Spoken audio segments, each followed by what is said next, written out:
Welcome in everybody to our 75 sub goal redeem stream. It's so good to see you all here. But as you can see, today is the schoolgirl cosplay redeem stream. We're gonna be playing Doki Doki Literature Club, which I know a little bit about. I've been trying to like not get too many spoilers. Thank you, Star. This is that kind of game, Star. It looks cute and cuddly, and apparently it is terrifying. It also does have some strong subjects. I know for a fact that there's things that are like self-harm, etc. So I just want you guys to be aware of that. So anyway, I don't want to like make y'all worried about this game or anything, but I did want you to be fully aware that like it could happen. You know, there's stuff and, you know, things. So I hope everyone's having a wonderful day. I'm glad that we got to start a little early. I don't know how long this game is. I don't think we will be finishing it today. Oh, and then next Sunday, we have the birthday stream, which I'm very excited about. I'm almost done getting ready for that. I bought all of the things that I want as far as like me wearing decorative stuff. And then I've got almost all of the overlays straightened out the way I want it to. Because of course we're gonna do St. Patrick's Day theme. Even though we can't stream on St. Patrick's Day, that is my actual birthday, so that's what we're gonna do. But yeah, I hope everyone's having a wonderful day. I have yet to have my coffee. I am running behind on that, so you get to enjoy your Essie merch mug. Get yours here, you know. It actually looks really good. All of the red, in fact, I'm gonna put that in chat. With all the red matching, like, I think it looks really great. Wait, I gotta put my head the other way. Alrighty, well, let us go ahead and log in. Now, I did notice something. So I logged in, as I always do, to adjust the volume. And when I went to leave, it didn't want to let me leave. It tried to log me into some other program in the game. So I don't know what that's about, and we're gonna have to figure that one out later. But, just for the record, it's that kind of game. I don't know if y'all remember, this would have been, I mean, 6-7 months ago. We played the Corridor, the one that kept, like, logging us out, and the one, it, like, literally accessed my computer. It was legit terrifying for, like, half of a second. You know. Warmer, for the record, you are on camera.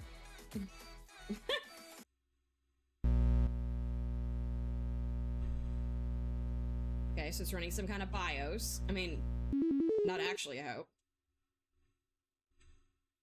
Log in. Sure. It says root. Oh. Alright, so it's got 2:17 p.m., which is correct for me. Oh, you can't see it. I'm in the way. But over here.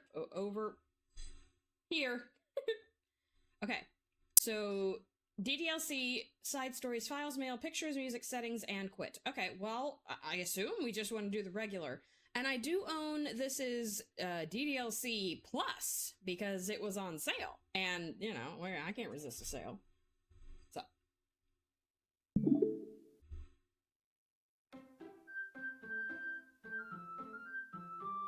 This game is not suitable for children or those who are easily disturbed. I also do have the extra content warnings on, and I will read those out to you if it comes up, okay? So we got our 4 characters here. Also, for the record, I'm not sure if this will pop up again. All of these characters are over the age of 18. I am vaguely concerned that this is a thing, but now we know. Let me know if it's the earbuds or me. Wait. I may have to start stream over again.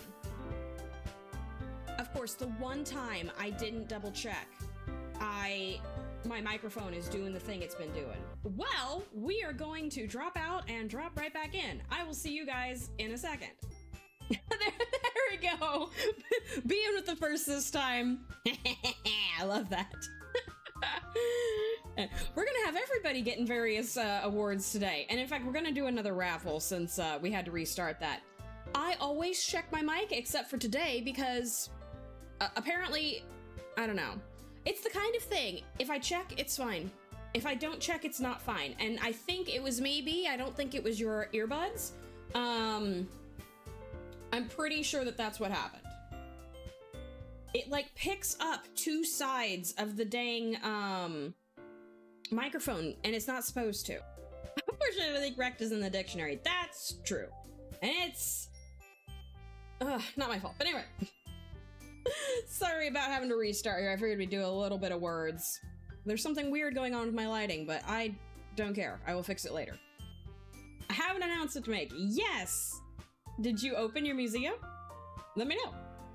B is the best. That is true. We know this to be an absolute fact. That is all. Yes, thank you for this PSA that is very needed. They are the best. I know. Oh, I know so hard. Oh my goodness. All right. I think everybody is back now. I think that my microphone is picking up the way it should be, and we are going to get started now. So let's go back to it. All right. There. Now that should work. Hopefully I'm not in the way of the text. Hopefully I'm not in the way of something or the chat box, and it will be fine. All right. Now let's start. This game is probably like, what are you doing? Tina! Welcome in. How you doing? Hi, baby. It's good to see you. We're about to start this very cute game that is not at all going to traumatize us. Good. I like this game. I have never played it, so this is my first time, and I'm dressed up as a cute little schoolgirl. I stole Vormir's tie. You can't, I mean, I guess I could back up and show y'all. Yeah. I am actually dressed up. So I got, you know.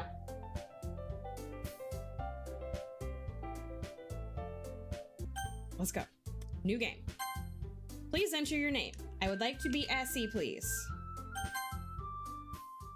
Can it hear me? It can't hear me, right? Hey! Okay. History? Oh, okay. Return. Oh, here we go. I see an annoying girl running toward me from the distance, waving her arms in the air like she's totally oblivious to any attention she might draw to herself. That girl is Sayori, my neighbor and good friend since we were children. So the annoying girl is your friend? Okay. You know, the kind of friend you'd never see yourself making today, but it just kind of works out because you've known each other for so long? I guess. Be nice to her, protect, right? We used to walk to school together on days like this, but starting around high school, she would oversleep more and more frequently, and I would get tired of waiting up. But if she's going to chase after me like this, I almost feel better off running away. However, I just sigh and idle in front of the crosswalk and let Sayori catch up to me. I overslept again! But I caught you this time. Maybe, but only because I decided to stop and wait for you. You say that like you were thinking about ignoring me. Yes. That's mean, Essie. Okay. Well, if people stare at you for acting weird, then I don't want them to think we're a couple or something. I mean, she is cute. Fine, fine. But you did wait for me after all. I guess you don't have it in you to be mean even if you want to. You believe that if it makes you happy, Sayori. Sarah, welcome in. Hey girl, hey. How you doing? We have just gotten started. We have met our childhood best friend, it sounds like. See? Game Essie knows what's up. Whatever you say, Sayori. We cross the street together and make our way to school. As we draw near, the streets become increasingly speckled with other students making their daily commute. I think I've said this already, but for the record, I believe this is college. Everybody's 18. Sir, didn't even tell me you were on. How rude is that? Well, what what am I supposed to do about it? Good has to stream. Honestly, it's been a disaster, Syrup. We got started, and I realized that my microphone was not catching up the way that it was supposed to be. So we had to start and stop again. And I did that wrong. We had to stop and start again. That one, with the words. Get her, you get her! But we are playing Doki Doki Literature Club for the first time. I'm very excited. All right, let's see. Oh yeah, other students making their daily commute. Am I in the way? Not too much. By the way, Essie, have you decided on a club to join yet? No. A club? It was getting you prepared for future tech issues. Yeah, I've heard. I told you already, I'm really not interested in joining any clubs. Okay. She was asking us about, my brain stopped. Asking if we were getting into a club, and we told her that we haven't been looking. That's not true. You told me you'd join a club this year. I probably lied to you, Sayori, to make you be quiet. Did I? I'm sure it's possible that I did in one of our many conversations where I dismissively go along with whatever she's going on about. See, we're not a good friend at all. Sayori likes to worry a little too much about me when I'm perfectly content just getting by on the average while spending my free time on games and anime. Shh. Uh-huh. I was talking about how I'm worried that you won't learn how to socialize or have any skills before college. And I know you're happy now, but I die at the thought of you becoming a NEET. What the hell's a NEET, Sayori? In a few years because you're not used to the real world. You trust me, right? I was gonna say about as far as I could throw you, but you're teeny tiny, so that's probably a far away. Not in education, employment, or training. Oh! We're looking around, homie, I gotta fix everything I just broke on OBS. Oh no, Ben, good luck. Have fun. Don't make me keep worrying about you. Are you in love with us? You're doing a lot of blushing, baby girl. Okay. All right. I'll look at a few clubs if it makes you happy. No promises, though. Well, at least promise you'll try a little? Sure, spring isn't neat. Oh, no. Yeah, I guess I'll promise you that. I did say I'd try a little. This is a little. Yay! Okay, let's try that again. Why do I let myself get lectured by such a carefree girl? More than that, I'm surprised I even let myself relent to her. I guess seeing her worry so much about me makes me want to ease her mind at least a little bit, even if she does exaggerate everything inside of her head. I see it's a dating sim and she's your childhood friend. What do you think? Right. True enough, right? True enough. Now, this is the question. Is it a dating sim or is it a horror game? And can it be both? Because I feel like it's more of a horror even than like Hooked on You, you know? Oh boy. It's both. Okay. The school day is as ordinary as ever and it's over before I know it. After I pack up my things, I stare blankly at the wall looking for an ounce of motivation. Big same. Clubs. Sayori wants me to check out some clubs. I guess I have no choice but to start with the anime club. Okay, but it sounds like this would be our thing. There's probably a gaming club or something. Like, come on. Hello? Sayori? Sayori missed coming to the classroom while I was spacing out. Great. I look around and realize I'm the only one left in the classroom. I thought I'd catch you coming out of the classroom, but I saw you just sitting here and spacing out, so I came in. Honestly, you're even worse than me sometimes. I'm impressed. Oh, please don't be. You don't need to wait for me if it's going to make you late to your own club. Well, I thought you might need some encouragement, so I thought, you know... Oh my god, she's so in love with us. Know what? I'm not holding your hand. Well, that you could come to my club. Which is what? Sayori. Yeah? There is no way I'm going to your club. Meanie? Sayori is vice president of the literature club. Ah, gotcha. Not that I was ever aware that she had any interest in literature. Does she, or does she have interest in girls? In fact, I'm 99% sure she only did it because she thought it would be fun to help start a new club. Okay, I mean, that's not an unreasonable reason. She is cute. Since she was the first one to show interest after the one who proposed the club, she inherited the title vice president. That said, my interest in literature is guaranteed to be even less. We like anime. Anime is literature, kind of. Yeah, I'm going to the anime club. The answer to that question could also be both, right? Come on, please. Why do you care so much anyway? Well, I kind of told the club... Oh, God, Sayori! I kind of told the club yesterday I would bring in a new member. And Natsuki made cupcakes and everything. How you doing? How you doing, Lan? Welcome in. All the girls are very cute in their own ways, and I adore them all. Right. Natsuki made cupcakes and everything. All right, let's see.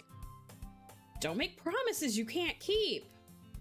I can't tell if Sayori is really that much of an airhead or if she's so cunning as to have planned all this out. I know, Len. I redeemed it the last time. I did forget, but I did it. I let out a long sigh. Fine, I'll stop by for a cupcake, okay? It better be a chocolate cupcake. Yes, let's go. And thus, today marks the day I sold my soul for a cupcake. If that's not canon, I don't know what is. I dejectedly followed Sayori across the school and upstairs, a section of the school I rarely visit. Sayori, full of energy, swings open the classroom door. Everyone, the new member is here. Sayori, shut your face. Told you, don't call me a new member. Huh? I glance around the room. Welcome to the literature club. It's a pleasure meeting you. Sayori always says nice things about you. Seriously? You brought a boy? I'm gonna sucker punch you. Way to kill the atmosphere. Are we a boy? Wait! Fuck! I don't want to be a boy!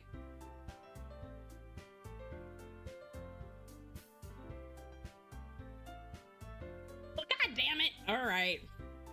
Ah, Essie, what a nice surprise. Welcome to the club. Oh, it's unfortunate, but yes, damn it! Alright, fine. All words escape me in this situation. She's very pretty. Okay. This club is full of incredibly cute girls. Very cute. Okay. What are you looking at? If you want to say something, say it. Sorry. Natsuki. The girl with the sour attitude, whose name is apparently Natsuki, is the one I don't recognize, and the one who made cupcakes. Her small figure makes her look like a first-year student. She's also the one who made cupcakes, according to Sayori. You can just ignore her when she gets moody. Sayori says that quietly in my ear, then turns back toward the other girls. Anyway, this is Natsuki, always full of energy. And this is Yuri, the smartest in the club. Don't say things like that. She's so cute. Okay. Yuri, who appears comparably more mature and timid, seems to have a hard time keeping up with people like Sayori and Natsuki. Okay. Imagine inviting a boy to the literature club, right? Like, honestly. Ah, well, it's nice to meet both of you. And it sounds like you already know Monica, is that right? That's right. It's great to see you again, Essie. Monica smiles sweetly. Okay. We do know each other. Well, we rarely talked, but we were in the same class last year. Monica was probably the most popular girl in class. Smart, beautiful, athletic. Basically, completely out of my league. Nah! Reach for the stars! So having her smile at me so genuinely feels a little... You too, Monica? Should I make my voice deeper now that I know that we're a guy? Come sit down, Essie. We made room for you at the table so you can sit next to me or Monica. I'll get the cupcakes. Hey, I made them. I'll get them. Sorry, I got a little too excited. Then how about I make some tea as well? I'm going to attempt to give them vaguely different voices, but we know how far that's going to go. Girls have a few desks arranged to form a table. As Sayori mentioned, it's been widened so that there is one space next to Monica and one space next to Sayori. Natsuki and Yuri walk over to the corner of the room where Natsuki grabs a wrap tray and Yuri opens the closet. Still feeling awkward, I take a seat next to Sayori. Natsuki proudly marches back to the table, tray in hand. Okay, are you ready? Ta-da! Whoa! Natsuki lifts the foil off the tray to reveal a dozen white, fluffy cupcakes, decorated to look like little cats. Oh! Okay. The whiskers are drawn with icing, and little pieces of chocolate were used to make ears. Oh! So cute! I had no idea you were so good at baking, Natsuki. Well, you know. Just hurry and take one.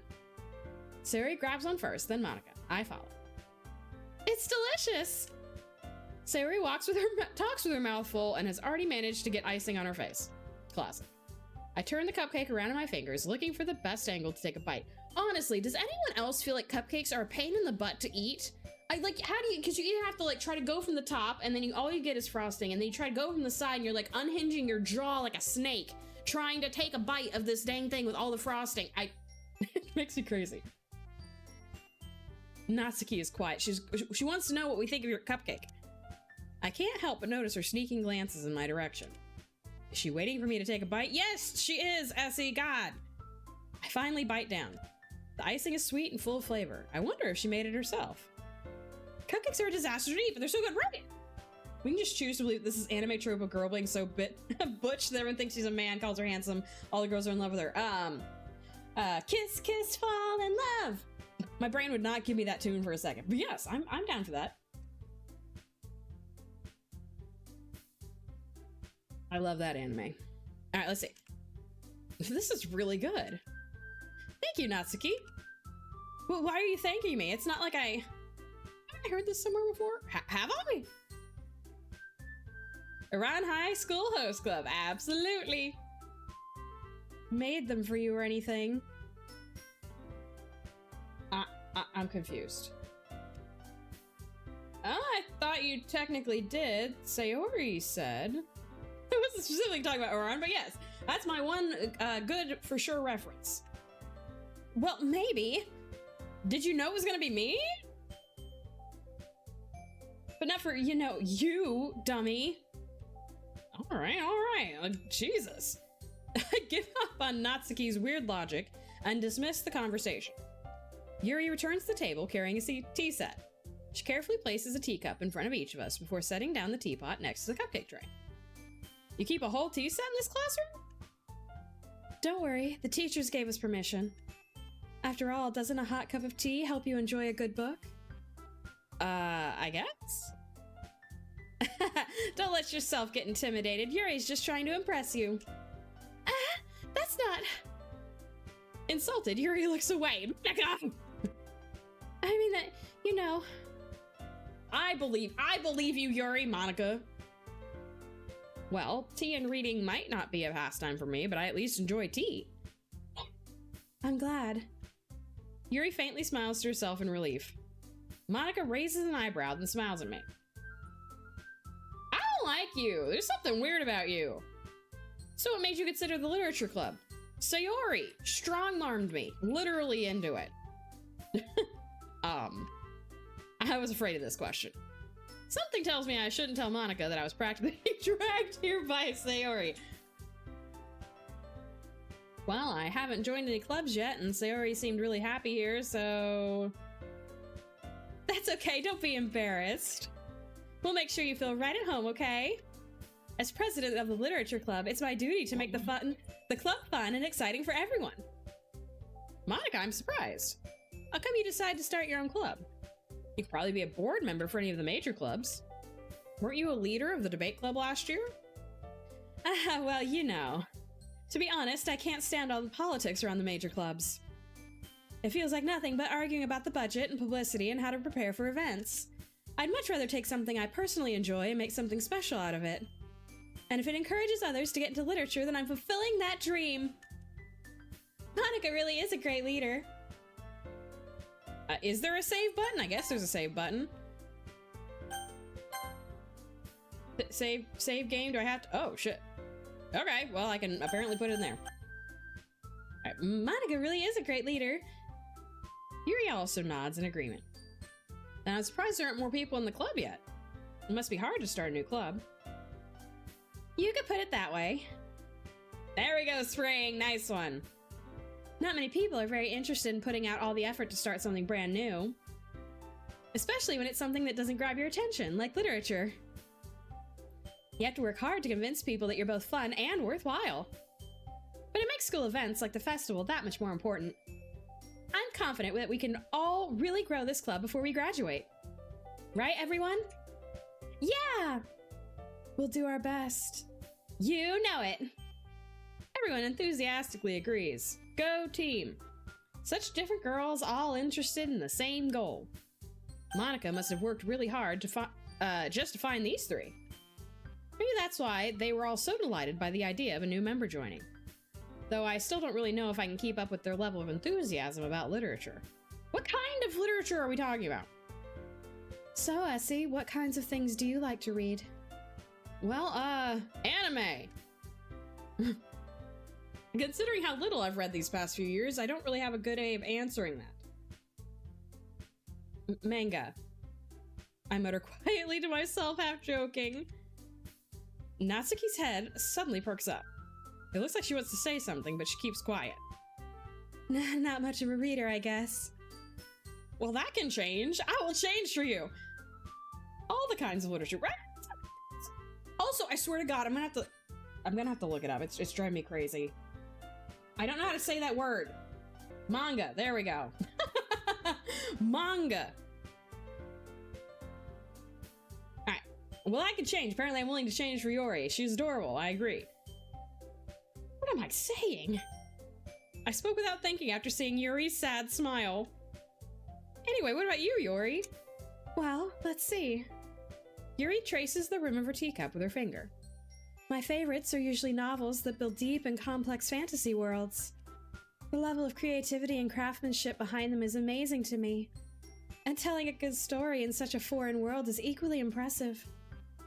Yuri goes on, clearly passionate about her reading.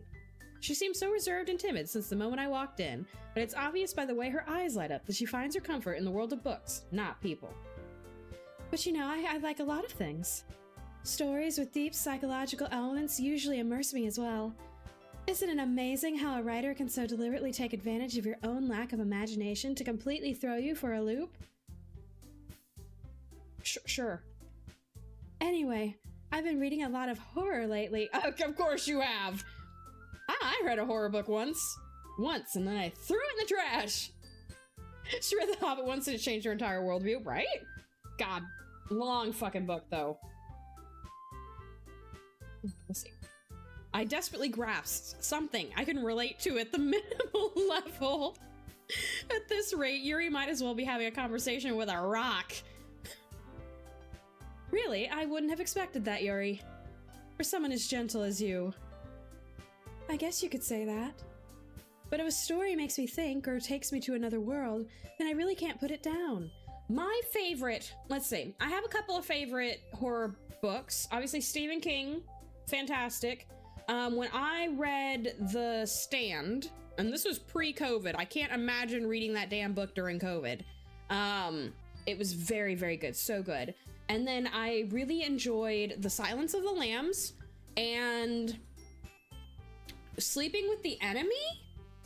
The Sleeping with the Enemy one, I loved the book, and B, I loved the movie. Oh my God, so good, so good. All right, let's see. Surreal horror is often very successful at changing the way you look at the world, if only for a brief moment. I hate horror. Oh, why is that? Well, Natsuki's eyes dart over to me for a split second. What? I read it and it's so boring. My favorite Stephen King book is one hardly anybody knows and it's not a horror. Tell me, Spring. I need to know. I remember really liking The Dark Half. Is that the Dark Tower series? My mom read that one and it was highly recommended it. Never mind.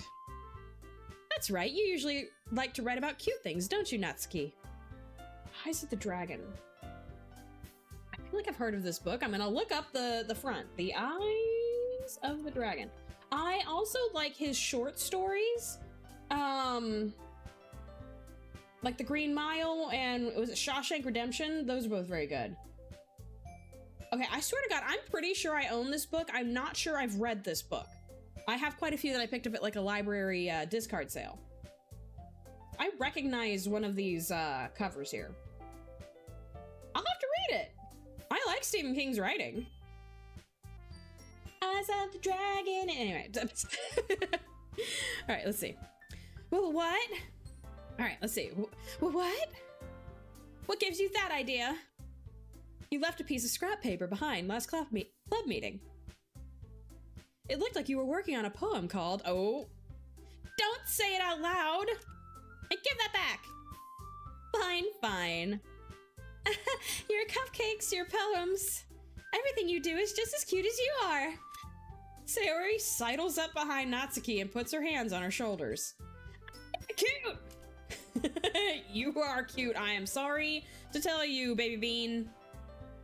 Natsuki, write your own poems? Well, I guess sometimes. Why do you care? I'm sorry, I'm just trying to make conversation. Like, that's impressive. Don't flirt with her. Why don't you share them sometime? No. Natsuki averts her eyes. You wouldn't like them. Ah, not a very confident writer yet. I understand how Natsuki feels. Sharing that level of writing takes more than just confidence. The truest form of writing is writing to oneself. Sounds like more reason to have explosion anxiety. That's true enough. Also, for the record, before I fully read the sentence, my brain went explosive diarrhea, which hopefully you don't also have. So anyway, I'm so excited for Sunday. It's gonna be so fun. You must be willing to open up to your readers, exposing your vulnerabilities and showing even the deepest reaches of your heart. Do you have writing experience too, Yuri? Maybe if you share some of your work, you can set an example and help Natsuki feel comfortable enough to share hers. I guess it's the same for Yuri. I wanted to read everyone's poems. We all sit in silence for a moment. It's getting real explosive in here, in one way or the other, right? Okay, I have an idea, everyone. Natsuki and Yuri look quizzically at Monika. Let's all go home and write a poem of our own. Then next time we meet, we'll all share them with each other. That way, everyone is even. Yeah, let's do it! Plus, now that we have a new member, I think it will help us all get a little more comfortable with each other and strengthen the bond of the club. Isn't that right, Essie? The way you say that makes me feel like I have no choice. Monika smiles warmly at me once again. I don't know that face translates to warmly. But okay. Hold on, there's still one problem. I haven't joined your club. What's that? Poetry's so fucking hard to write. God, I hate it. Now we're back to the original topic of me joining the club. I bluntly come forth with what's been on my mind the entire time. Oh boy. I never said I would join this club. Sayori may have convinced me to stop by, but I never made any decision. I still have other clubs to look at, and I lost my train of thought. Oh my god. They look so sad. All four girls stare back at me with dejected eyes. I don't know, Natsuki looks a little bit more mad than anything else. But I'm sorry, I thought, let's see. You all, I'm defenseless against these girls. How am I supposed to make a clear-headed decision when it's like this? That is, if writing poems is the price I need to pay in order to spend every day with these beautiful girls. Like, come on, Essie. Right. Okay, I've decided then. I'll join the literature club. One by one, the girls' eyes light up. Yes, I'm so happy. Sayori wraps her arms around me, jumping up and down. Hey! You really did scare me for a moment. If you really just came for the cupcakes, I would be super pissed. Then that makes it official. Welcome to the literature club. Ah, thanks, I guess. Okay, everyone. I think with that, we can officially end today's meeting on a good note. Everyone remember tonight's assignment. Write a poem to bring to the next meeting so we can all share. Monika looks over at me once more. Did the text just change? Oh. Essie, I look forward to seeing how you express yourself. Yeah. I swear to God it changed. Can I really impress the class star, Monika, with my mediocre writing skills? No, I don't think so. I already feel the anxiety welling up inside of me. Meanwhile, the girls continue to chit-chat as Yuri and Natsuki clean up their food. Hey, Essie, since we're already here, do you want to walk home together? That's right, Sayori and I never walk home together anymore because she always stayed after school for clubs. Okay, so I'm not losing my mind, right? Sure, might as well. Yay! With that, the two of us depart the club room and make our way home. The whole way, my mind wanders back and forth between the four girls. Sayori, Natsuki, Yuri, and of course, Monica. Don't worry about it. Oh no. Oh no. Okay. Will I really be happy spending every day after school in a literature club? Will I really be happy spending all day staring at this lineup of beautiful girls? I don't know. Perhaps I'll have the chance to grow closer to one of these girls, right? All right. I'll just need to make the most of my circumstances, and I'm sure good fortune will find me. And I guess that starts with writing a poem tonight. Do I have to actually write a poem? God help me. Oh no. Oh no. Oh no, I don't wanna! No! It's time to write a poem. Pick words you think your favorite club member will like. Something good might happen with whoever likes your poem the most. Oh, okay. Okay, I see. No thieves? No thieves for who? What? Oh, in the story I didn't look. Well, Ox, you get to pick. I have the sour strawberries, the spicy nuts, or the bean boozled. Let me know which sub redeem you would like. In fact, Vormir, can you do me a favor and get the strawberries out of the fridge? They're in the door. I was speech to text, I guess. In the car. Said strawberries. I meant the sour candy strawberries. Thank you. Thank you, babe. That'd have been hilarious if you'd been like, strawberry, and I just get to eat one nice fresh strawberry. Like, how amazing would that be? All right, let's see. We'll do the raffle and then we'll eat a strawberry. All right. Cheers to Samurai. Oh no, I don't wanna.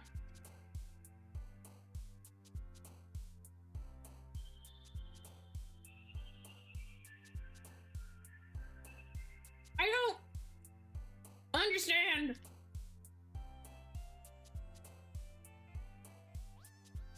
Why it's so sour and sweet at the same time. Okay. Instead of cheers to samurai, it should be bonsai. Nice. Bonsai! Hey, there we go, bug. Okay. The strawberry is complete. Okay. Let's come back. Because I don't know if anything happens if I like leave this running. Because I have to admit, there's some weird stuff going on. And I'm not fully convinced that there's nothing going on, especially with B using their face. So, you know. Alright, there we go. We will go ahead and drop a save. Yes. Just in case. Alright, return. So I spent enough time during the poem minigame for the music to... I'm guessing the music restarted. Alright, let's see. I would like to romance Yuri. I think Yuri... Yes, that face, B. I think Yuri is the most cute. I really like her little personality. Also, we got a lava horror girly. So I don't know that, like, straight up, she wouldn't want, like, deep things. Like, I don't know that she wants to necessarily disown, but, like, I don't know. I could see, like, destiny and infallible and, like, contamination. I think all of those could really be intriguing to her. I feel like these two really give me the impression of being, like, cutesy, you know what I mean? So, like, swimsuit and clouds and kitty and ribbon and, you know what I mean? So I think that some of these other ones could be more Yuri. We're gonna do disown. Okay. Passion. Effulgent. Existence. Tragedy. Philosophy together.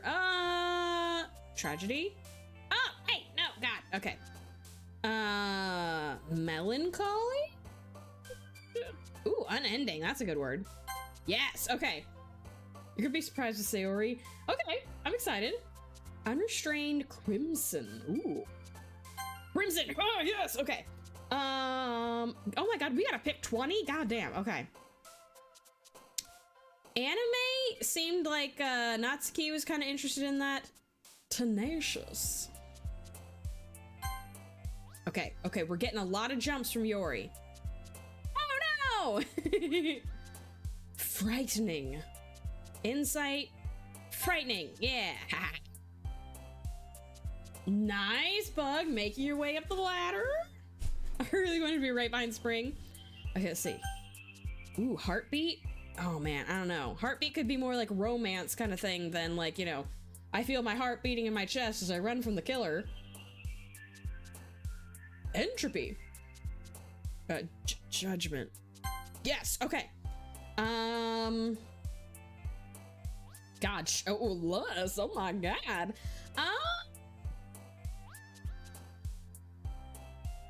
Marshmallow. I don't think marshmallow is gonna be Yuri's thing, but I will do it.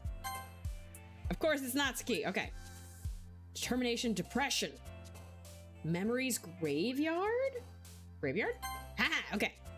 Incongruent, vertigo, massacre. Ooh, just like marshmallows, me too. I got the kids the cutest little peep, like merch at Walmart, like a little dress with like the little bunny peeps on it, and then I got little man a shirt with the chick peeps on it. So cute, absolutely unnecessary, and I was weak. Massacre. Okay. I am vaguely concerned about picking something like this. Pickle seems fun.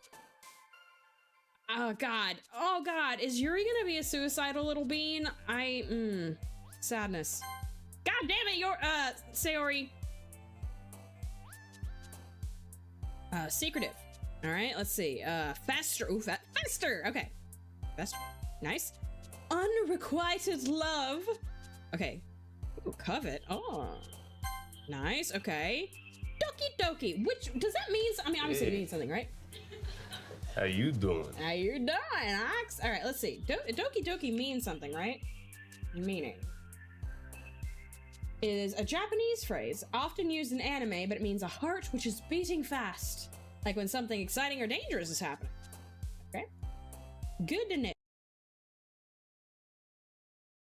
Go For SE, no one in game. Well, for the record, everybody in the game is over the age of 18. So as we are, you know, interested in these people, they are adults. All right, let's see. Yes. Okay. Lipstick. Oh my god. Okay. Amazing happenings, charge, vitality. Time. There we go. These are two. So, oh, the chibis, yeah. Horror. Yes, okay. Broken.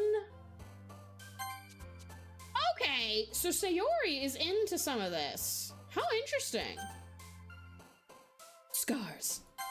No, I don't want Sayori. I don't want Sayori. She drives you crazy. Rain cloud. Oh my god, I think we might end up with Sayori's. My points are the same as your. Oh, nice. Hi again, Essie. Glad to see you didn't run away on us. Nah, don't worry.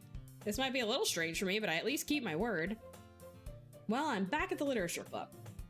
I was the last to come in, so everyone else is already hanging out. Thanks for keeping your promise, Essie. I hope this isn't too overwhelming of a commitment for you.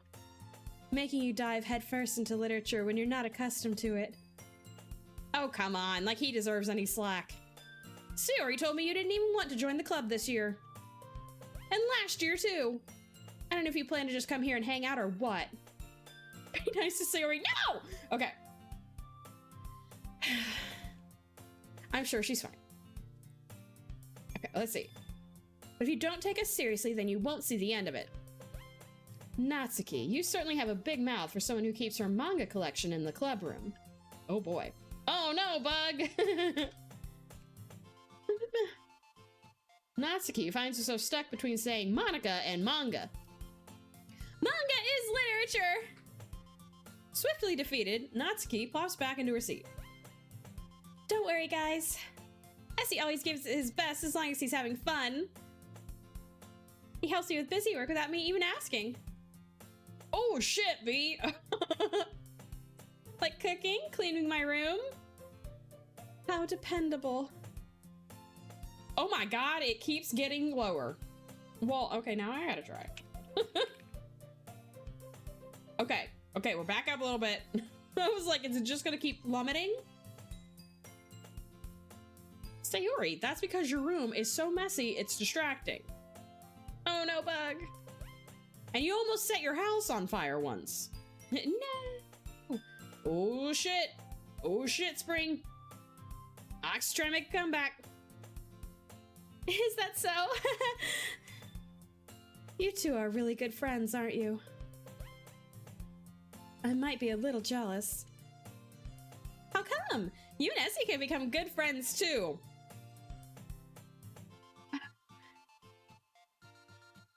Sayori. As usual, Sayori seems oblivious to the weird situation she just put me into. I'm scared. Oh, even Yuri brought you something today, you know. Wait, Sayori. Me? Not really. Don't be shy. I don't know if I should gamble at all. I mean... It's really nothing. Well, what is it? Never mind. Sayori made it sound like a big deal when it's really not. What do I do? I'm sorry, Yuri. I wasn't thinking. I guess that means it's up to me to rescue this situation. Oh, no. Hey, don't worry about it. First of all, I wasn't expecting anything in the first place. So any nice gesture from you is a pleasant surprise. It'll make me happy no matter what. Is that so? I want to get like 100 behind you, Spring, forcing your hand to stay here and not let me overtake you. Yeah, I won't make it a big deal if you don't want it to be. All right. Well, here. Yuri reaches into her bag and pulls out a book. I didn't want you to feel left out, so I picked out a book that I thought you might enjoy. It's a short read, so it should keep your attention even if you don't usually read. And we could, you know, discuss it if you wanted. I'm not going anywhere. Right. This is... How is this girl accidentally being so cute? She even picked out a book she thinks I'll like, despite me not reading much. Yuri, thank you. I'll definitely read this. I enthusiastically take the book. Well, you can read it at your own pace. I look forward to hearing what you think. Now that everyone's settled in, I expected Monica to kick off some scheduled activities for the club. But that doesn't seem to be the case. Sayori and Monica are having a cheery conversation in the corner. Yuri's face is already buried in a book. I can't help but notice her intense expression, like she was waiting for this chance. Meanwhile, Natsuki is rummaging around in the closet. I'm really curious to talk to Yuri a little bit more, but at the same time, I would feel bad for distracting her from reading. I catch a glimpse of the cover of her book. It looks like the same book that she lent to me. More than that, she seems to be on the first few pages. Crap. She got us looking! I think she noticed me looking at her. She sneaks another glance at me and our eyes meet for a split second. Okay. That only makes her hide her face deeper in her book. Sorry. I was just spacing out. I mutter this, sensing I made her uncomfortable. Oh, it's fine. If I was focused, then I probably wouldn't have noticed in the first place. But I'm just rereading a bit of this, so... That's the book you gave me, right? Mm-hmm. I wanted to reread some of it. Not for any particular reason. Just curious, how come you have 2 copies of the same book? Well, when I stopped at the bookstore yesterday. That's not what I meant. I mean, I just happened to buy 2 of them. Nice save. I see. There's something fairly obvious here that Yuri isn't telling me, but I decide to let it go. I'll definitely start reading it soon. I'm glad to hear. Once it starts to pick up, you might have a hard time putting it down. It's a very engaging and relatable story. Is that so? It's gonna be some kind of horrific horror novel. What's it about, anyway? Well, Yuri closes the book and scans her eyes over the back. The book is titled Portrait of Markov. There's an ominous-looking eye symbol on the front cover. All right. I just want to make sure I don't accidentally give anything away. Basically, it's about this girl in high school who moves in with her long-lost younger sister. But as soon as she does so, her life gets really strange. She gets targeted by these people who escaped from a human experiment prison. Okay. And while her life is in danger, she needs to desperately choose who to trust. No matter what she does, she ends up destroying most of her relationships, and her life starts to fall apart. It's kind of dark, isn't it? Yuri made it sound like it was going to be a nice story, so that dark turn came from nowhere. Yuri gently giggles all of a sudden. Are you not a fan of that sort of thing, Essie? No, it's not that. I mean, I can definitely enjoy these kinds of stories, so don't worry. Hope so. Yeah, I totally forgot that Yuri is into those things. She's so shy and reclusive on the outside, but her mind seems to be completely different. It's just that those kinds of stories, they challenge you to look at life from a strange new perspective. When horrible things happen, not just because someone wants to be evil, but because they have their own goals or their own philosophy that they believe in. And suddenly, when you thought you related to the protagonist, they're made out to be the naive one for letting their one-sided morals interfere with the villain's plans. I'm rambling, aren't I? Not again. I'm sorry. Hey, don't apologize. I haven't lost interest or anything. Well, I guess it's all right then. But I feel like I should let you know that I have this problem. When I let things like books and writing fill my thoughts, I kind of forget to pay attention to other people. So I'm sorry if I end up saying something strange. And please stop me if I start talking too much. I don't think you need to worry. That just means you're passionate about reading.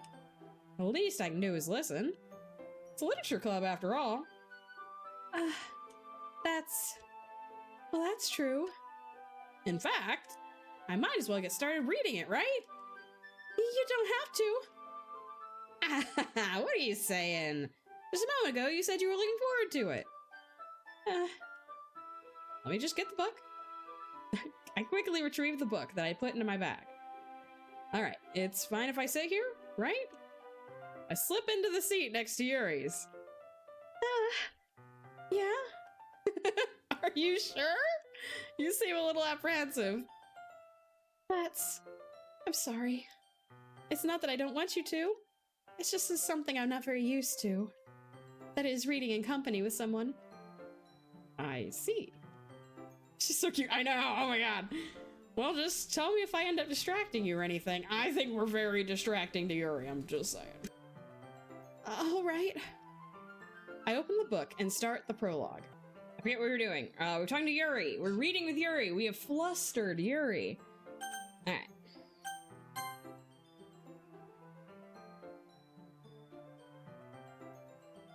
I open the book and start the prologue. I soon understand what Yuri means about reading in company. I used to sit with my best friend when we were little. We would sit on the bed and read separate books, just hanging out. We'd have play dates and we would just literally sit and read together. Our parents were like, are you good? Are you having fun? And we'd be like, yeah, we're having a great time. What are you talking about? And we try again. Okay, Ox.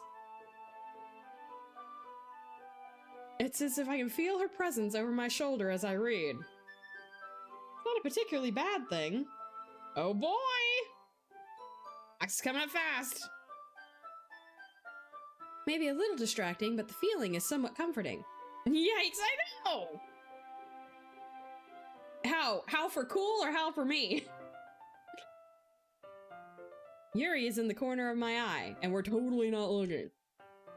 I realize that she's not actually looking at her own book. Oh my. I glance over. It looks like she's reading from my book instead. Oh? Sorry. I was just... Yuri, you really apologize a lot, don't you? I do. I don't really mean to. Sorry. I mean... Oh no, poor thing. Here, this should work, right? How for Ox? How the hell does he keep winning now? I know. Aw, Ox, look at you. It's yours to lose now. Aw, Spring. That's wonderful. Aw, see, look, ox with a heart. We love it. Oh my god, we are making some major moves here. I slide my desk until it's up against Yuri's, then hold my book more between the two of them. I suppose so. Yuri timidly closes her own copy. Once we each lean in a little bit, our shoulders are almost touching. Once I've lost my glasses cleaner. For all that I personally am not like super into Sayori, right? We know that she's into us and has invited us to this club, and now we are immediately making time with Yuri here, and I just feel like that's a little bit of a scumbag thing to do. But anyway, it feels like my left arm is in the way, so instead I use my right hand to hold the book open. Are we gonna hold this book together? I guess that makes it kind of difficult to turn the page. Here.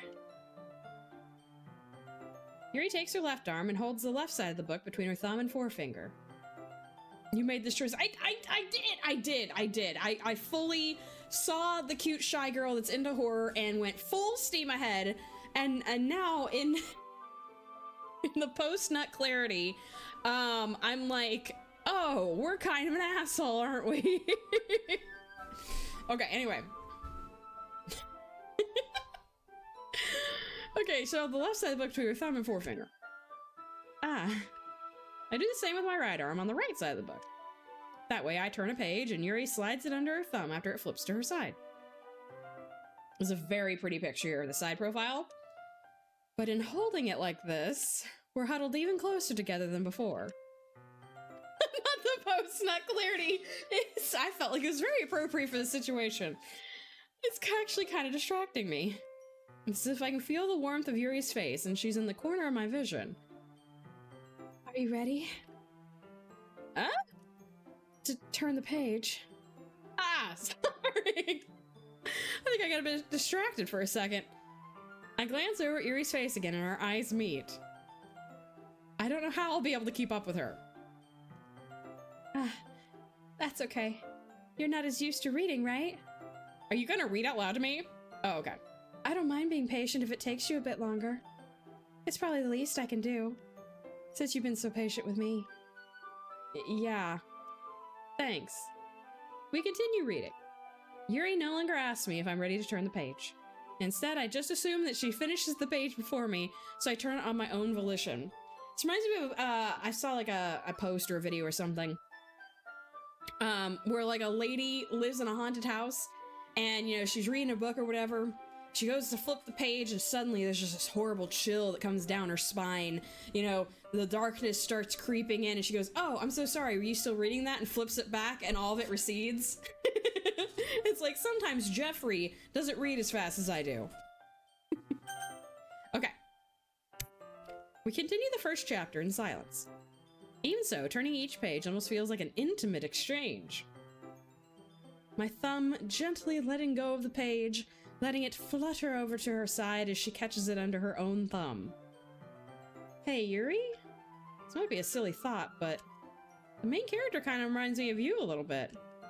You think so? How does she? Well, I guess she's more blunt in a lot of ways, but she also second-guesses all the things she says and does. That's not exactly complimentary. Like she's afraid she'll do something wrong. Not like I can see into your head or anything. They're kind of reminiscent of some of your mannerisms. I see. Yuri remains silent for a moment. But Essie, that's probably a terrible thing to have in common with her. Right? That's what I'm saying! That's so embarrassing that you think that... Well, wait! God, we're so stupid. I didn't mean it in a bad way or anything. Well, gee, what way did you mean? Can we just throw the whole man away? Right? That's what I'm saying. Like, god damn. Also, I've not had very many decisions yet so far. We're kind of on this train, and we are not the conductor. Sorry, I didn't really know you were self-conscious about that sort of thing. I guess I meant more that it's kind of cute. What are you saying all of a sudden? Okay, everyone. I think it's about time we share today's poems with each other. We might not have enough time if we wait too long. Yuri exhales, spared from finishing her thought. Is that all right, Yuri? You look kind of down. I'm sorry if you haven't been looking forward to this. It's not. It's fine. Yuri releases her hand from the book, causing it to close on top of my thumb. All right. I guess I'll do some more reading tonight. Or would you prefer I only read it with you? I guess I don't have too much of a preference either way. In that case, I'll read a little more tonight. It'll be more fun to read with you after it picks up a bit, you know? That's good reasoning. In that case, feel free to finish the first 2 chapters in your own time. All right. I stand up.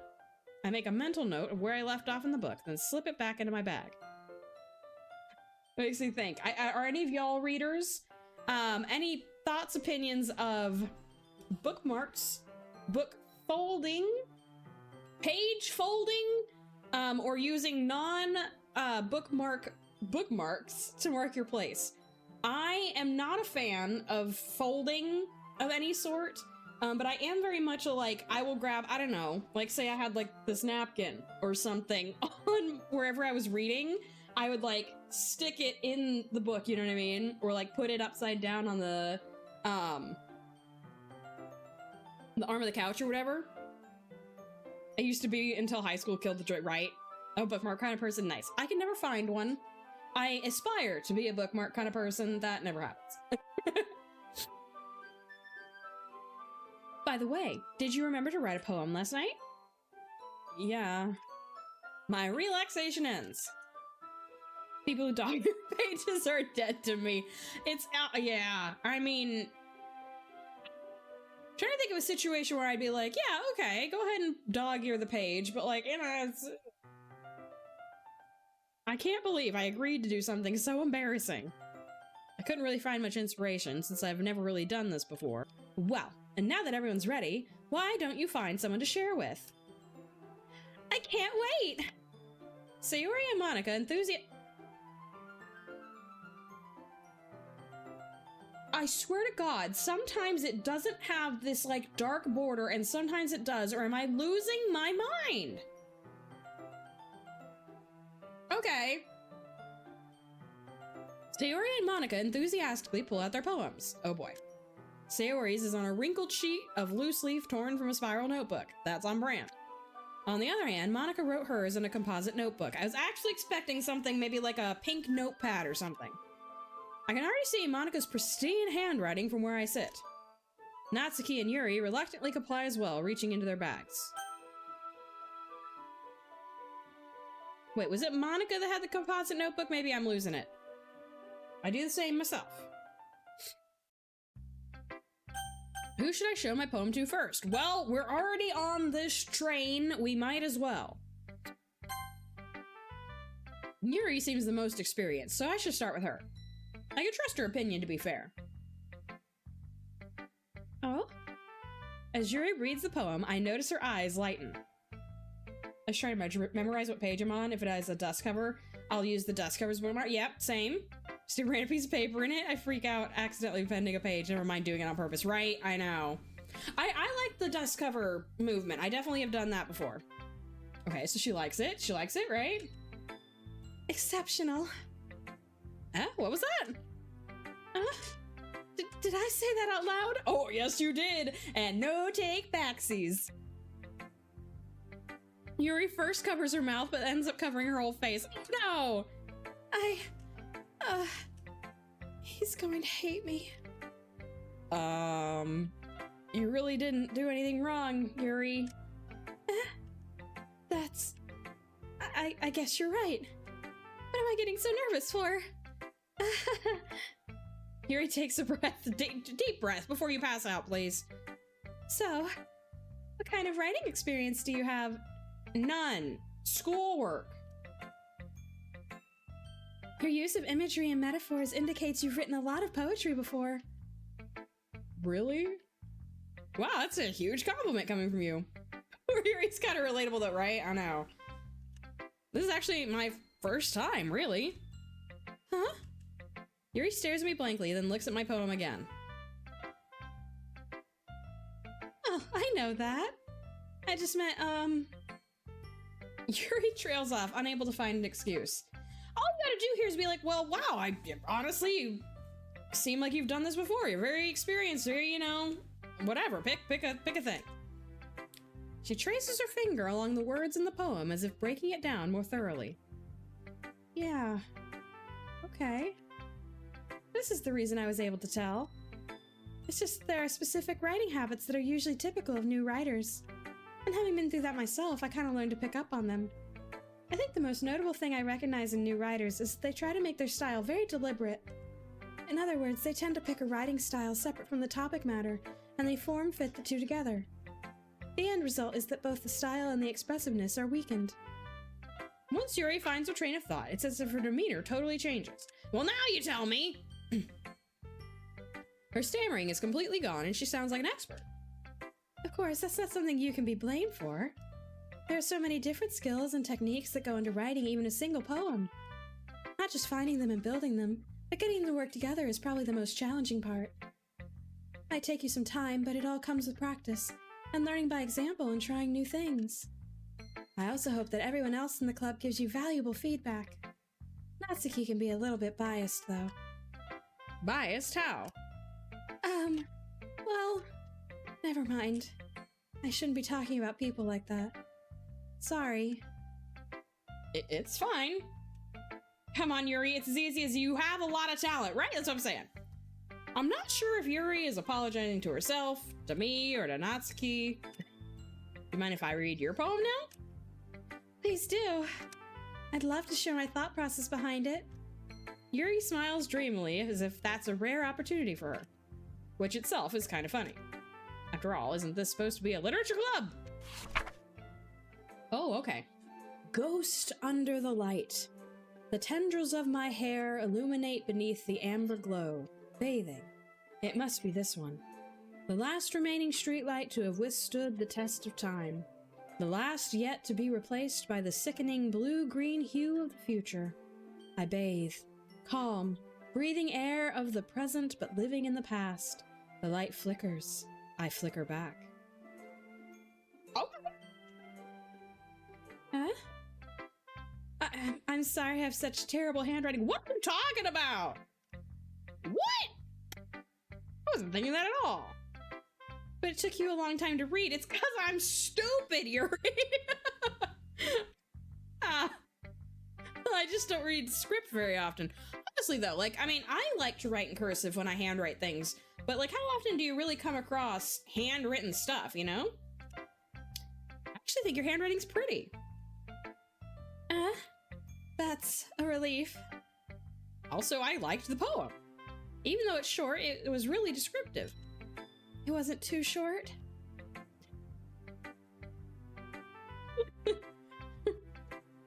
Okay. I usually write longer poems. Not at all. I'm really glad you like it. I'll be honest. Since it's our first time sharing, I wanted to write something a little more mild. Yeah, that I believe. Something easy to digest, I suppose. Are you into ghosts, Yuri? Actually, the story isn't about a ghost at all, Essie. Really? I must have totally missed the point. Well, I suppose you did only glance over it after all. It took us 10 minutes to read. Okay. Remember that poets often express their own thoughts, feelings, and experiences in their work. They usually do more than tell a simple story or paint a picture. In this case, perhaps the subject of the poem is only being symbolically compared to a ghost, lingering in her last remaining place of comfort, unable to let go of the past, and soon to be left with nothing. That's a lot more solemn putting it that way. I hadn't even thought of that. That's impressive. It's nothing, really. Yours is impressive too, so... Nah. If anything, I could probably learn a thing or two from you. You think so? I just said so, Yuri! Yeah, of course. You know, I was really nervous about doing all this. But in the end, I enjoyed it. I'm going to keep doing my best for you, Essie. You're gonna do your best for me? Oh. Me too. Who should I show my poem to next? Well, B keeps telling me that Sayori is probably going to be just as interested in this slightly dark poem that we apparently don't get to read. So yeah.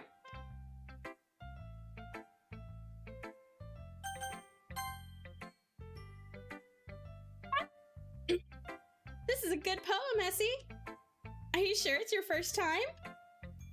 Of course. It's not that good. Am I the kind of guy who'd be writing poems in his spare time? No, we are not. I guess you're right. But that's why it impressed me. Well, to be honest, I was afraid that you wouldn't do it seriously. Or that you wouldn't write one at all. I'm really happy that you wrote one. It just reminds me of how you're really a part of the club now. I cannot do this voice without doing this weird thing with my mouth. Not to mention the fact that I'm standing in front of you in the club room. Well, of course. I'm not really into it yet, but that doesn't mean I'll break my promise. See? It's like I said before, Essie. Deep down, you're not selfish at all, you know? Bitch, are you calling selfish? Trying new things like this for other people? That's something only really good people do. Thanks, Sayori. I'm not sure if Sayori sees the full picture of my motive here. She does not. And let's not enlighten her, because she doesn't need that. Then again, I can't deny that she's part of the reason I joined. Knowing how much this means to her and all. Yeah, and I'm gonna make sure you have lots of fun here, okay? That will be my way of thanking you. Alright, I'm gonna hold you to that then. Yay! Now you'll read my poem too, right? Don't worry, I'm really bad at this. We'll see about that. Hand it over. Okay, she got cute handwriting too.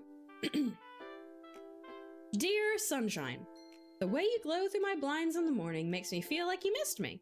Kissing my forehead to help me out of bed, making me rub the sleepy from my eyes. Are you asking me to come out and play? Are you trusting me to wish away a rainy day? I look above, the sky is blue, it's a secret, but I trust you too. If it wasn't for you, I could sleep forever, but I'm not mad. Oh shit, I think there was a scroll. I thought that was a flip the page.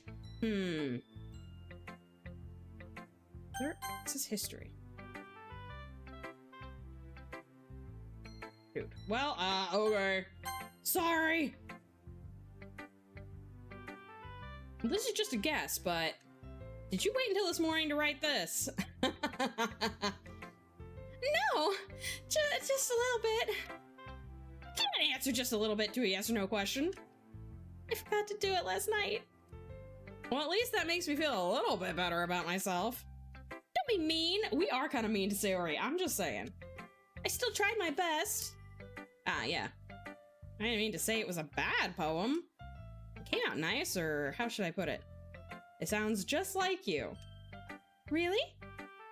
Yeah. Especially that last line that I totally didn't read.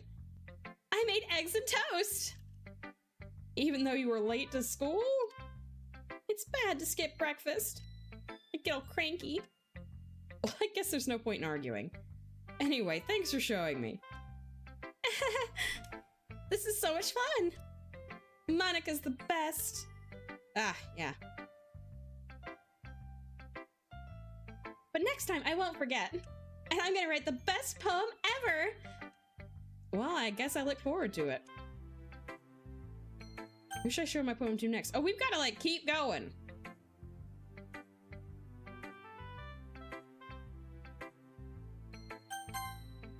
Okay. Hi, Essie. Having a good time so far? Ah, yeah. Good. Glad to hear it. By the way, since you're new and everything, if you ever have any suggestions for the club, like new activities or things we can do better, I'm always listening.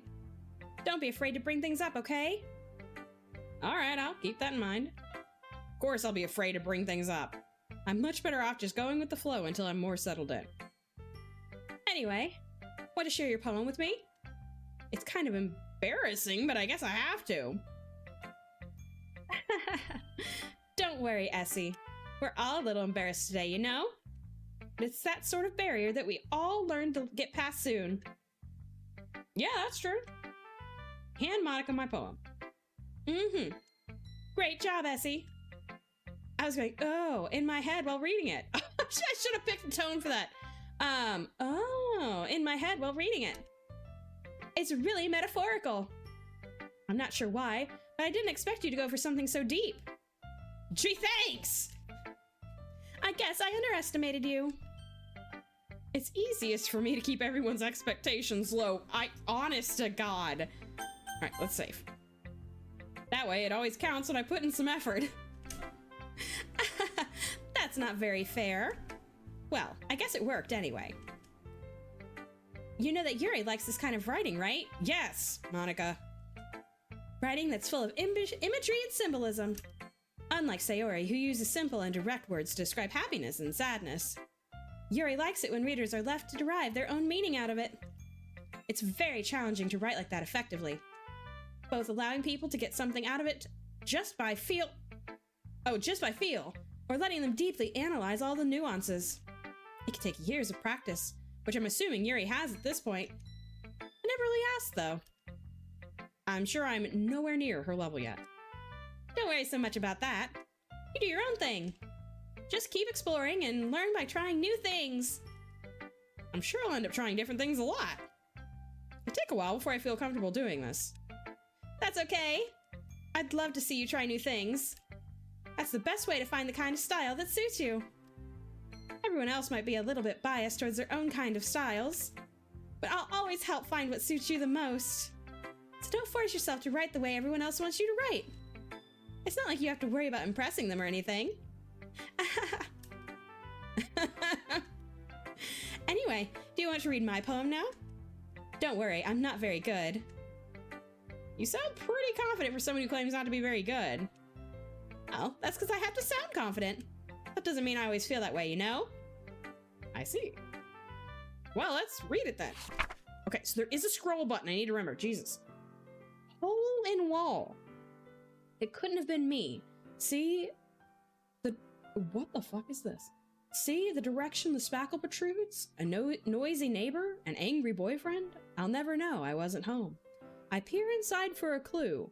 No, I can't see. I reel, blind, like a film left out in the sun. But it's too late. My retina's already scorched with a permanent copy of the meaningless image. It's just a little hole. It wasn't too bright. It was too deep. Stretching forever into everything. A hole of infinite choices. I realize now that I wasn't looking in. I was looking out. And he, on the other side, was looking in. What the fuck is this, Monica? So, what do you think? It's very freeform, if that's what you call it. Sorry, I'm not the right person to ask for feedback. It's okay. Yeah, that kind of style has gotten pretty popular nowadays. That is, a lot of poems have been putting emphasis on the timing between words and lines. When performed out loud, it can be really powerful. I do love spoken word poetry nights. One of the local coffee shops back in North Carolina had one, and it was honestly amazing. What was the inspiration behind this one? Well, I'm not sure if I know how to put it. I guess you could say that I had some kind of epiphany recently. It's been influencing my poems a bit. An epiphany? Yeah, something like that. I'm kind of nervous to talk about deep stuff like that. It's kind of coming on strongly. Maybe after everyone is better friends with each other. Anyway, here's Monica's writing tip of the day. Sometimes when you're writing a poem, or a story, your brain gets too fixated on a specific point. If you try so hard to make it perfect, then you'll never make any progress. Shut up, Monica! Okay. Just force yourself to get something down on the paper and tidy it up later. Another way to think about it is this.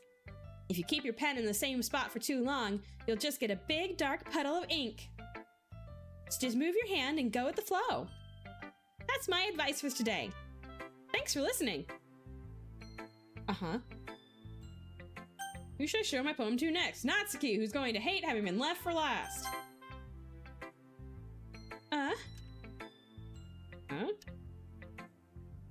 I see, if you're not going to take this club seriously, then go home. Wrote a poem! Harsh?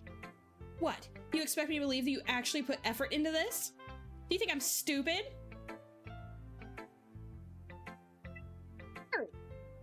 It's not very good, but yeah, put in effort. I'll start somewhere, right? You're still proud.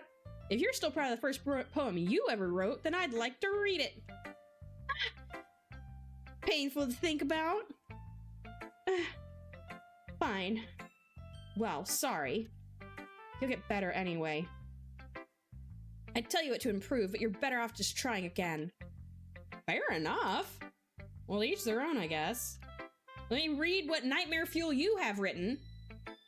Anyway, I guess I gotta share mine now. Knowing you, you'll probably think it's stupid. Eagles can fly. Oh my god. Monkeys can climb, crickets can leap, horses can race, owls can seek, cheetahs can run, eagles can fly, people can try, but that's about it. Natsuki, what the fuck is this? Okay. Yeah. I told you that you weren't gonna like it. Well, okay. I like it. Or you're lying. What? Just be honest. I am. I'm not. Why are you so convinced that I wouldn't like it? Because it's stupid. Well, because everyone in high school thinks that writing has to be all sophisticated and stuff, so people need to take my writing seriously. Isn't the point of poems for people to express themselves? Writing style wouldn't make your message any less valid. What is the message? Dog goes woof, cat goes meow, bird goes tweet, and mouse goes squeak. Recognize those lyrics? That's, what does the fox say? Bing, bing, bing, bing, bing, bing, bing. Anyway. I play that for the kids. They love it. Yes, exactly. I like when it's easy to read, but it hits you hard. Like in this poem. Seeing everyone around you, right? Seeing everyone around you do great things can be really disheartening. So I decided to write about it. Yeah, I understand. But the other nice thing about simple writing is that it puts more weight on the wordplay. Like I set up for a rhyme at the end, but then made it fall flat on purpose. It brings out the feeling in the last line. I honestly hated it. The message is that people can't do shit, right? So you did. I guess more went into it than I realized. That's what it means to be a pro. I'm glad you learned something. Didn't expect that from the youngest one here, did you? Yeah, I guess not. I decided to humor her with that last comment. I don't really care how old everyone is, but if Natsuki is feeling proud, then I won't take that away from her. Everybody is 18 for the record. Ugh, I guess it's everyone. I glanced around the room. That was a little more stressful than I anticipated. It's as if everyone is judging me for my mediocre writing abilities. Even if they're just being nice, there's no way my poems can stand up to theirs. This is a literature club, after all. I sigh. I guess that's what I ended up getting myself into. Across the room, Sayori and Monica are happily chatting. My eyes land on Yuri and Natsuki. They gingerly exchange sheets of paper, sharing their respective poems. I don't feel like they're gonna, like, mesh with their styles. As they read in tandem, I watch each of their expressions change. Natsuki's eyebrows furrow in frustration. Meanwhile, Yuri smiles sadly. What's language? Did you say something? Oh, it's nothing. Natsuki dismissively returns the poem to the desk with one hand. I guess you could say it's fancy. Thanks. Yours is cute. Cute? Did you completely miss the symbolism or something? It's clearly about the feeling of giving up. How can that be cute? I know that. I just meant the language, I guess. I was trying to say something nice. Huh? I mean, you have to try that hard to come up with something nice to say? Oh no. Thanks, but it really didn't come out nice at all. Well, I do have a couple suggestions. If I was looking for suggestions, I would ask someone who actually liked it. Oh shit, that's wrong screen. Which people did, by the way. Sayori liked it, and Essie did too. So based on that, I'll gladly give you some suggestions of my own. First of all, excuse me, I appreciate the offer, but I've spent a long time establishing my writing style.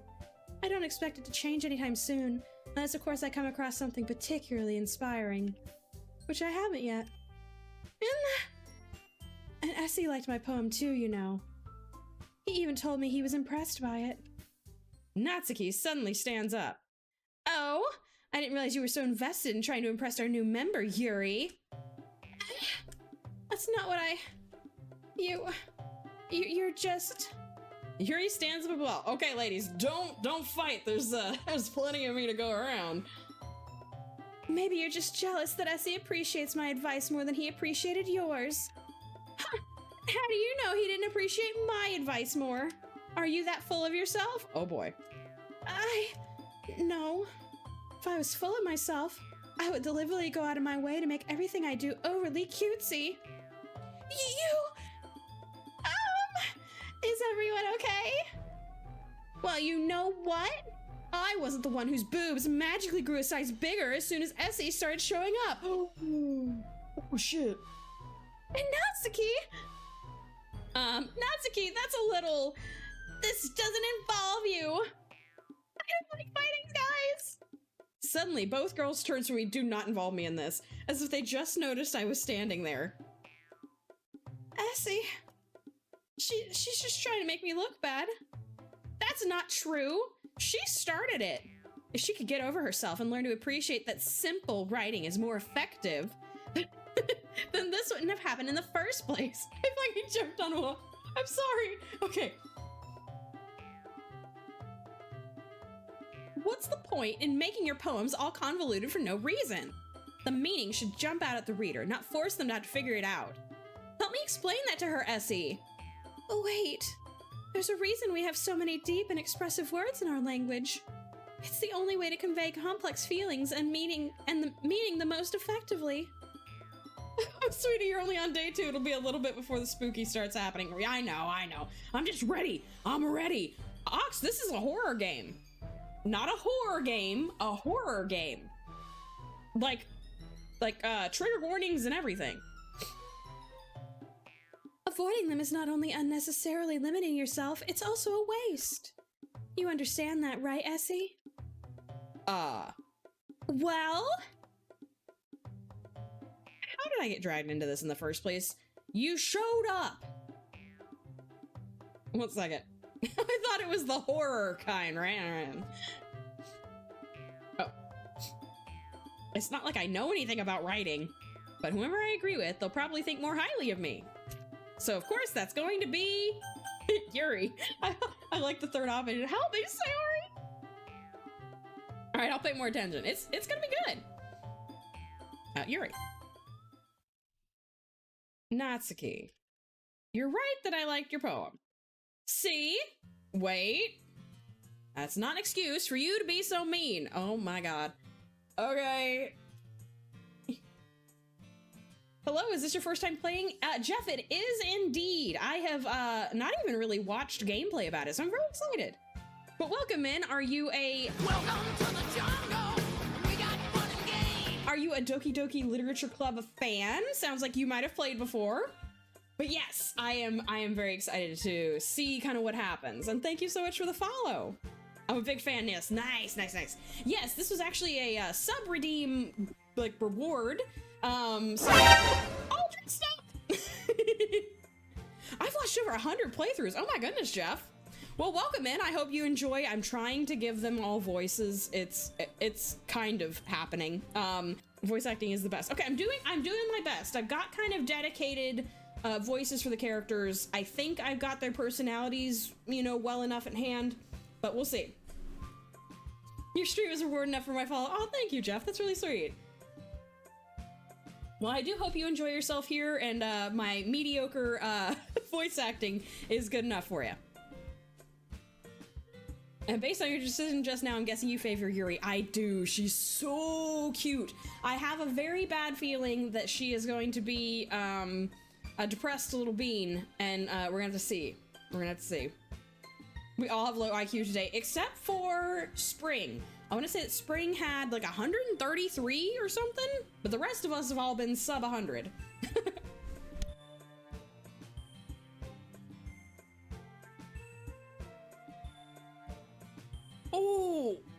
Oh, 10, Jeff. Damn. Also, is Jeff okay? Is that what you'd like to be called?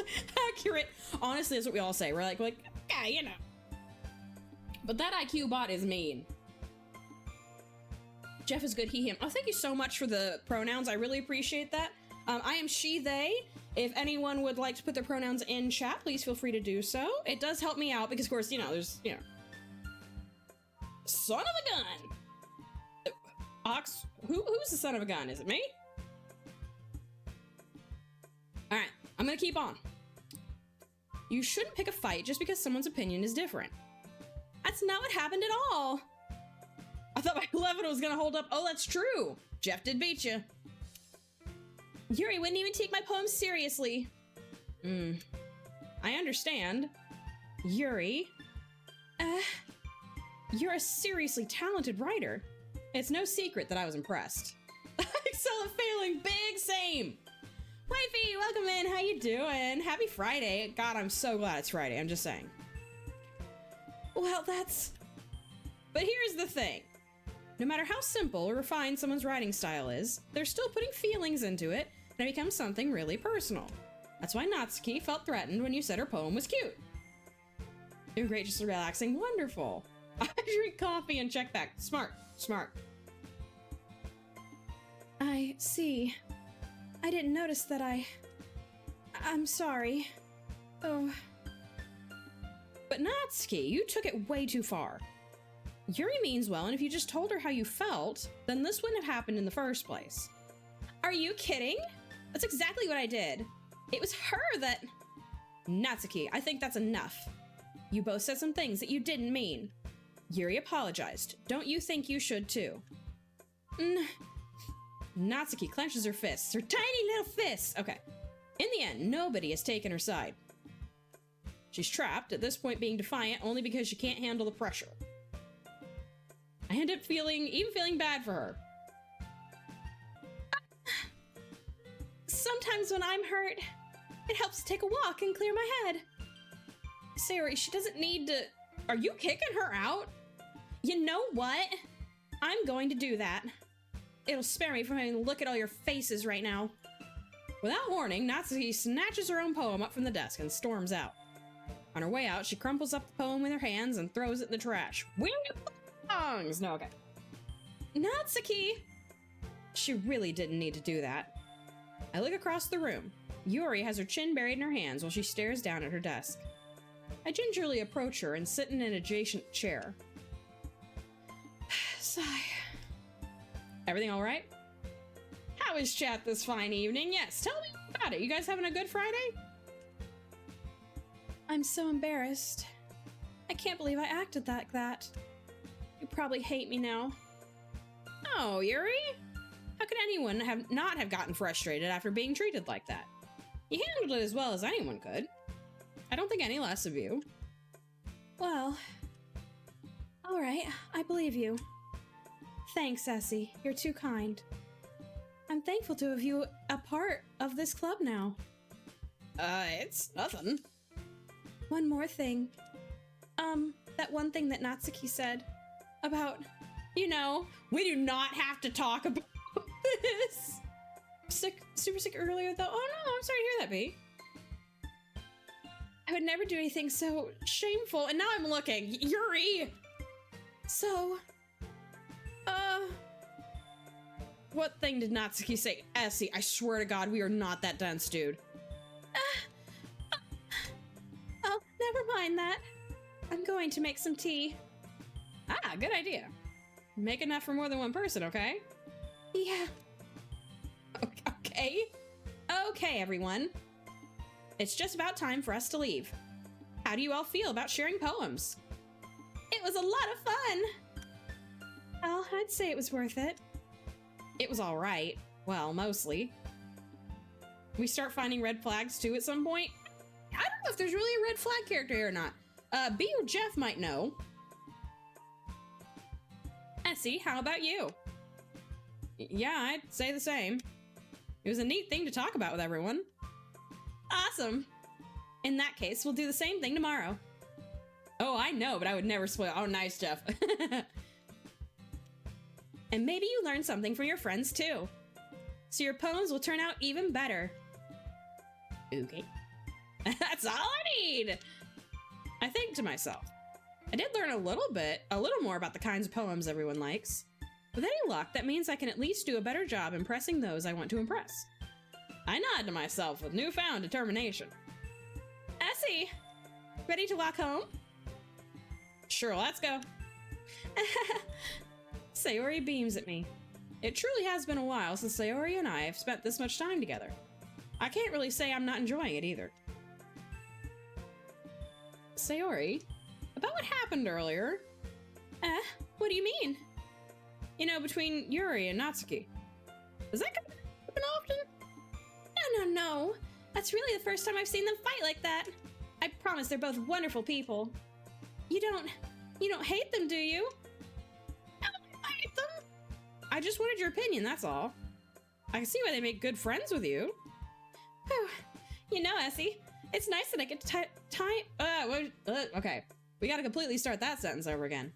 It's nice that I get to spend time with you in the club. But I think seeing you get along with everyone is what makes me the happiest. And I think everyone really likes you too. Ox, I'm willing to bet you're gonna really start liking at least one of two girls. I'm excited to see where Ox's path goes. That's... Every day is going to be so much fun. Oh boy. It looks like Sayori still hasn't caught on to the kind of situation I'm in.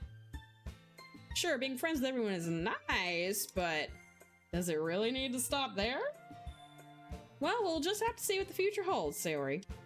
I pat Sayori on the shoulder. I said that more to myself than to her, but it's easy to use Sayori as an eternal monologue sometimes. We are not a good friend. Okay. Yeah. Let's do this.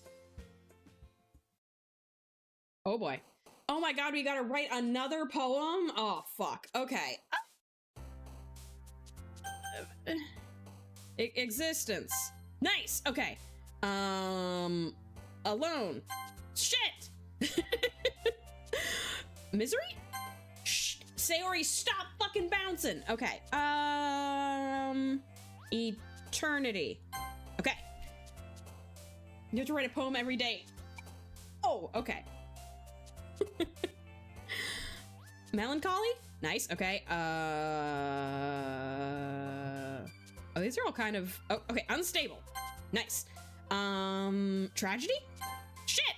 Okay.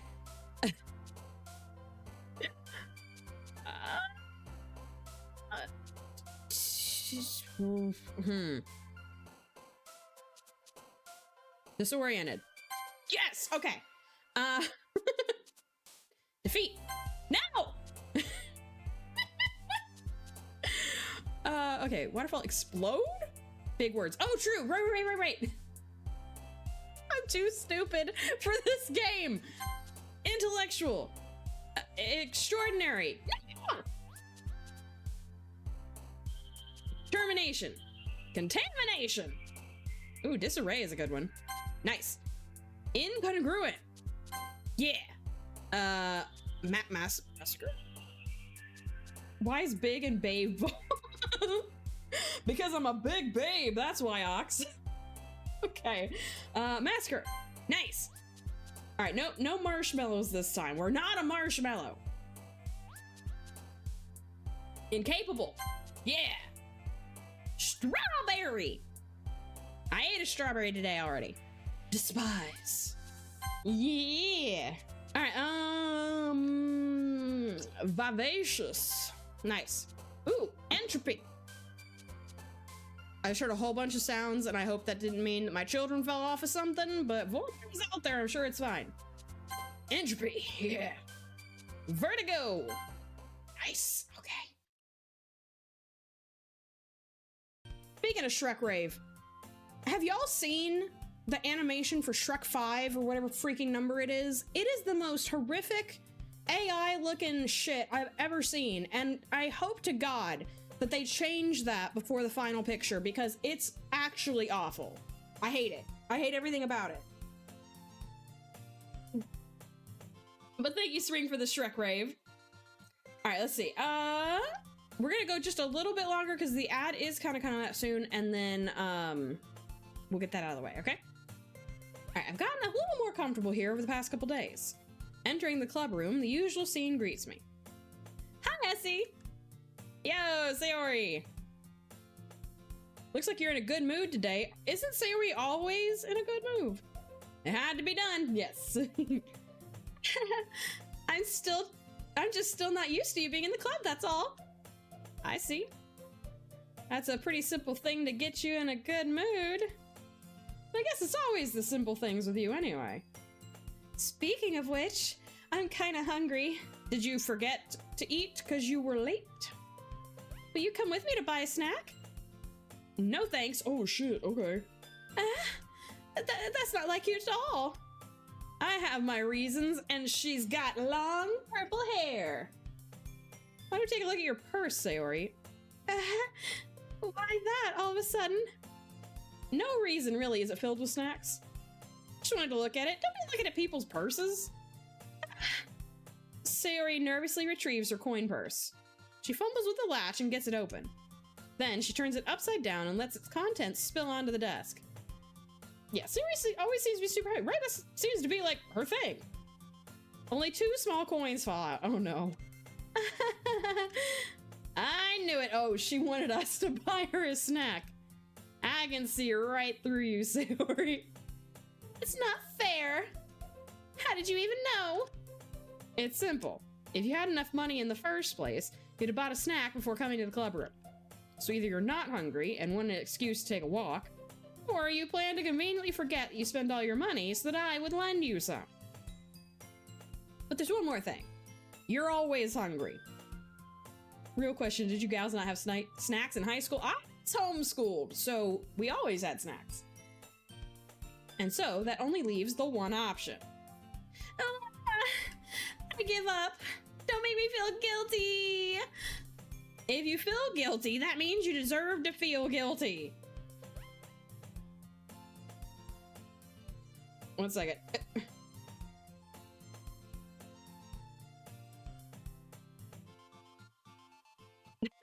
I sent a text message to Warmer. I was like, is everyone okay? But it auto corrected to on, and he's like, nobody's on. Yuri suddenly giggles. I didn't notice that she was listening in. I had a cold pack in front of my backpack and always had cold sodas. Oh, nice. Her face is in her book, as always. I wasn't listening or anything. I was just something in my book. Yuri! Tell Essie to let me borrow some money! Don't get me involved like that, Sayori. Besides, you should only buy what you can responsibly afford. And frankly, after pulling a mischievous little stunt like that, your suffering is fair enough retribution. Did I just... I didn't mean that. I got too absorbed in my book. You... I really like when you speak your mind, Yuri. It doesn't happen much, but it's a fun side of you. There's no way you could think that. You were right, though. I did something bad, and now I have to accept the revolution. That's a word. Retribution. No. Okay. Still, coming from you, Sayori, I guess there's a little devil inside all of us, isn't there? Oh? Don't let her fool you. Sayori knows exactly what she's doing. After all, she told you guys she was bringing me to the club before she even told me. You wouldn't have come if it weren't for the cupcakes. That is very true. That is extremely true. So I had to trick Natsuki into making them. Come on, give me more credit than that, Sayori. No, we do not deserve the credit.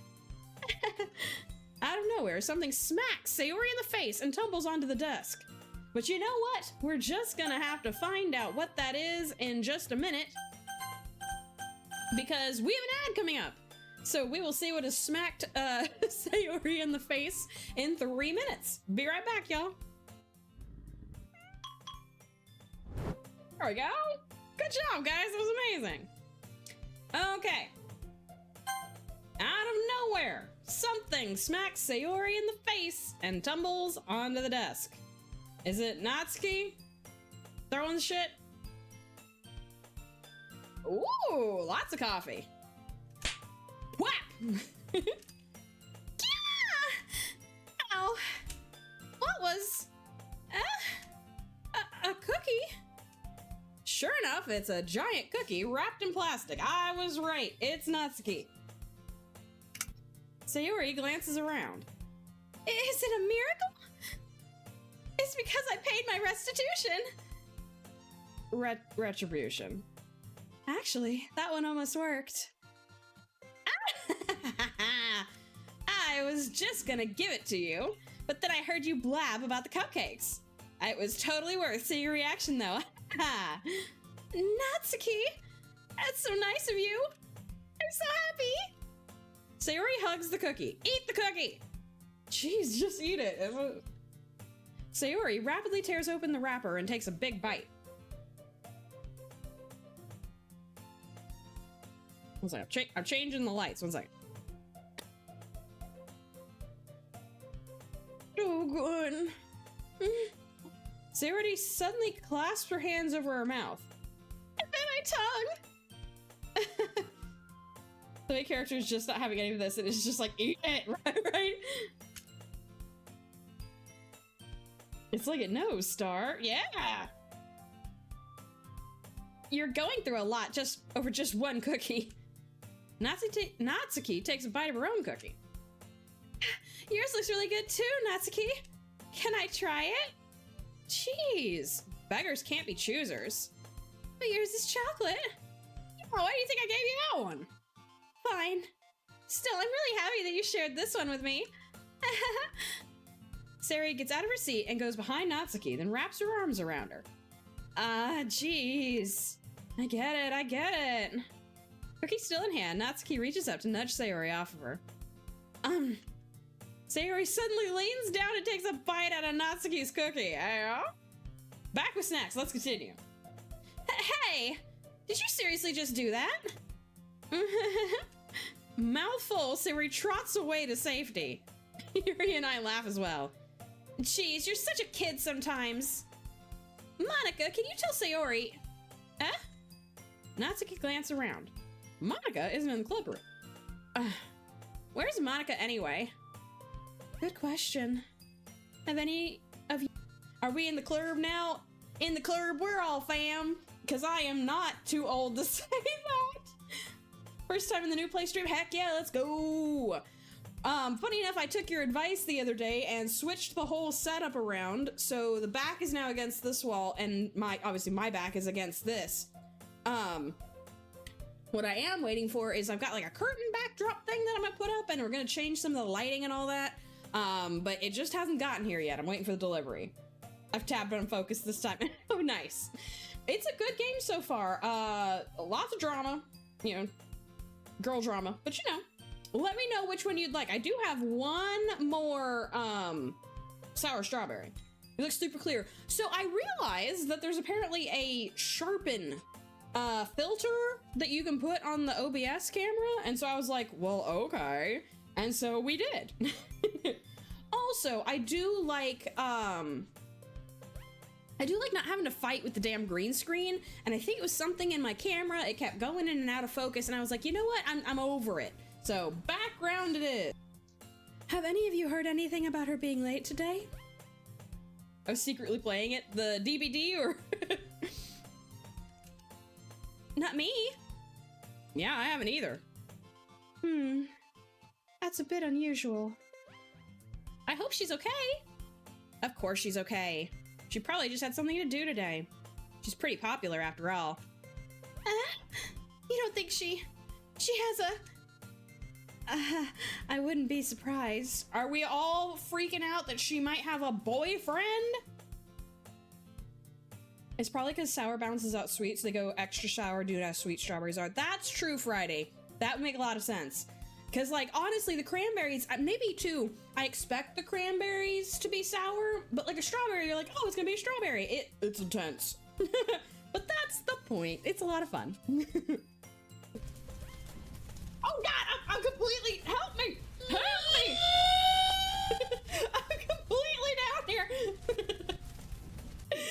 Metzi underscore just cheered 100 bits. Thank you so much for the biddies, Mets. You snuck in amongst all the green. Yeah. Sari looks terrified. Yeah, I think she thinks that Monica has a boyfriend, and we're like freaking out about it. I'm waiting on the GPU market to be chill. Gotcha. I was like, I know it was like something, you know? My color changes every time. I never know what color it'll be. Oh. Oh, I meant the fire. That's true enough. I hadn't had the fire redeemed in this new setup yet, and I am like completely engulfed in the flames. Also, hi. Yes, hi. Welcome in. How you doing? Okay. I would not be shocked to find that Monica has a boyfriend, so like... You don't set your Twitch's name color, it just randomly selects it. I did not know that, Friday. Also, the colors are different depending on whether or not I'm looking at chat through Firebot or if I'm looking through my stream manager. There's a lot of green. There's a lot of green in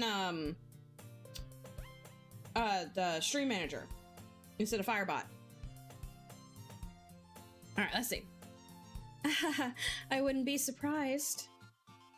She's probably more desirable than all of us combined. I don't know about that, Yuri.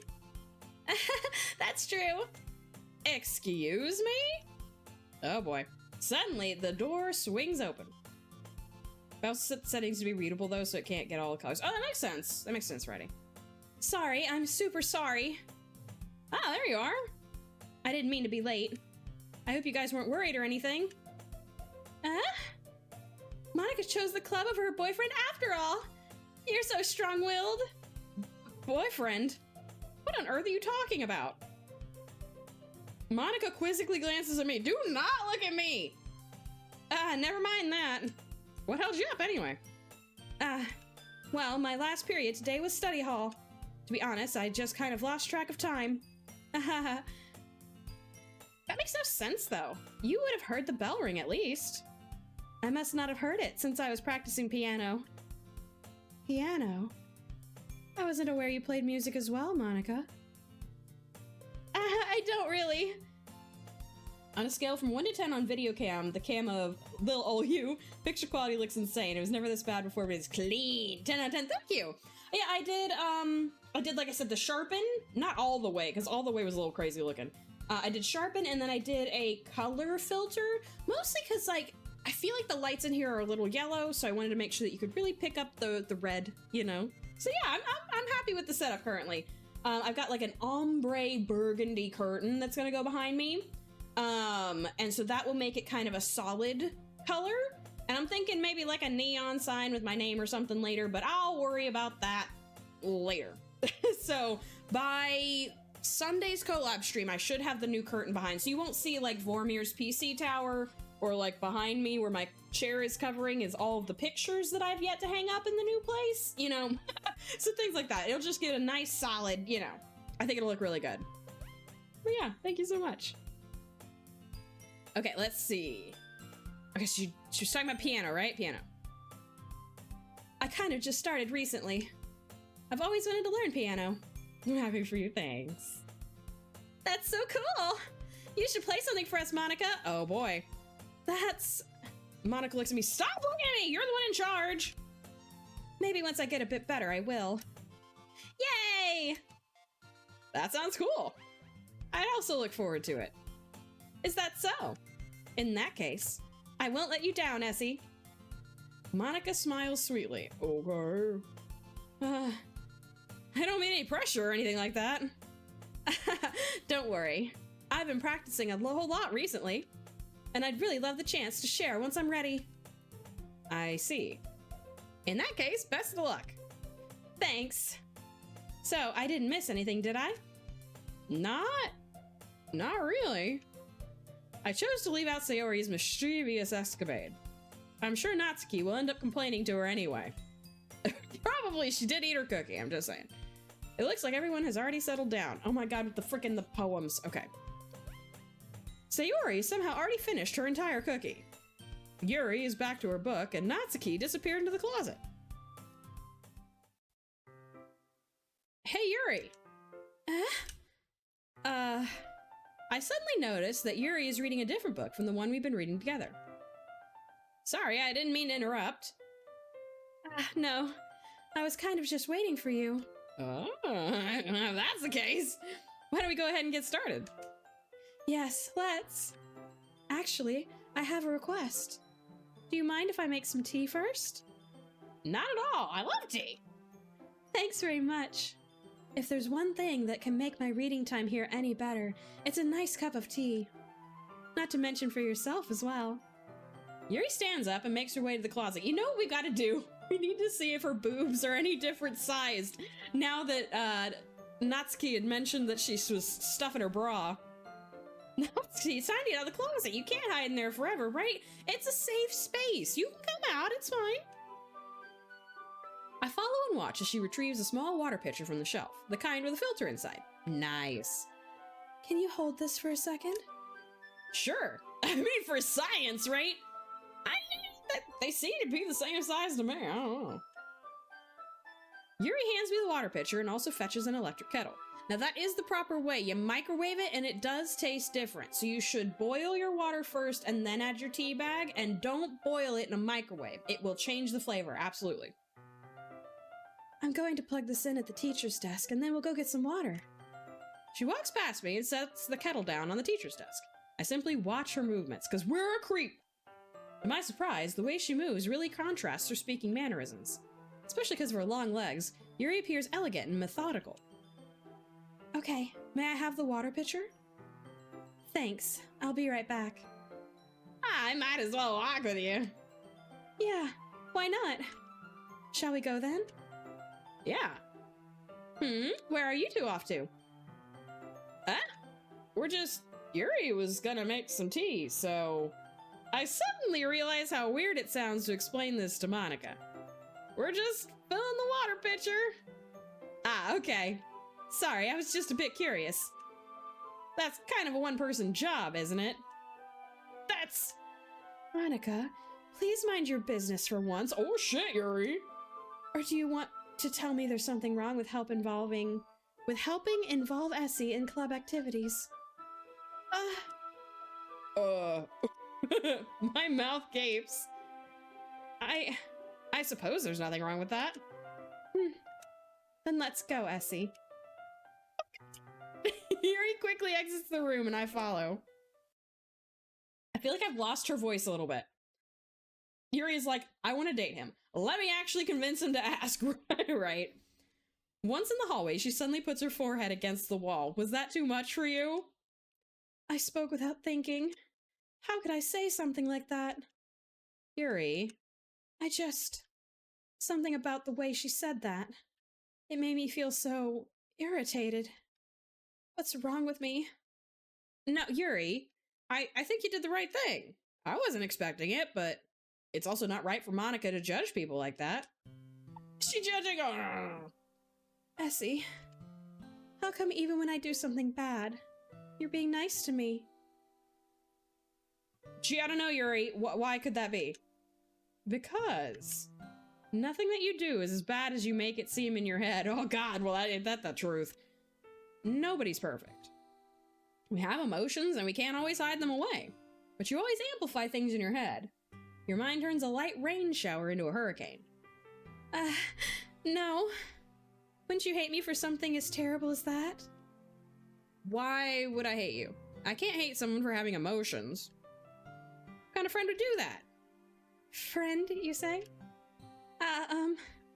Yuri lifts her head. Essie, I really like being friends with you. Thanks, Yuri. I like being friends with you too. I feel kind of awkward saying something like that. The main character, because I joined this club because it was all women. Run the numbers, right? And I'm doing my best to help Yuri feel better. Anyway. Yeah. Shall we go? Yeah. Yuri and I walked to the nearest water fountain. Once we fill up the water pitcher, we return to the classroom. See, do you like oolong tea? Ah, yeah. Anything is fine. Very well. Yuri sets the temperature on the kettle to 200 degrees. Now it's time to get the teapot. You really do this properly, don't you? Of course. I shouldn't do any less when I'm making tea for others. if I'm not an expert on tea or anything. In that case, you'll only be even more impressed. Perhaps I will. Yuri fetches the teapot and begins measuring the tea leaves. To my surprise, she even starts humming a little to herself. You must be in a good mood now. Is that so? I was letting it show. Let it show! Anyway, and you noticed. I was doing a bit of thinking, and I decided that I would try to expressing myself a little bit more.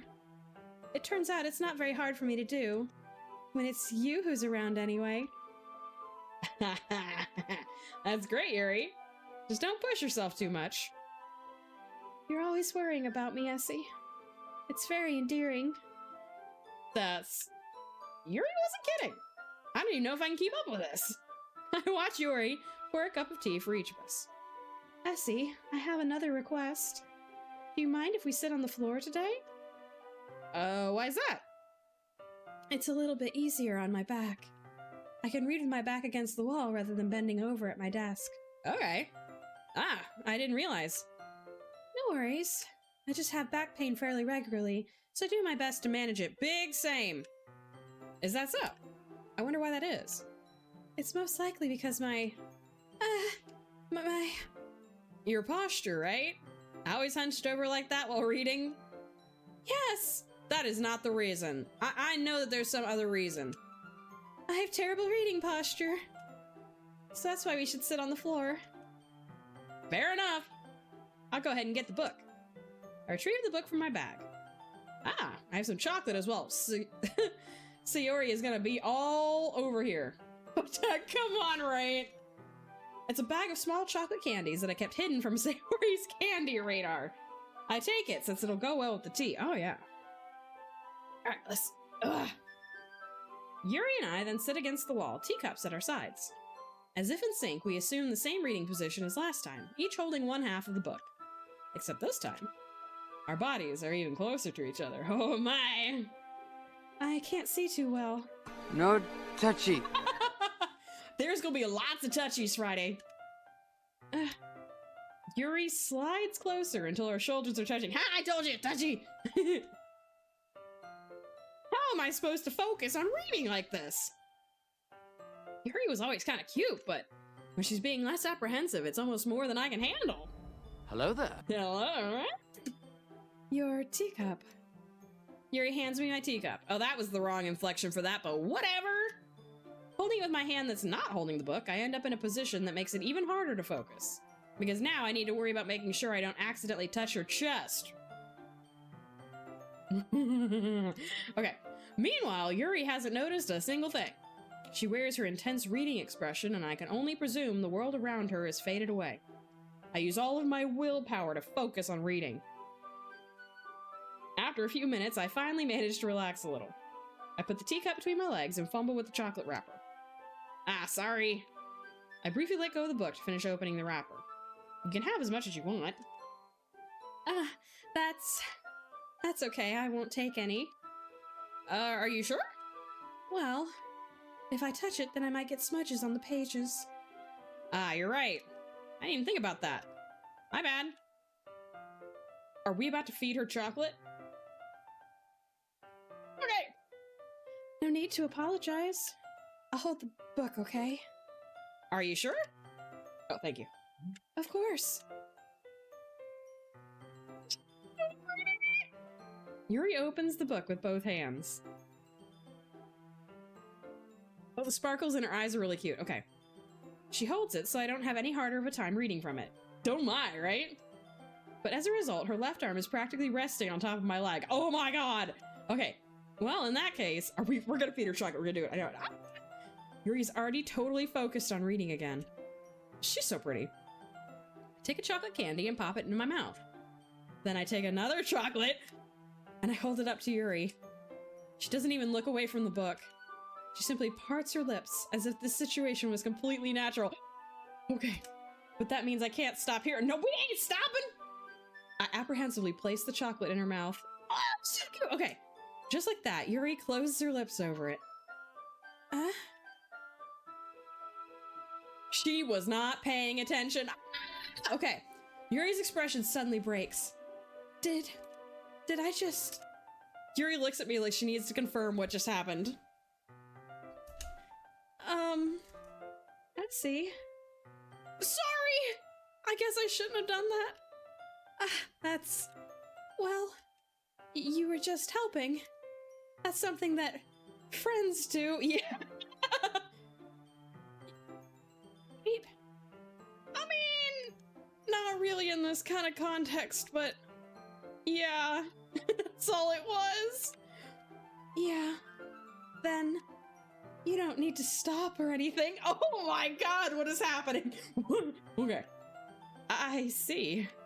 The situation has gotten really tense. Yui tries to return to the book. Ain't nobody focusing. But I can just tell by her expression that even she can't focus now. My heart is pounding. I nervously take another chocolate between my fingers. But this time, Yuri's eyes meet mine. How did it even come to this? Yuri doesn't avert her gaze. Oh my god. I notice her chest rising and falling to the rhythm of her breaths. I raise my arm. Like before, Yuri parts her lips, but it's different this time. I take the chocolate and place it in her mouth. I feel her hot breath on my fingers. Okay, everyone! God damn it, Monica! Oh, what? Yuri jolts back. Ah! It's time to share poems. Essie, you can help Yuri put away the tea stuff, right? Get out of here! Yeah, of course. Okay, thanks. The spell is abruptly broken. I'll take care of the cups. Yeah.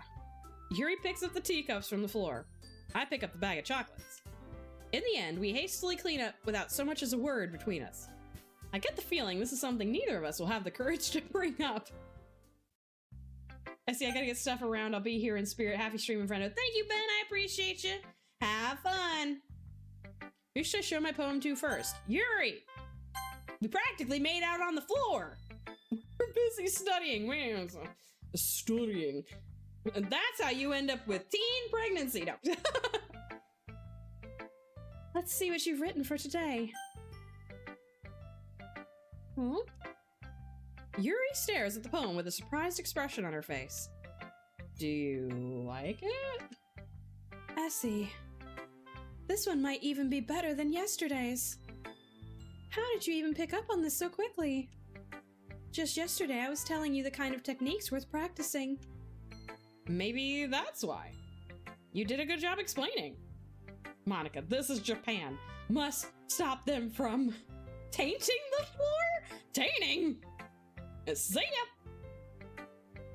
I really wanted to try giving it more imagery. Yuri visibly swallows. Even her hands appear sweaty. I'm not used to this. Used to what? I don't know. It's fine, take your time. Yuri breathes and collects her thoughts. I know that Yuri likes to think before she speaks, so I offer that patience to her. Yeah, just being appreciated like this, I guess. It probably sounds really stupid, but seeing someone motivated by my writing, it just makes me really happy. Are you saying you never shared your writing before?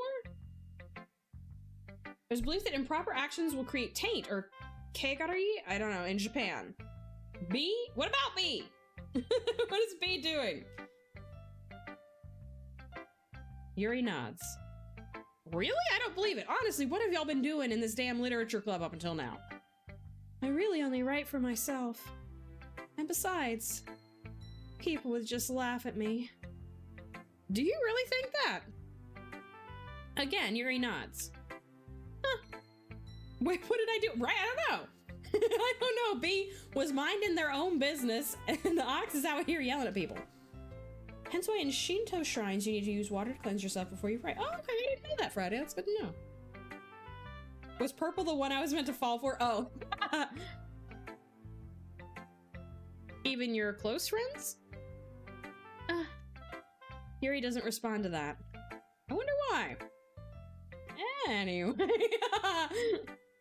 Do you want to share the poem you wrote today? Yeah, I do. If it's with you. The raccoon. It happened. Oh, wow, this is longer. Okay. It happened in the dead of night while I was slicing bread for a guilty snack. My attention was caught by the scuttering of a raccoon outside my window. That was, I believe, the first time I noticed my strange tendencies as an unordinary human. Okay. I gave the raccoon a piece of bread, my subconscious well aware of the consequences. Well aware that a raccoon that is fed will always come back for more. The enticing beauty of my cutting knife was the symptom. The bread, my hungry curiosity. The raccoon, an urge. Are we talking about stabbing the raccoon? You'll see. The moon increments its phase and reflects that much more light off of my cutting knife. The very same light that glistens in the eyes of my raccoon friend. I slice the bread, fresh and soft. The raccoon becomes excited. Or perhaps I'm merely projecting my emotions onto the newly satisfied animal. The raccoon is taken to following me. You could say that we've gotten quite used to each other. The raccoon becomes hungry more and more frequently, so my bread is always handy. Every time I brandish my cutting knife, the raccoon shows me its excitement. A rush of blood. Classic Pavlovian conditioning. I slice the bread. And I feed myself again. You feed yourself what? I was a little bit more daring with this one than yesterday's. I can see that. It's a lot more metaphorical, right?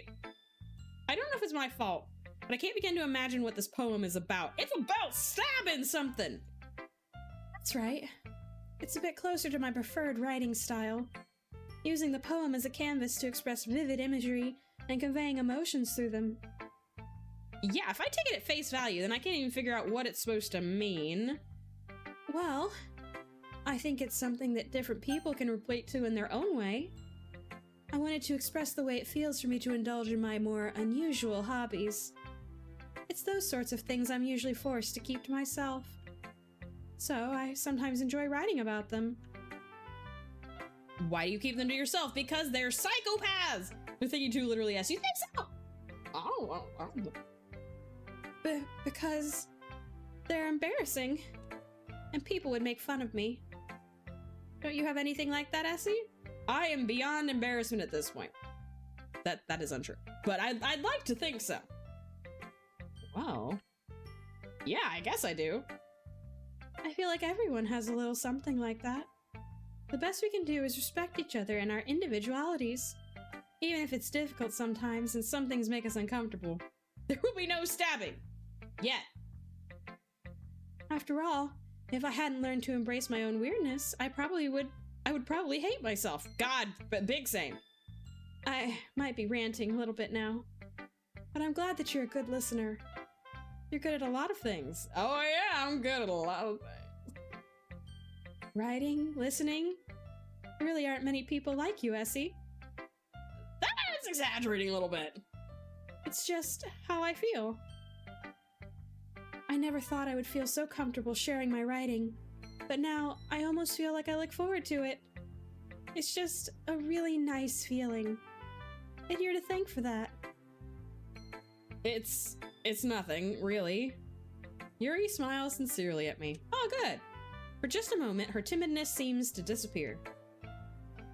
Now, who should I show my poem to next?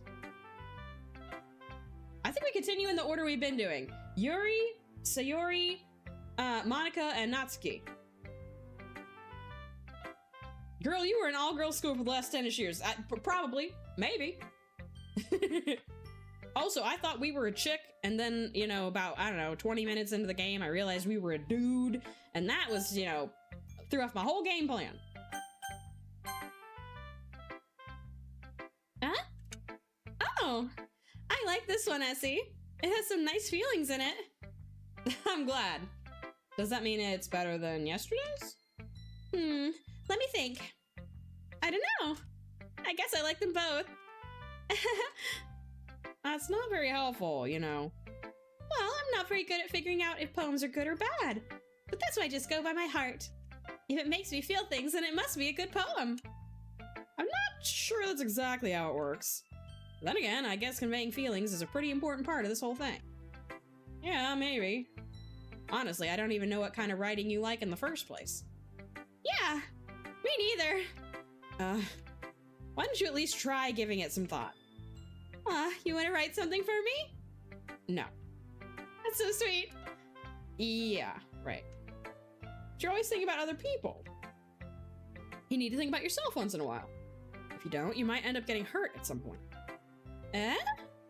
Well, I don't really know what you mean, but I'll try to keep it in mind. Well, whatever. Anyway, let's see. I guess I like happy poems. Wait, sometimes I like sad poems too. Sometimes a little bit of both. There's a word for that, right? What's the word I'm looking for? Bittersweet. Yeah. I like things that are happy and things that are sad. Happy and sad? I can't see you liking something sad, Sayori. Well, I like happy the most. But sometimes when you have a little rain cloud in your head, a sad poem can give the rain cloud a little hug and make a nice happy rainbow. Sayori, that's unexpectedly poetic. Honestly though, right? It is? Hey, I'm getting better at expressing my feelings after all. Thanks, Essie. I should go write that down then.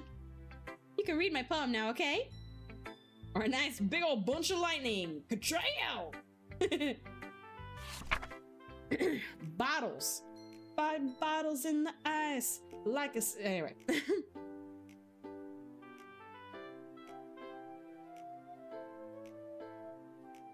Okay. The first line is throwing me a little bit. Bottles. I pop off my scalp like the lid of a cookie jar. It's the secret place where I keep all my dreams. Little balls of sunshine all rubbing together like a bundle of kittens. I reach inside with my thumb and forefinger and pluck one out. It's warm and tingly. There's no time to waste. I put it in a bottle to keep it safe. And I put the bottle on the shelf with all the other bottles. Happy thoughts, happy thoughts, happy thoughts and bottles all in a row. My collection makes me lots of friends. Each bottle is starlight to make amends. Sometimes my friend feels a certain way. Down comes a bottle to save the day. Night after night, more dreams. Friend after friend, more bottles. Deeper and deeper my fingers go. Like exploring a dark cave, discovering the secrets hiding in the nooks and crannies. Digging and digging, scraping and scraping. I blow dust off my bottle caps. It doesn't feel like time elapsed. My empty shelf could use some more. My friends look through my locked front door. Finally, all done. I open up and in come my friends. They come in such a hurry. Do they want my bottles that much? I frantically pull them from the shelf, one after the other, holding them out to each and every friend, each and every bottle. But every time I let one go, it shatters against the tile between my feet. Happy thoughts, happy thoughts, happy thoughts in shards all over the floor. They were supposed to be for my friends who aren't smiling. They're all shouty, pleading, something. But all I hear is echo, echo, echo, echo, echo inside my head. What in the actual... Sayori, what is this? Holy crap! Sayori, did you really write this? Of course I did. Didn't I tell you yesterday I was gonna write the best poem ever? Yeah, but... I mean, I didn't expect something like this. Coming from you. Monica taught me a whole lot. And I've been really in touch with my feelings recently. I see that. Literally. Sayori, maybe we should have a talk, right? Like, intervention time. I see that. It's almost doesn't even need to be in the sentence. It's almost kind of creepy. Let's just lock ourselves in the closet so you can't hide. I think that they may find us and murder us and take our skin. I'm just saying. Creepy? Well, not exactly. Maybe because I'm so used to being cheerful. Well, never mind. I'm thinking too hard about it. Point is, it came out good, so you should be proud of it. Ah, thanks. I feel like it was meant to express myself this way. It even helps me understand my own feelings a little bit better. Writing is like magic. You've gotten pretty passionate about this, huh? Hope you keep it up. Yeah, writing's the best. I'm gonna keep writing until I die. Don't get ahead of yourself. Sayori's always had a habit of getting obsessed with something before dropping it no more than a week later. Okay, you don't have to read me like that. MC Sweetie, the metaphor is disturbing. Ask, right? I wonder if this is one of these times. But seeing the passion in her eyes makes it hard for me to be pessimistic. Who should I show my poem to next? Monica. Hi again, Essie. How's the writing going? Alright, I guess. I'll take that. As long as it's not going bad. I'm happy that you're applying yourself. Maybe soon you'll come up with a masterpiece. Ha! I would not count on that. You never know. Want to share what you wrote for today? Sure, here you go. I give my poem to Monica. Alright.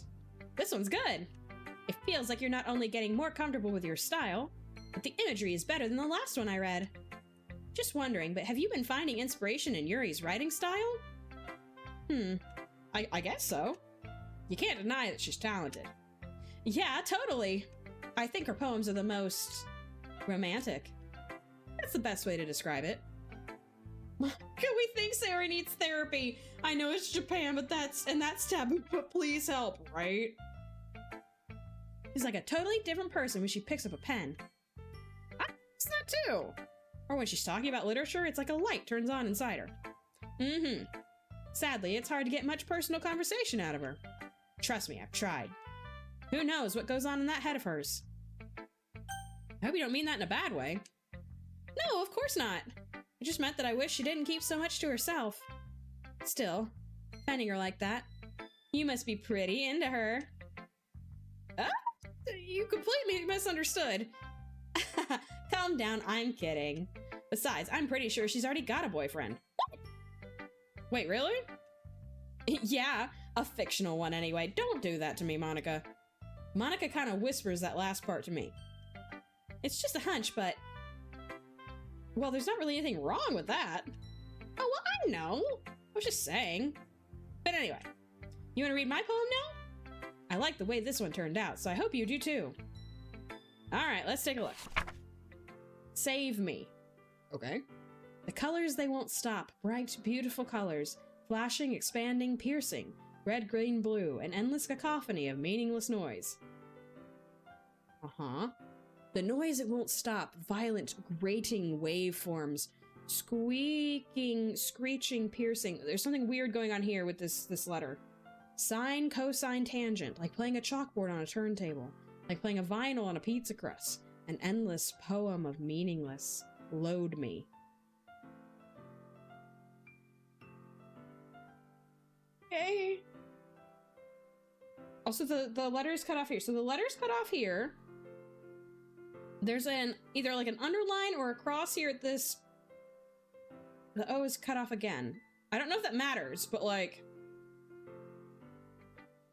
It's even more abstract than your last one, huh?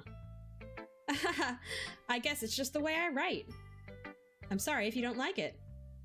No, I never said that. It's just the kind of thing I've never really seen before, I guess. I kind of like playing with my space on the paper. Choosing where and how to space your words can totally change the mood of the poem. Natsuki, Monica, and Sayori are being cryptic. Can we join you in the closet for a while? Right? It's almost like magic. The way I wrote the lines really short makes it feel like they're trying to speak over the noise. I see. It's still hard for me to tell what it's about, though. Sometimes asking what a poem is about isn't the right question. A poem can be as abstract as physical expression of a feeling, or a conversation with the reader. So putting it that way, not every poem is about something. Anyway, here's Monica's writing tip of the day. Sometimes you'll find yourself facing a difficult decision. When that happens, don't forget to save your game. You never know when you might change your mind. Is it fourth wall break? Hello? Or when something unexpected may happen.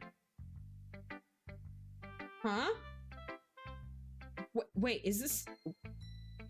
What do you mean, is this tip even about writing? You're the one talking about it!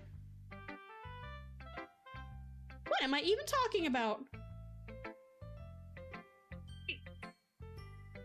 I don't know, Monica. You're driving this bus. What do you mean? That's my advice for the day. Okay. Thanks for listening. Monica, did you just break the fifth wall? That's what I'm saying, right? Like, what? I have concerns. Natsuki, let's join you in the closet. Well, I can admit that it's better than the last one. It's nice to see that you're putting in some effort. Thank you. That's good. But I still don't like this at all. It's trying too hard to be serious. What do you mean by that? Poems don't need to be all deep sounding to express something. You're just jealous that I want to get in Yuri's pants and not yours. It's going to sound like you're forcing it unless you really don't suck at it. Honestly, don't bother trying to write poems like this unless you're on Yuri's level. Natsuki stopped short all of a sudden. Don't tell me. What? You're not just trying to impress Yuri, are you? What are you talking about? Keep your voice down! You know, Yuri would love this angsty. Just because she's a talented writer doesn't mean I mean, you... Looks like I'm in trouble. I somehow struck a nerve, though what I did is beyond me, because we're stupid. I am so done with you. Natsuki shoves the poem I handed her back over to me. Take your stupid poem. If you read it for someone else, just don't show it to me. Okay. Ouch. That's what I get for letting a younger girl step into my business. Unless I was a mind reader, I was destined to be in a world of pain from the start. At least Natsuki wasn't really the girl I was trying to impress in the first place. Too true. Okay, everyone. We're all done reading each other's poems, right? Okay, can I please save? I think I accidentally misclicked.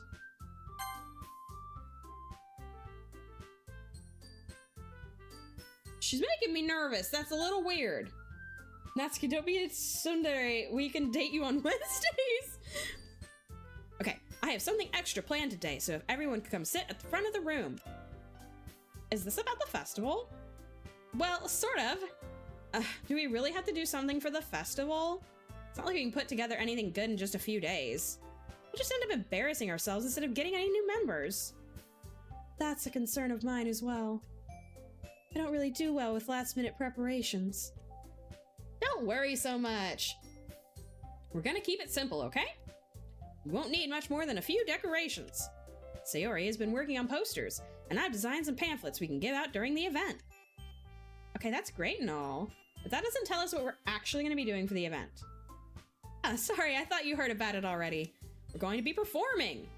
Performing what, Monica? Performing? Monica. Yeah, we're going to be having a poetry performance. Oh, no. Each of us are going to choose a poem to recite during the event. Yuri is going to literally die. But the cool part is, we're also going to let anyone else come up and recite poems too. Oh no. Sayori's putting it all on the posters in case anyone wants to prepare ahead of time. Sayori, who's been coloring a poster, holds it up for us to see. Are you kidding me, Monica? You didn't. You didn't already start putting those posters up, did you? Well, I did. Do you really think it's that bad of an idea? Well, no, it's not a bad idea, but I didn't sign up for this, you know? There is no way I'm going to be performing in front of a group of people like that. I agree with Natsuki. I could never, in my life, do something like that.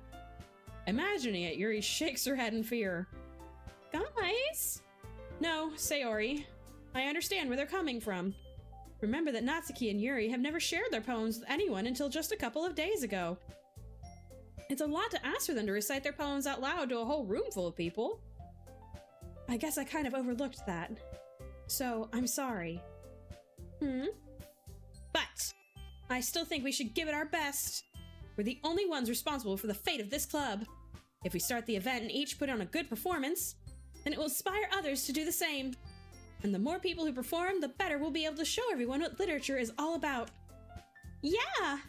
It's about expressing your feelings, being intimate with yourself, finding new horizons, and having fun. That's right. And it's those reasons that we're all in this club today. Don't you want to share that with others? To inspire them to find the same feelings that brought you here in the first place? I know you do. I know we all do. And if all it takes is standing up in front of the room for 2 minutes and reciting a poem, then I know you can do it. Natsuki and Yuri remain silent. Sayori looks worried. I guess that leaves me no choice. I agree. I don't think it's too much to ask. I think that Sayori and Monica have been trying really hard to get new members. The least we can do is help them out a little bit. Well, maybe, but... It looks like Natsuki doesn't have any arguments left. Okay, fine. I guess I'll just have to get it over with. Alright! Oh, thanks, Natsuki. What about you, Yuri? The same feelings that brought you here in the first place. So, lesbianism? So, lady, I thought we were a chick, and I was so mad to find out that we're a dude! I thought it was gonna be all lesbians, but no, we had to come in and ruin it. Welcome in. Are you a Doki Doki fan? This is my first time playing. Monica, there ain't no way Yuri's doing this. Yuri dejectedly glances around at everyone else's expectant faces. I guess I don't really have a choice. That's everyone! You're the best, Yuri! I've never seen anything more cottagecore coded than DDLC, right? It's awful being guys in this world. I thought we were gonna have lesbian love, and it wasn't. We're just a man. We're playing a he-him lesbian. It's fine. There we go. I think too, it's just because like it was me dressed up, and I was like, yeah, we're gonna be, MC. But it's fine. It's fine. This club is seriously going to be the death of me. Oh gosh, you'll be fine, Yuri. But anyway, let's move on to the main event. I want each of you to choose a poem of yours. We're going to practice reciting them in front of each other. Now that is a good idea, honestly. No way! Monica, this is too sudden. Well, if you can't recite your poem in front of the club, I expect to do it in front of strangers. Oh no. Don't worry, I'll start off to help everyone feel a little more comfortable. Can I go next? Of course. Now, let's see. Monica flips through her notebook to the specific poem she has in mind for herself. She then stands behind the podium. The title of this poem is The Way They Fly. Monica begins reciting her poem. Her clear, confident voice fills the room. More than that, her inflection is pristine. She knows exactly how to apply emotion behind each line she recites, bringing the words to life. Is this something she's done before, or is she simply a natural? I glance around me. Everyone has their eyes on Monica. Sayori looks amazed. Yuri has an intense expression on her face that I don't understand. Finally, Monica finished the recitation. Did we skip over Natsuki? The four of us applaud. I've had people look me dead in the face and swear to me that these girls are straight because MC was written as a guy. Oh! Yeah, no, I'm definitely getting some, maybe some bi vibes, Monica takes a breath and smiles.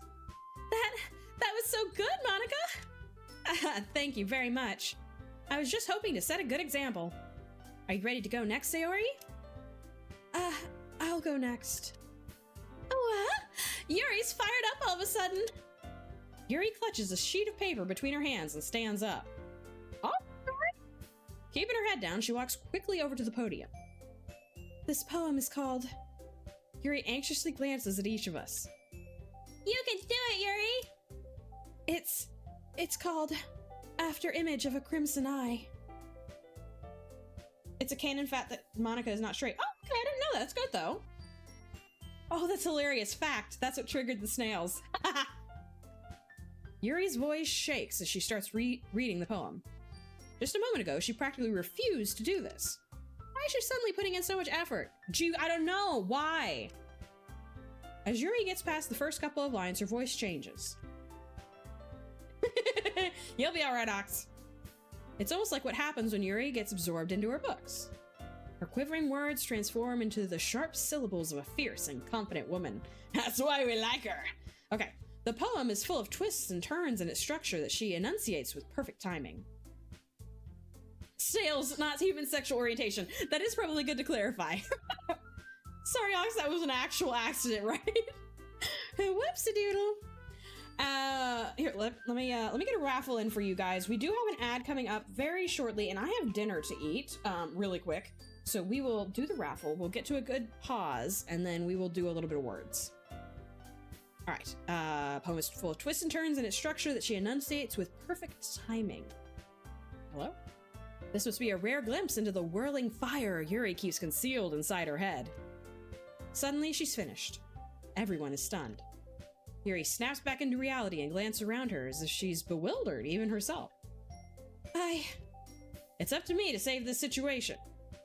I'm the first to start applauding, hell yeah. Everyone joins me afterward and we give Yuri the recognition she deserves. It's not that we didn't want to applaud for her. We were caught.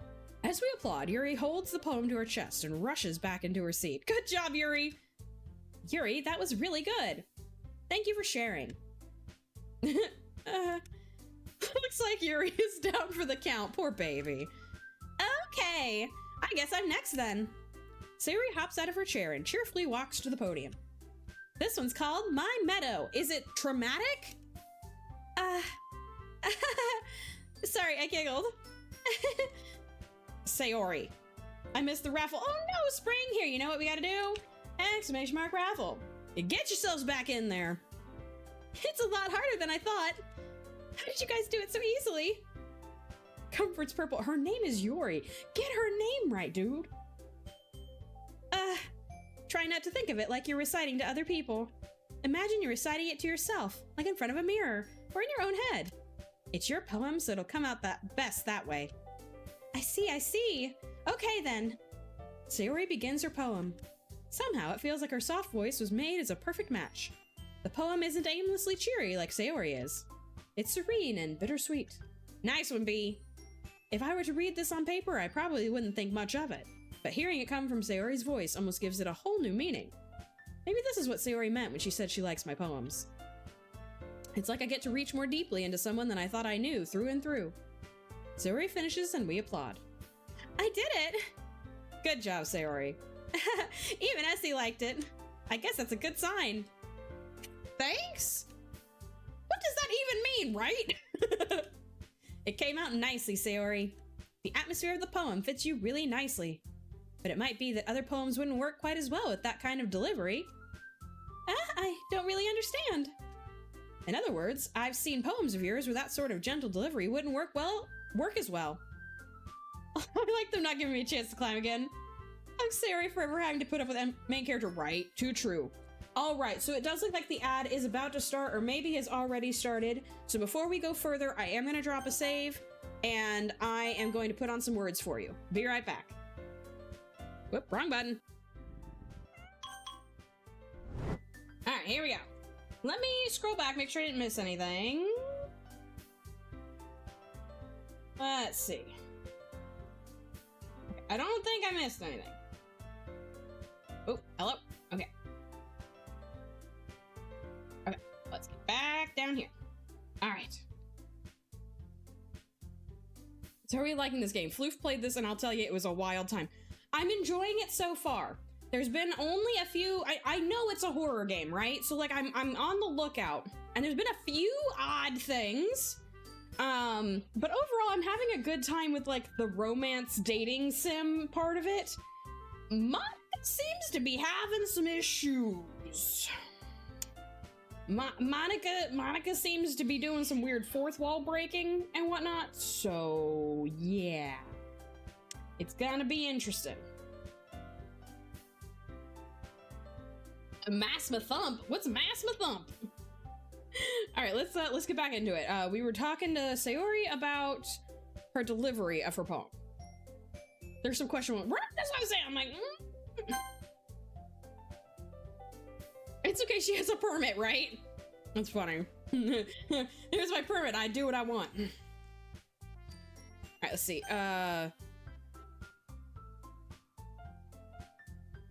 All right, I've seen poems of yours where that sort of gentle delivery wouldn't work as well.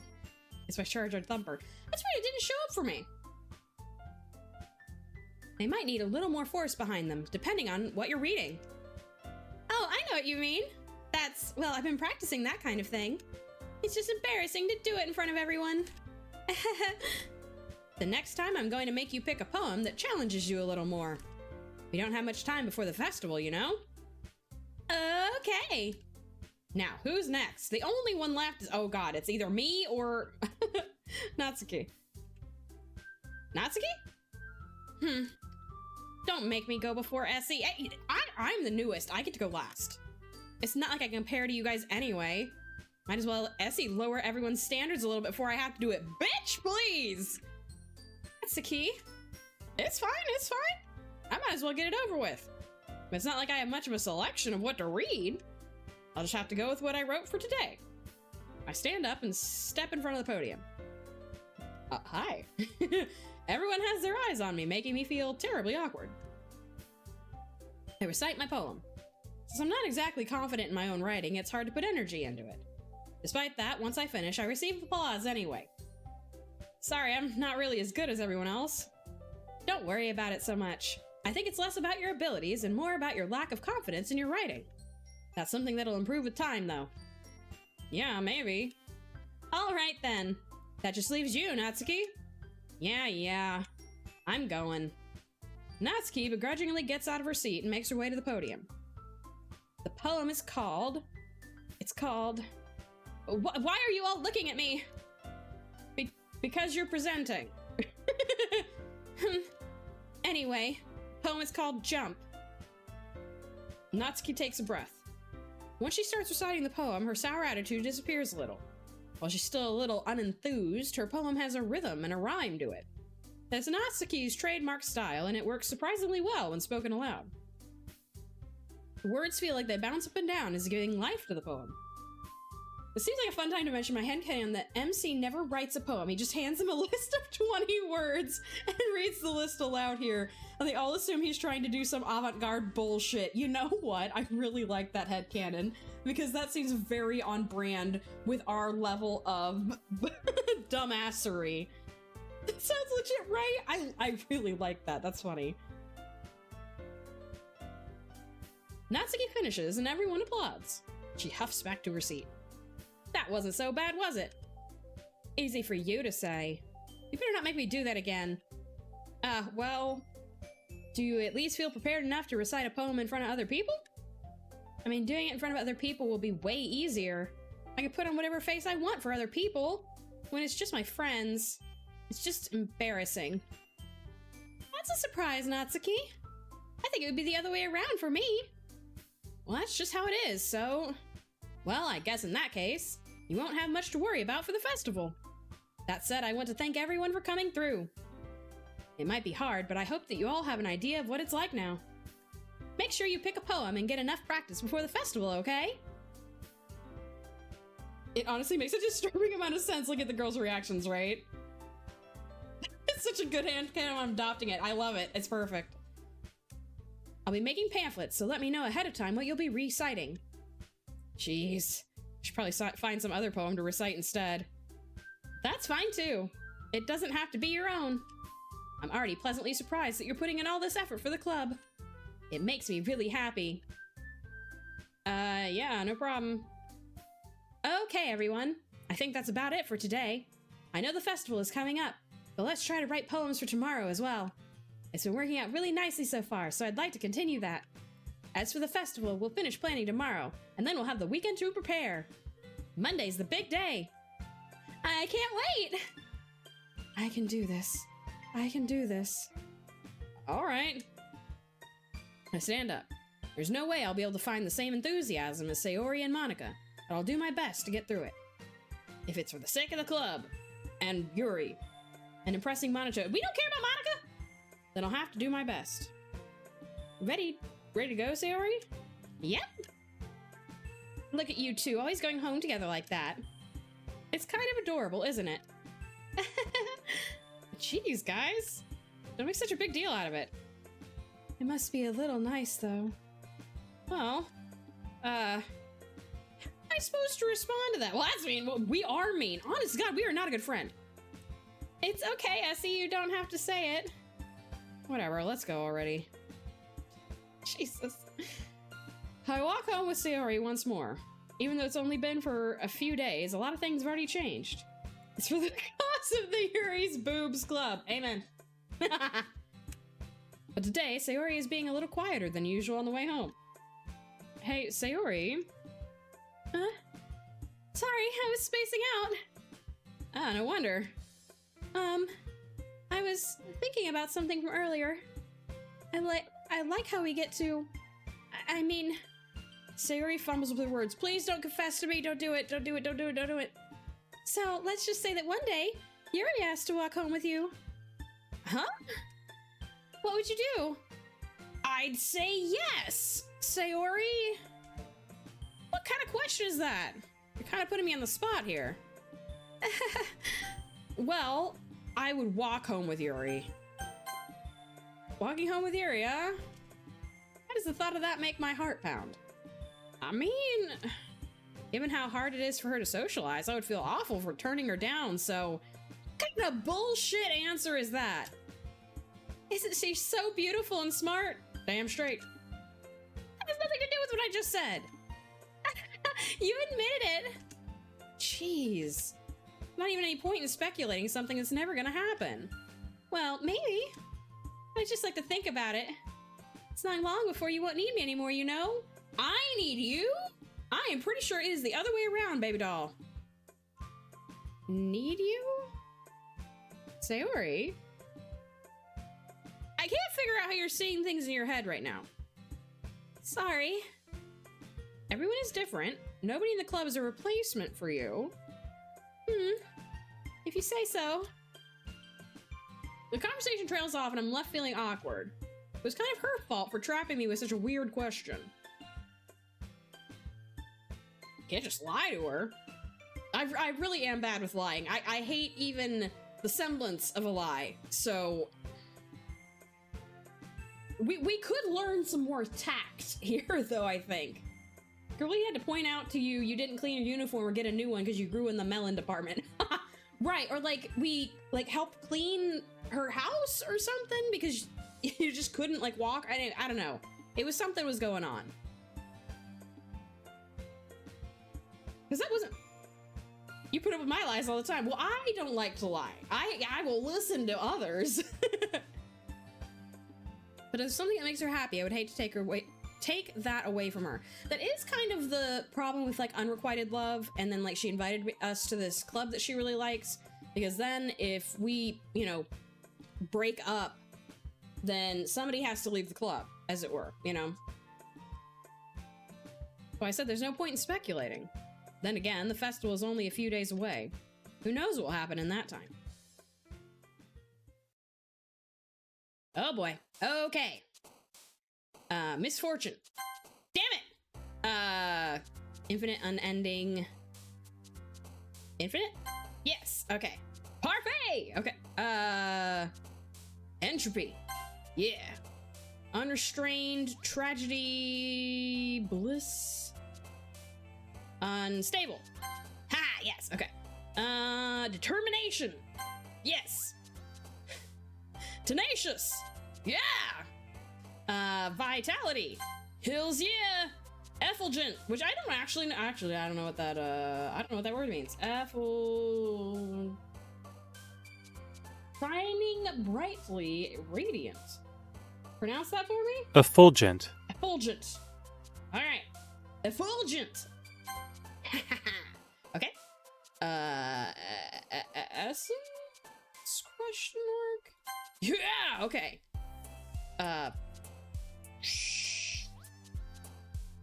Extraordinary philosophy. Yeah! Okay. Infallible. We are killing it. Glowing. Gotcha. Thank you, Jeff. Fear. God damn it! Okay.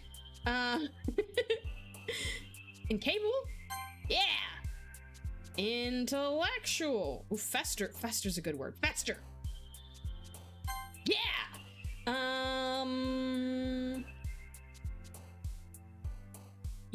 Eternity.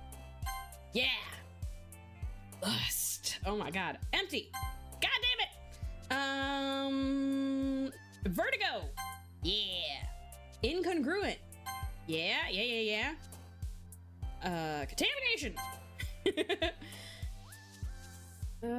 Frightening. Hells yeah. Okay. Oh man, I'm the last one here again. Don't worry, I just walked in too. Were you practicing piano again? Thank you. Yeah, she ain't practicing shit. Next time you should try unrequited. Okay. You must have a lot of determination. Starting this club and now picking up piano. Well, maybe not determination, but I guess passion. Remember that the club wouldn't be here if it wasn't for all of you. And I'm super happy that you're all willing to help out for the festival too. I can't wait for the festival. It's gonna be great. Weren't you complaining about it just yesterday, Natsuki? Well, yeah. I'm not talking about our part of the festival, but it's a whole day of school where we get to play and eat all kinds of delicious food. Feel that? You sound a bit like Sayori all of a sudden. Monica, do they usually have fried squid? Squid? That's a pretty specific thing to look forward to. Oh, come on! Are you saying you don't like squid? You of all people. Why her of all people? Was that the second poem or third? That was the third poem. Third? Yeah, something like that. I didn't say I don't like it. Besides, what do you mean by you of all people? Because it's right in your name. Monica. That's not how you say my name at all. I see, I already saw bottles. We did, I believe. Is that a secret word? Also, that joke makes no sense in translation. Never mind. It made no sense to- Yes, you did. Oh no. Okay, apparently I am missing like important shit that could have been like an information. Let's just focus on our own event for now, okay? Fine. Your reactions aren't as funny as Yuri's or Sayori's anyway. Excuse me? Where is Sayori anyway? Ika is Japanese for squid, but if you spell Monica's name in Japanese character, Ika isn't in her name. Oh, gotcha! Nice. There you are! Sayori is sitting at a desk in the corner of the room, looking down at nothing. I walk over to her. It's in Japan, she's mispronouncing Monica's name to say squid. Gotcha. Hey, Sayori. Wave my hand in front of her face. You're spacing out again. Sorry. Don't mind me. You can go talk to everyone else. Huh. Is everything alright? Of course. Why wouldn't it be? I just feel like you're a little off. Sorry for assuming things. Jeez, you worry too much about me. I'm fine, see? Sayori shows me a big smile. Bottles is just my favorite poem is why I was asking. Oh, gotcha. Yeah. Hey. How you doing? Hi, Sarah. Welcome back. Don't let me distract you from having fun with everyone. Well, alright. If you say so. I worriedly glance at Sayori before turning back toward everyone else. Conversation is already dispersed, with everyone back at their usual activities. Maybe I should ask Monica if she's noticed anything about Sayori recently. Since they've been preparing for the festival, they must be spending a lot of time together. I timidly approach Monica, who is shuffling through some papers at her desk. Essie, what's up? Hey, this might sound a little strange, but have you noticed anything up with Sayori recently? Sayori goes, you don't want us to worry, try to hide it a little better, right? That's what I'm saying. Anything up with her? In what way do you mean? Maybe I'm reading into it a little too much, but she seems a bit downcast today. Oh, you think so? I can't say I've noticed anything about her. Monica peers across the room at Sayori, who is idly dragging a rubber eraser up and down her desk. Maybe there's something on her mind. But I'm surprised I'm not the one asking you, Essie. You certainly know her a lot better than I do. Yeah, but she's never really like this. She always talked to me about things that bothered her. But this time, when I asked her, she was really dismissive. Sorry, I know it's not your problem. I just wanted to ask if you knew anything, so I'll drop it now. No. It's important to me, too. I mean, I'm also friends with her. And I also care about the well-being of my club members, you know? Maybe I'll try talking to her myself. Are you sure about that? I've noticed one thing about Sayori, her bright fucking hair color. Jesus, reflecting off non-reflecting surfaces somehow. Yeah, it is quite bright. My God, this dude just yesterday figured out Sayori has a second emotion. I don't think he really knows her that well. Honestly, we are a bit of a jackass. Like, we really are. We are not a good friend to Sayori. We are kind of mean to everybody. So, like... Also, Lorenzo, welcome in. Okay. She seemed like she wanted to be left alone. Are you sure? Maybe she just had a hard time bringing it up with the person of interest. Oh, right. Person of interest? Yeah, we're not. Come on, dude. We're not that stupid. We can't be. It's a written rule for a main character of a visual novel to be oblivious or any anime protect. True enough. True enough. What do you mean by that? I'm saying that maybe the thing on her mind is you, Essie. Me? How on earth would you come to that conclusion? Because she has eyeballs, dude. Oblivious is kind of charitable here. We're just stupid. I got a few examples. Oh, I believe you. Believe me. We were talking about Oran High School Host Club earlier. Nagisa from Assassination Classroom. That sounds amazing. Well, I probably shouldn't say too much, but Sayori talks about you more than anything else, you know? Ah! She's been so much happier ever since you joined the club. It's like an extra light was turned on inside her. What? Way! Sayori is always like that. Okay.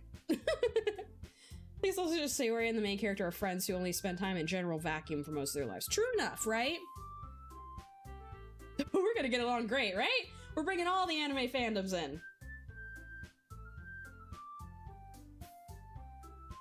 Okay, let's see. She's always been full of sunshine. It's not any different now than it always has been. Nagisa didn't know that his teacher was a fucking octopus who blew up the moon. All right then. Now they gotta kill it. Like 12, true enough, right? Like if they're younger. You're so funny, Essie. Have you thought that maybe you've always seen her as so cheerful? Because that's just how she is when she's around you. I mentioned the teacher was an octopus. I said too much. Oh, you mean about your fifth wall break? Yeah. I'm sorry. What do I know anyway? Oldest is like 15. That's really young. Exclamation mark join, get you in there, and I am gonna go ahead and drop a save. Lorenzo, thank you so much for your follow. Appreciate you being here. If you would like to pick a face stamp, just let me know and I will get one done with you. A bright yellow octopus, no less. Hey, nice. She's broken the sixth wall at this point. We can't break any more if the ceiling falls. True enough. I was like, speaking of which, is anything going on in the ceiling? No, okay. All right, I'm sorry, what do I know anyway? I didn't mean to jump to conclusions, so you should just forget about what I said. I'll try to talk to her, so try not to think about it for now. Spring and Bee, GG's! Monica smiles meaningfully. I know she said to forget about it, but I already know that I won't be able to get her words out of my head. Monica stands up from her desk and walks across the room to where Sayori is sitting. I watch her kneel down next to Sayori and gently talk to her. But she's keeping her voice so quiet I can't hear her from here. I sigh and sit myself down. I know Sayori told me not to worry about her and to have fun with everyone else. That's impossible to do when she's behaving like this. Ah, it's so sweet. My friends told me to avoid the ending. I thought nothing of it. Boy, was I wrong. I haven't seen it. Is it good? Like, would you recommend it? Boo, gamble 'em. We're on a campaign for Spring to be united with the Mew. That's what we're doing. It's set. Oh, okay. I won't spoil. Yeah, no, don't. Because I will pretend like I have the time to watch a new show and that, that bad? Oh, no. All right, let's see. Exactly how much do I care about her that I'm letting this weigh me down so much? Now it feels like I'm the one behaving out of the ordinary. There's nothing I can do besides wait for Monica. Why does it feel like I'm being watched? Probably because we are. I glance around the room.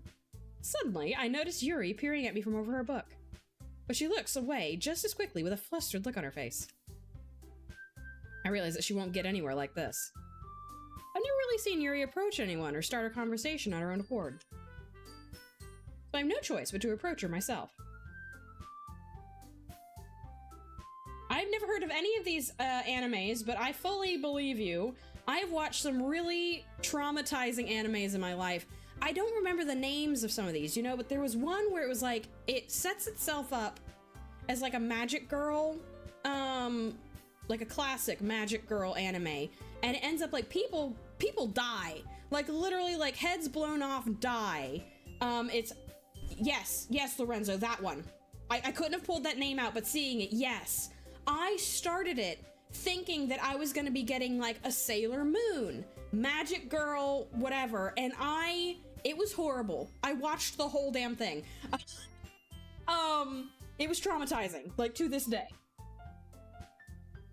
Anohana and Don't Feel Things We Gotta Have Words. Sailor Moon with girl, right? That's honestly right.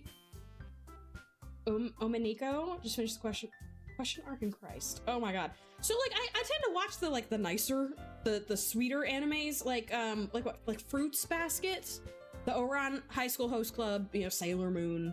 I did enjoy Sword Art Online, and I never did finish like Full Metal Alchemist. That one was a little bit more intense, but that one was obviously very good.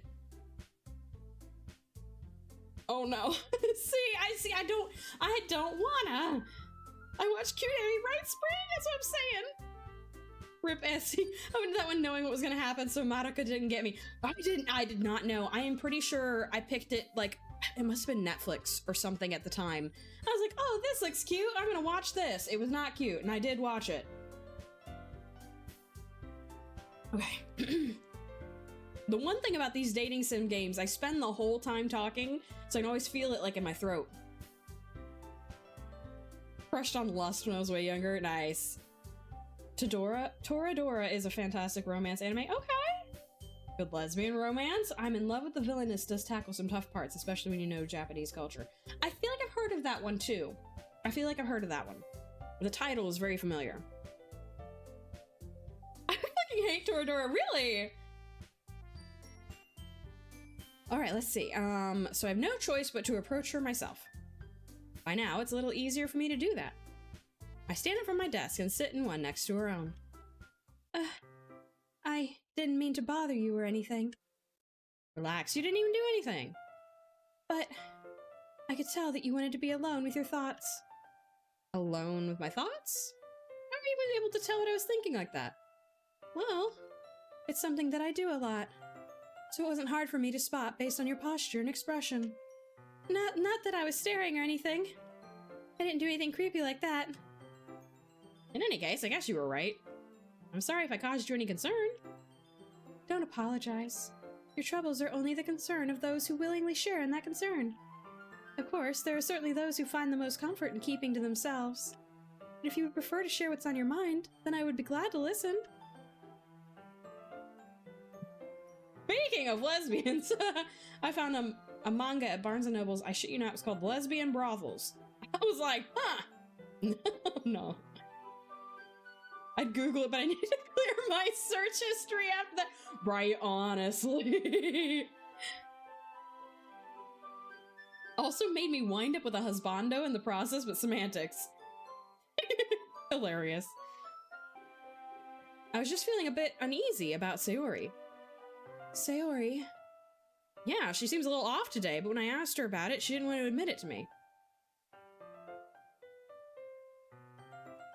Does it mean you can't have a credit card independently till 21? Probably. I can't help but wonder if something happened to her. Oh, that's quite romantic. Ah? Sorry. I didn't mean to say something stupid. It's not that, I just didn't want you to misunderstand. Sayori and I have just been friends for a long time, that's all. Ah, I see. Probably can't if we don't take a 20-minute break every 30 minutes. I know, we keep getting sidetracked. Then perhaps it is unusual for her to be dismissive to you about her feelings. Or maybe I'm just reading into it a little too much. I see. The world is full of meaning. often hidden deep beneath plain sight. And there are many untold mysteries behind every person, no matter how well you may know them. Ah. So you think that there might be something behind it after all? I think that Sayori is a very complex person. Her mannerisms on the outside don't always match what may be going on inside her head. And she may not always know what she wants. I noticed her strange behavior today too. And I also feel some concern for her. But in your case, it looked like she was fully occupying her thoughts, wasn't she? Well, I guess that was the case. Sayori, she really means a lot to you, doesn't she? I guess. She don't need to put it that way. We're just good friends, that's all. Yuri suddenly looks deeply into my eyes. Oh my god. Her expression is gentle and curious, as if she was searching for something. Embarrassed, I avert my gaze. God damn it! Okay. Sometimes, a person's mysteries are untold even to themselves. And you, as someone honest and caring, may uncover feelings you weren't aware were in you. That is, I think that she would be a very fortunate person to have you feel that way about her. Yuri, you're giving me too much credit. She really is! My aunt's also really into anime, so I decided to do a funny. But I think I'm pretty good at understanding my own feelings. You believe what you like. I'm not nearly as sophisticated as you. Damn straight. That's not a compliment, is it? It is what it is. What are we doing?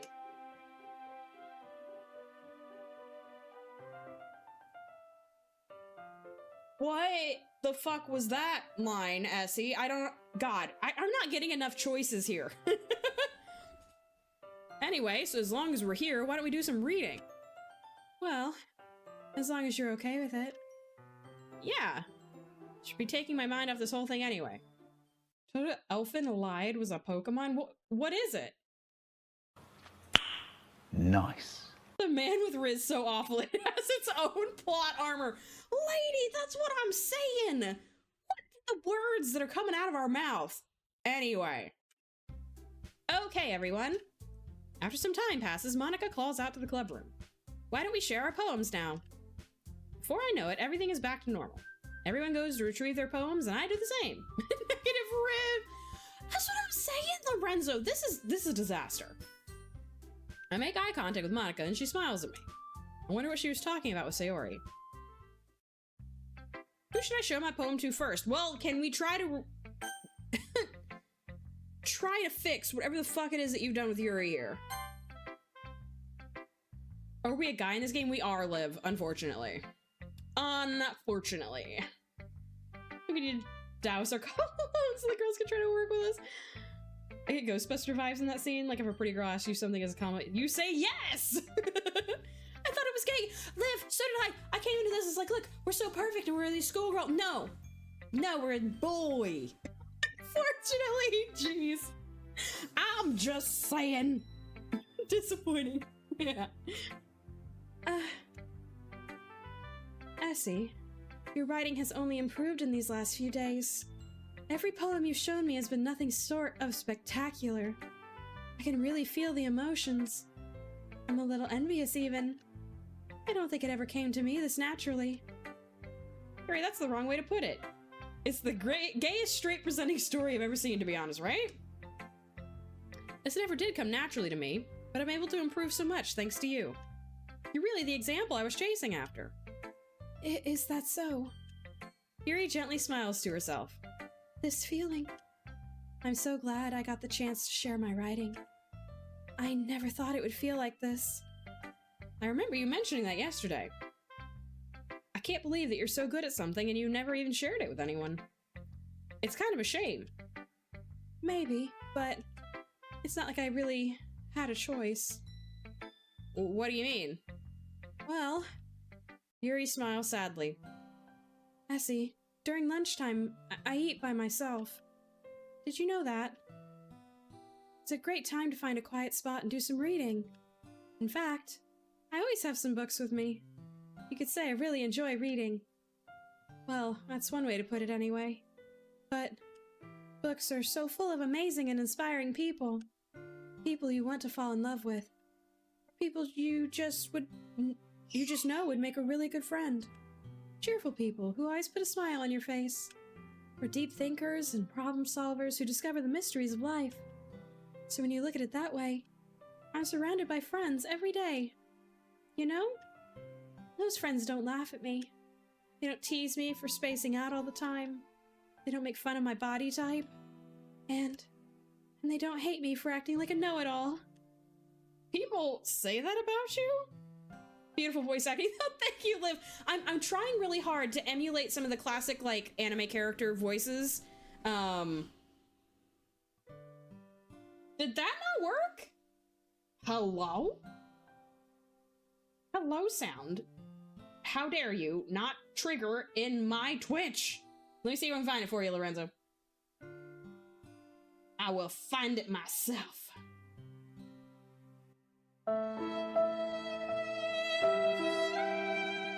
There we go. The magic of autism joints. True enough, lady. I swear to God, I sleep like this. I'm just saying.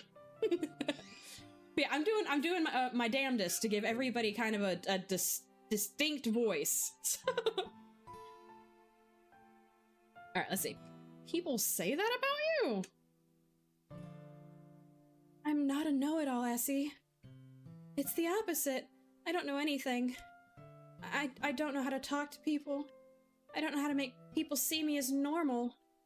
I don't even know how to make myself happy. I have all these feelings, and all I can do with them is read and write.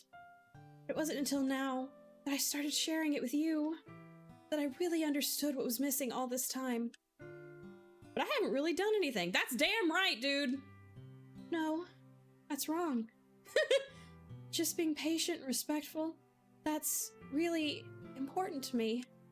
I know I'm a difficult person, Essie. I speak too slowly. I second-guess myself all the time. I read too deeply into things. But every time, you've always treated me just like anyone else.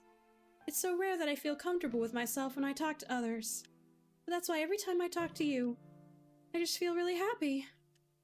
I see. Bar is in hell. Right? Well, I treat you how you deserve to be treated, Yuri. Let me see Ari crawled over it. That's too true. And if other people don't see it that way, then screw them. I mean, I joined this club hoping I would make friends.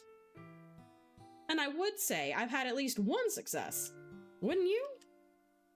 MC reminds me of high school bestie. In a good way? If you put it that way, yeah. We really are friends now, aren't we? Yuri puts her head in her hands. Oh boy. Get dirty! It didn't come through in the rewards queue either. Weird. I can't refund you your points. That's so strange. I wonder why. I'm gonna have to check that today. Or tomorrow. Sometime. That reminds me. I was waiting for a text message. Everything seems good. He's right, it's fine, I have a follow.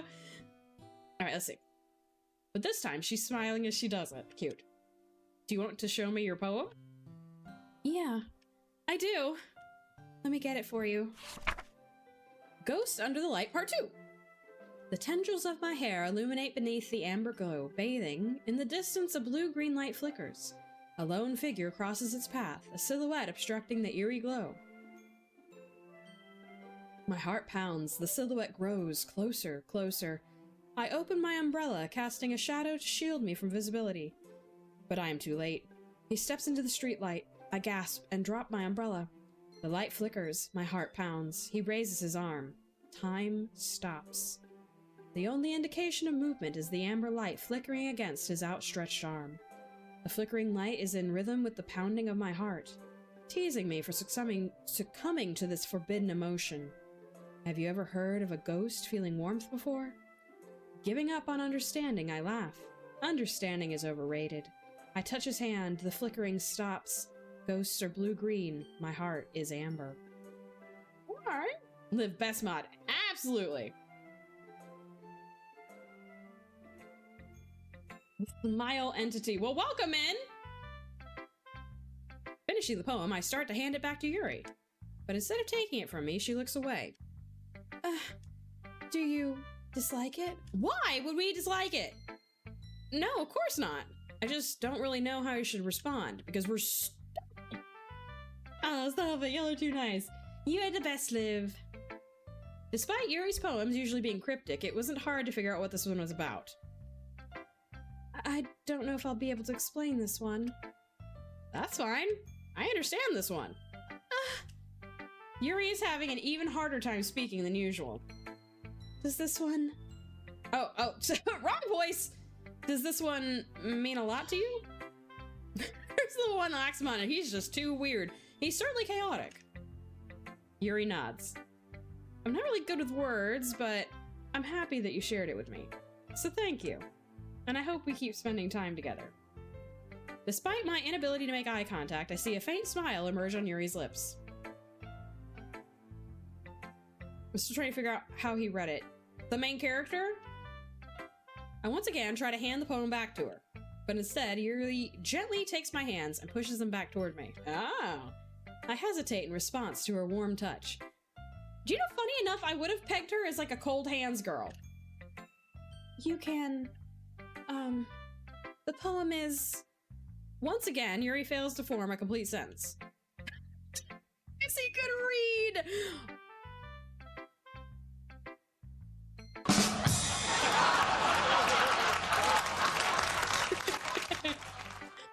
Brutal and inappropriate. You mean I can keep it? Yuri nods. I'd love to. Again, Yuri faintly smiles as if she doesn't want me to notice. You always make me feel nice. I know I'm not good with people, but I hope that I can return the favor sometimes. Yeah, don't worry. I think you do a good job. Yuri finally turns back toward me. I guess we should move on before Monica says something. I'm sure we can talk again later. Yeah. Jump! I'm sure we will. With that, Yuri timidly smiles at me and I return to my seat so I can put her poem away. Just testing. No, I do appreciate that. It must just be the one. I don't know. I'm not sure. Who should I show my poem to next? Well, in keeping with tradition, Sayori.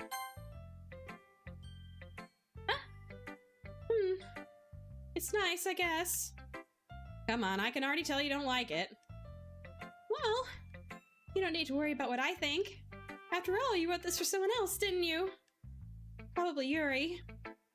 I didn't write this for anyone specifically. Well, maybe. That's not really what I meant, though. But it's okay. You're making new friends just like I was hoping. That makes me really happy. Sayori, you guess I'm your friend. Walking peach. Lorenzo. And you're happy too, right? In this club? Well, of course I am. Good. What was with the tilde at the end of that?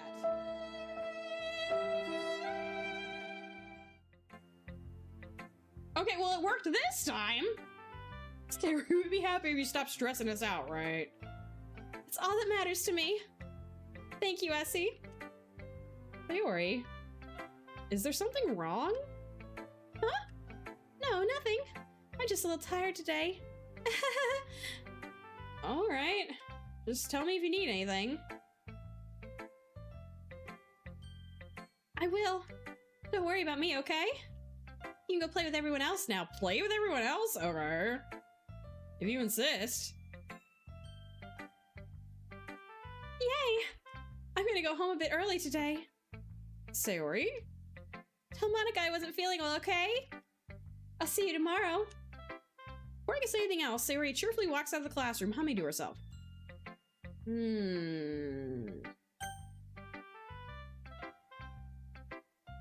don't love that. I don't love that at all. Okay. I only need one wifey in the club, right? In the club, we're a fam. We do have an ad coming up, so before we go on to the next person, we're gonna drop a save. I'm gonna put some words on for you guys. I'm gonna finish my dinner, and I will be right back. Okay. Alright. See you guys in 3 minutes. Nice. I always feel like we get down to some of these words and we're like, I don't know. Let me make sure I didn't miss anything. Okay, I don't think so. Alrighty. Again, as with tradition, Monica is next. She is the most odd of the group, I think, which is saying something. Hi, Essie. Have you thought about what you want to submit to perform at the festival? Well, being in this club is one thing, but performing in front of a bunch of people? I'll have to give it some more thought. Okay, no pressure. Whatever you do, I'm sure it'll turn out great. That would also make me happy to see. Anyway, let's take a look at today's poem. Sure. I let Monica take the poem I'm holding in my hands. Your style's gotten so refined, Essie. That's a lot of pressure, Monica, right? Yuri's been teaching you a lot of things, hasn't she? Well, I guess so. Yeah, I've been noticing how much time you spend with her. I think I've heard her say more words these past couple days than she's talked in the whole year. Not sure how you did it, but that's pretty impressive.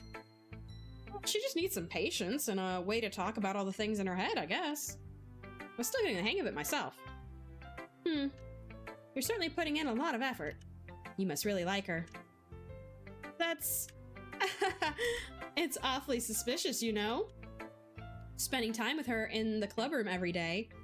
Why do you care? I see you. Lorenzo, why would you do that to me? What's impressive is how contoured these blazers are, right? Talk about darts and... Reading that edgy novel with her? Well, because funny. I just feel bad that she has a hard time socializing. Some fancy... You know, it's fine. Makes me want to make sure she doesn't spend all her time alone. Besides, the novel isn't too bad either, you know? All right. I get you. Just be careful, all right? Of what? I know that Yuri isn't used to opening herself up. So if something bad happens while she's vulnerable, and it could be really hard for her. Her books aren't a total escape from reality. They're just a bandage. You say that like I'm gonna hurt her. We are stupid! Sorry, I didn't really mean that. If anything, she might accidentally hurt herself. Anyway, I'll share my poem with you now, alright? Alright. The Lady Who Knows Everything. An old tale tells of a lady who wanders Earth. The lady who knows everything. A beautiful lady who has found every answer, all meaning, all purpose, and all that was ever sought, and here I am, a feather. Lost adrift the sky, victim of the currents of the wind. Day after day I search with little hope, knowing legends don't exist. But when all else has failed me, when all others have turned away, the legend is all that remains. A last dim star glimmering in the twilight sky. That is not how that's spelled. Twilit? Until one day, the wind ceases to blow. I fall. And I fall and fall and fall even more. Gentle as a feather. A dry quill, expressionless. Again, with the cutoff letter and the cross here. But a hand catches me between the thumb and forefinger. The hand of a beautiful lady. I look at her eyes and find no end to her gaze. The lady who knows everything knows what I am thinking. Before I can speak, she responds in a hollow voice. I have found every answer, all of which amount to nothing. There is no meaning, there is no purpose, and we seek only the impossible.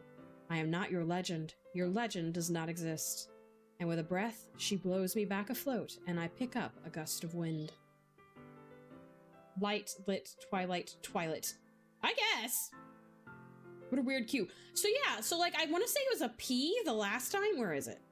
Where did it go? There it is. I want to say it was like a P last time.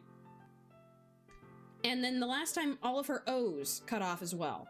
It looks like the A's maybe a little bit. So again, I don't know if that means anything. It's just a little weird. You know, I feel like I'm learning and looking for answers. I feel like learning and looking for answers are the sort of things that give life meaning. Oh, is there an actual plot to this game? Yes, it's a horror game, Liv, apparently. I've yet to see anything particularly creepy. Monica is the most creepy of them, with her fourth wall breaks or whatever the heck is going on. But other than that, oh, Yeah, I ain't seen nothing yet. Not to get too philosophical or anything, but it was kind of on my mind, so that's what I wrote about. I see. I never really put much thought into it. Do we put thought into anything? I know very little about it, admittedly. I have not watched gameplay of it, but I'm aware of the concept of the game. I tried very hard not to get a lot of spoilers, you know? In a way, it's almost paradoxical. Because if we had all the answers, wouldn't the world start losing its meaning? I thought it was like dating game satire. No. Oh, this is a very cute, very normal anime dating sim where nothing bad or strange ever happens. I believe you, lady. Oh my god. I keep waiting for something to happen. You know, there's one thing I noticed. It seems like everyone in the club prefers writing about things that are more sad than happy. Are you surprised? I mean, if everything was okay. Sarah lied to her audience. Right, it's true enough. What do you mean? We wouldn't really have anything to write about, would we? Humans aren't two-dimensional creatures. I think you know that better than anyone. You mean one-dimensional? Yeah, that. Anyway, here's Monica's writing tip of the day. Is it actually going to be a writing tip, or are you going to go absolutely insane again? Are you ever too shy to share your writing because you're afraid it's not that good? It can be really disheartening to get a lukewarm response to something you put so much into. And if you find other people who enjoy writing, then sharing it becomes a lot easier. Because instead of just telling you that your writing is good or okay or bad, they'll want to focus more on everything that went into it and the things you can work on. It's much more encouraging that way, and it will make you want to continue improving. It's almost like having your own little literature club, don't you think? Also, I swear to God, because I'm reading, I thought she blinked. She doesn't blink though, right? No one saw anything, or am I losing it? Okay. That's my advice for the day. Thanks for listening. I think I just caught reflection on the edge of my glasses. All right, Natsuki. Yeah, no thanks. I don't think anyone blinks. Okay, I think it was just reflection off my glasses. You didn't even... Next! Okay, bye, bitch. Okay, you three. We're all done sharing poems, right? Why don't we start figuring out... Hold on a second. Is it just me, or did you say something strange just now? She said us three. What do you mean? Something did sound a bit unusual. That's right. You deviated from your usual catchphrase when addressing the club. Catchphrase? I have a catchphrase? Jeez. Why is the mood so weird today? Look, even Yuri isn't immune to it. The stagnating air is common foreshadowing that something terrible is about to happen. In your books, maybe? Stick to the script, Monica, goddamn! Look, the only thing different is that Sayori isn't here. It seems you're right. Honestly, I don't know that I've paid enough attention to know what Monica's catchphrase was, so I have no idea. Sayori always helps lighten the mood a little bit, doesn't she? It's almost like everyone's balance is thrown off a little when she's not around. The heck did she run off to anyway? It's okay, everyone. See you, lady. I have no idea. I had no idea. What did she say this time? I thought she just wanted to pee. Natsuki, please show some decency. She actually wasn't feeling too well and went home early? Is that so? I hope she's all right. Seriously? Of all the times to not go home with her, you picked the time she's not feeling well? True enough, Natsuki, we are an asshole. So much for you two being all lovey-dovey. No. First of all, stop misunderstanding my friendship with Sayori. And second... Alright, you three. Okay, I see. She's been kind of avoiding me today, so I didn't want to force it. Huh? A curious expression coming from Yuri, of all people? Calm down, guys. I talked to her earlier, and everything is fine. What did she say? Anyway, we need to figure out the rest of the festival preparations, so are you just gonna ignore me? Let's decide what everyone will be doing this weekend. I already know what I'm doing. That's right. Natsuki will be making cupcakes, but we might need a lot of them in different flavors. Can you handle all that by yourself, Natsuki? Challenge accepted. And as for myself, I'm going to be printing and assembling all the poetry pamphlets. Sayori will be helping me design them. And as for Yuri... Yuri, you can... Huh? Guys, can you help me come up with something for Yuri? I am useless. Oh, shit! No! That's not it at all. You're the most talented person here, you know? Now Natsuki pouting too? Jeez, even I can tell now. I guess I never gave Sayori enough credit, but I can tell things are even harder on you when she's not around. That may be the case. But if I can't also be a leader on my own, then I won't grow as a person. So, Yuri, you have beautiful handwriting, you know? So you should make banners and decorations to help set the atmosphere. Atmosphere? About that. I love atmosphere. Yuri's expression suddenly changes as she stares at her desk in focus and starts nodding to herself. Your mind is already racing, I see. That's great. You'll be a wonderful help, Yuri. But anyway, that just leaves you, Essie. The one who is truly useless. Don't say that. In fact, both Natsuki and Yuri have some pretty heavy tasks to handle. It would probably go a long way to give one of them a hand. You could always help me out as well. I would be really appreciative of that. Is Monica suggesting I spend the weekend with one of my club members? That is exactly what she's suggesting. We're gonna pick Yuri, but what the fuck are we gonna do to help her with handwriting?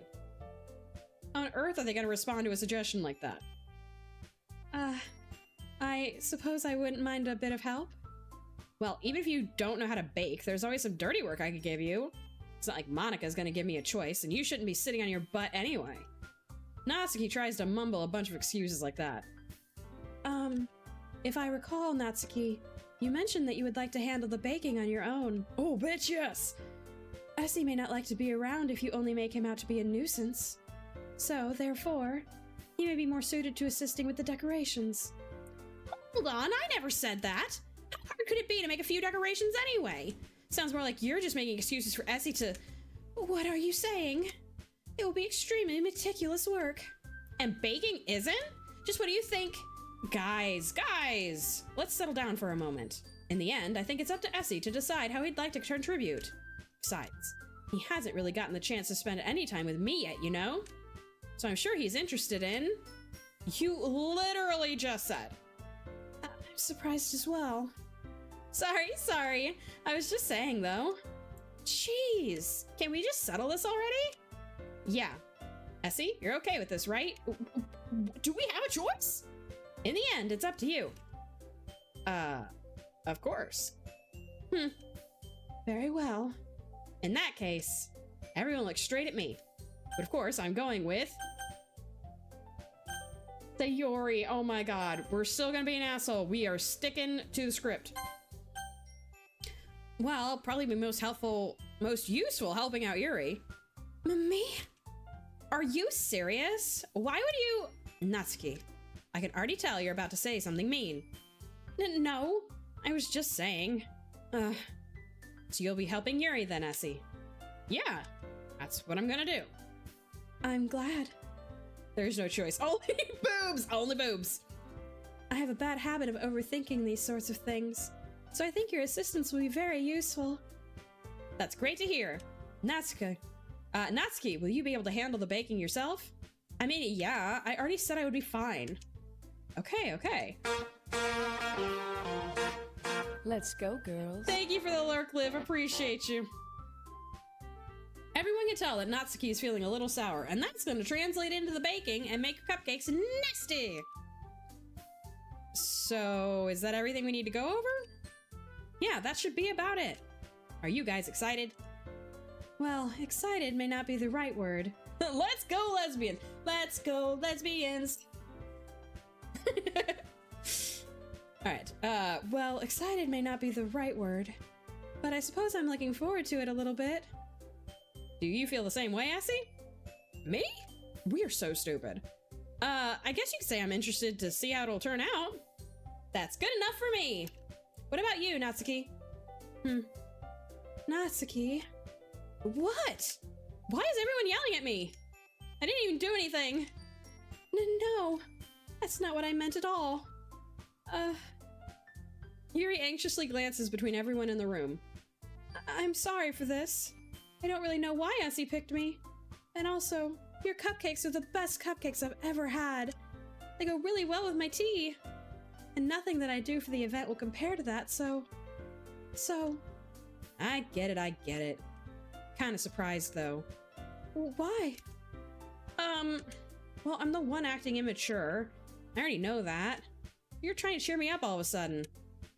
I know I'm not very good at it. Why are we being friends all of a sudden? I'm sorry if I said something bad. Natsuki isn't the only one surprised. We picked you, Yuri, because you're one of the saner ones. Saner being the operative word there, not sane. Just saner. Monica and I are also taken aback by Yuri's words. When she already has trouble with words, trying to cheer someone up must be far out of her own comfort zone. But I begin to understand. Yuri was trying to sound like Sayori. Oh, cute. Even if it didn't work perfectly, I can tell that she tried to say something Sayori would say at a time like this. Because Sayori always helps everyone smile and feel good about themselves. No, I kind of appreciated it. I'm sorry for making a big deal out of nothing. But I'm going to say this. Oh? You better bet that my cupcakes are going to be the best part of the whole event! I believe you. Yeah! I hope to see everyone do their best. With that, there's nothing more for today, so I guess it's time for us to head out. Alright, let's get out of here then. Everyone packs up their things. I start to follow Monica and Natsuki out the door as they chat between each other. Huh? I turn around. Sorry. I realize I don't have any way of contacting you this weekend. Oh, you're right. I can't believe that slipped my mind. Should I give you my phone number? I think that would be the best way, yes. Alright then. Yuri and I exchange phone numbers. Oh, wrong voice. Okay. Then I'll be stopping by your house on Sunday. My house? Is that a problem? No, not at all. I just thought that I would be the one going to your house since I'm the one helping you. I suppose that makes sense. But if you don't mind, I think I would prefer going to your house. Alright. In that case, it won't be a problem. I decide not to press Yuri for a reason, because we're stupid. It's not like it should matter how much. Should not. Full reset, 1 second. It's not like it should matter much either way, so I'll just need to make sure my room is clean. I hope I managed to make myself useful in some way. I'm not nearly as creative as you are. Don't underestimate yourself, Essie. I think we'll make a very productive team. Even if you only chose me because you felt bad or something. Hey, you don't actually think that, do you? I don't know. It's difficult to come up with any other reason you may have chosen me. You're forgetting the one reason with the most common sense. I chose to help you because that's what I wanted to do. But... Yuri thinks to herself in an extremely tense expression. Yuri, you're overthinking this. You wanted me to point out when you're overthinking, right? I didn't realize. I'm telling you, I want to. That's all there is to it. Do you believe me? Yuri thinks really hard again. She looks straight into my eyes for a long while. I believe you. As if it took her tremendous effort, Yuri finally says that and relaxes her expression. And I'm really looking forward to Sunday. Yeah, I am too. After that exchange, I make my way out of the door and Yuri follows. Can't believe this. Yuri is going to be coming to my house on Sunday. My anxiety shoots through the roof. Even though I've gotten pretty used to handling her at this point, there's no telling what might end up happening when we're outside of school. More than that, she told me she was looking forward to it. Is this the chance I have to make something happen between us? Like, what do you mean? Or is it too early for that? It is too— we have known this chick for 4 days! Only time will tell. But until then, I won't be able to take my mind off of it. I seriously can't wait. Okay, content warning, depression, and self-hate, for the record. It's already Sunday. I've been getting increasingly anxious about Yuri's upcoming visit. I keep telling myself there's no reason to be nervous, but it doesn't help much. Yuri is clearly an introvert and also an intimate person in general. There's no doubt that she'll open up a little bit when it's just the two of us. But we don't believe in love at first sight? You know what's funny about that question, Ox? I don't, and yet I knew walking into the restaurant with Vormir that I was going to marry this man. So, like, I don't know. Yeah, Jeff, I just am concerned about, like, viewers not being aware. I know that it has spoilers, but I figure if we're in it for the ride, we kind of, you know. Yeah, that's my biggest concern, Jeff, just because, like, you know, because it seems like such a sweet, innocent game, but we know it's not, right, you know? If it kind of bothers y'all, just let me know. Like, is everyone in a good headspace, you know? That's really the question. I know, Ox, I know, because, like, I think the thing is that, like, love at first sight, I feel like can go so wrong, because you don't actually know the person, right? And now, knowing somebody for a long time doesn't necessarily mean that you're, like, gonna know all the things about them, that it's not going to, like, fall apart, you know, whatever. It just, it's the kind of thing that makes me nervous, but I fully acknowledge that, like, Vormir and I got married almost 6 months to the day after meeting. And we've been married 8 years. And 2 kids, and we're completely fine, you know what I mean? So it's like, there's other people, you know. I'm too ace for that, right? I feel that. Well, I'm not ace, but you know, I get what you're saying.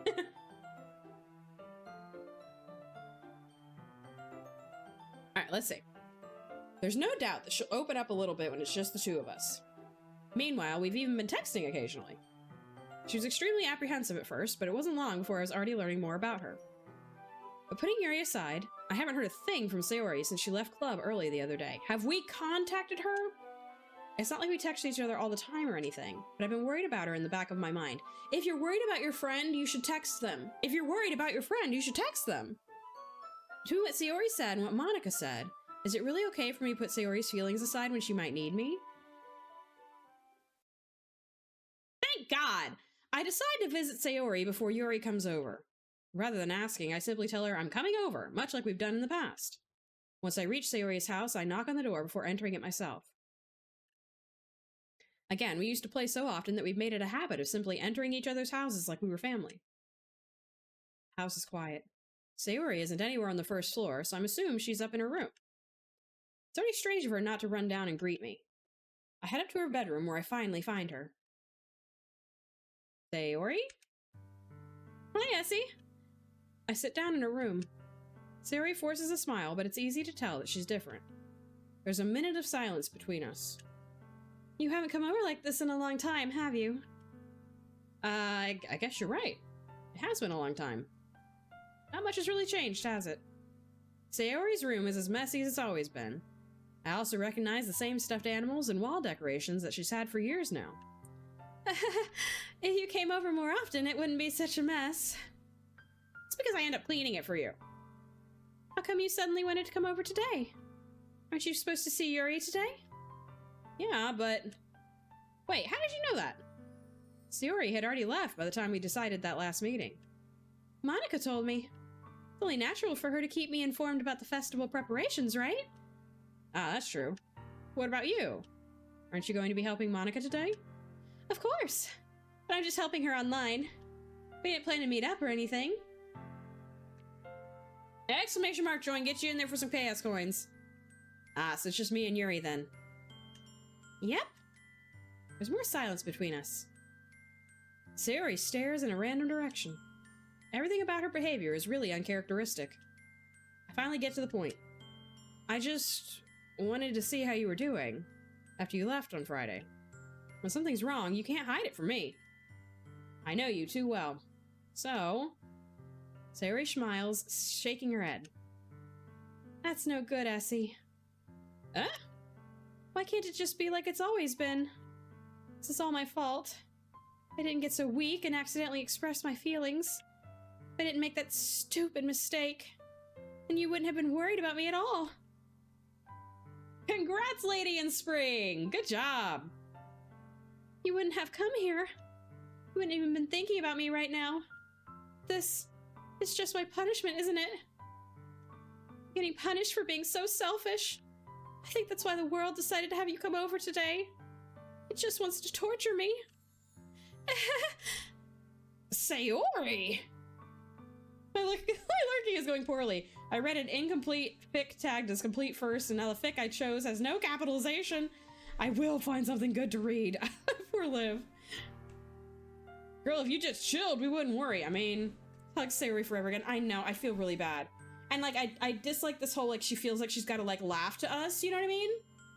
You know, Sayori, I could just leave. Leaves through the window, right? The second story, we'll be fine. I grabbed Sayori by the shoulders. What on earth are you saying? Are you listening to yourself right now? I know something happened to you. There's no other explanation for you to be like this. So tell me already. Until I know, I won't be able to stop thinking about it. Yes, because this is all about you, jackass. Sayori gives me an empty smile. You really put me in a trap, Essie. But you're wrong. Nothing happened to me. I've always been like this. You're just seeing it for the first time. Seeing what? What are you talking about, Sayori? You're really just gonna make me say it, aren't you, Essie? I guess I have no choice this time. The thing is, I had really bad depression my whole life. Did you know that? Why do you think I'm late to school every day? Because most days I can't even find a reason to get out of bed. Reason is there to do anything when I fully know how worthless I am? Why go to school? Why eat? Why make friends? Why make other people put their energy and caring to waste by having them spend it on me? That's what it feels like. That's why I just want to make everyone happy, without anyone worrying about me. I'm in shock. For the record, we're going to take a pause here. I don't care what your depressed brain is telling you, you are worthwhile. I am happy that you are here, and at any point that you need to reach out to somebody, my DMs are always open. Absolutely. This is going to be a lot of heavy subjects, I believe. I want to make sure that you guys are being careful with your own brains, okay? I love everybody here. I can't even figure out how to respond, and because we are stupid, it's probably going to be stupid. How is it possible that Sayori kept this from me the entire time that I've known her? How is it that you have been so dense that you didn't notice? Pisses me off. Okay. Does she really want so badly for me just to not think about her? Why, Sayori? Huh? Why is it that you've never told me about this? It almost feels like I've been betrayed as your close friend. Oh my god, dude! Why are you making this about you? God damn! Because if I knew, I would have done everything I could to support you. You wouldn't have. Even if there's only so much that I could do. I would have tried a little bit harder to make every day a little better for you. That's why I'm your friend. All you had to do was tell me. You don't understand it at all, Essie. Why do you think I didn't tell you? Because if I told you, then you would have to waste effort caring about me instead of doing important things. Fair, I think the idea that she's been wearing a mask so well that he noticed nothing. I guess. I don't know. Maybe because I have my own mental health struggles, I feel like I pick up on things from my friends, you know? Just having experienced it myself, so maybe that's why. If you don't struggle with depression and all that, that maybe you wouldn't clock onto it, you know what I mean? I don't want to be cared about. It's bittersweet when people try to care about me. It feels nice sometimes, but it also feels like a bat being swung against my head. That's why I wanted so badly for you to make friends with everyone else. Helping everyone be happy together is the best thing for me. Then I discovered something else too. Seeing you make friends and get closer with everyone in the club feels like a spear going through my heart. So that's why. That's why I decided the world just wants to torture me. Every path leads to nothing but hurt. The worst part about this whole scene is seeing that main character is actually trying and is really just this ill-equipped word. I guess so. I do feel like I'm giving him a lot of shit for it, but it does feel like he's very much making this out to be like, well, why didn't you tell me? Because I couldn't do this thing. You know what I mean? You know? There's also a problem with a happy, depressed someone who seems so happy you don't think or know. True enough. True enough. Absolutely. Absolutely. Yeah. I am just giving this man shit because, like, he drives me a little bit crazy. You're right that I don't understand. I don't understand your feelings at all, Sayori. But I don't need to understand. Are you gonna redeem yourself for me a little bit? Whatever it takes for me to help you stop hurting, that's what I'll do. No, Essie. There's nothing. Nothing at all. The only thing that could have helped is if everything could be like it always was. But I was selfish. I finally showed you what a horrible person I am. Tears streaked down Sayori's face. I made you join the literature club because I was selfish, and I was punished by my heart hurting in a way that I couldn't understand. And now you came here and I made you hurt too. I'm just weak and selfish. That's all I am. And that's why I'm going to accept these punishments, because I deserve every last one. Without thinking, I once again grab Sayori's shoulders. This time I pull her into a tight embrace. Essie. Sayori, I don't care if you feel selfish. I'm really happy that you convinced me to join the club. Seeing you every day makes it worthwhile enough. If I make friends with everyone else, then that's just a bonus. Please never underestimate how much I care about you. I wouldn't have it any other way. Essie. Sayori isn't hugging me back. Despite my arms being wrapped around her, Sayori's arms remain at her sides. She starts sobbing next to my ear. No, don't do this to me. Please don't do this, Essie. Sayori barely manages to speak between her sobs. I don't know if I'm doing the right thing, but all I want for her is to know that I care. If you have it in it to call yourself selfish, then you have to let me be selfish too. I don't want to be cared about is the line that even after 100 plus times through this also stabs right through me. Yeah. No matter what it takes, I will figure out what needs to change. I'll make these feelings go away. And if there's anything that you need me to do, then you'd better tell me. I'll get mad if you don't. That is unhelpful!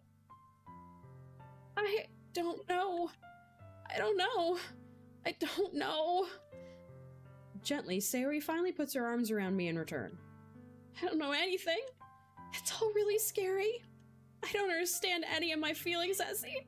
The only time I'm not feeling nothing is when I'm feeling pain. But your hugs are so warm, and that's really scary too.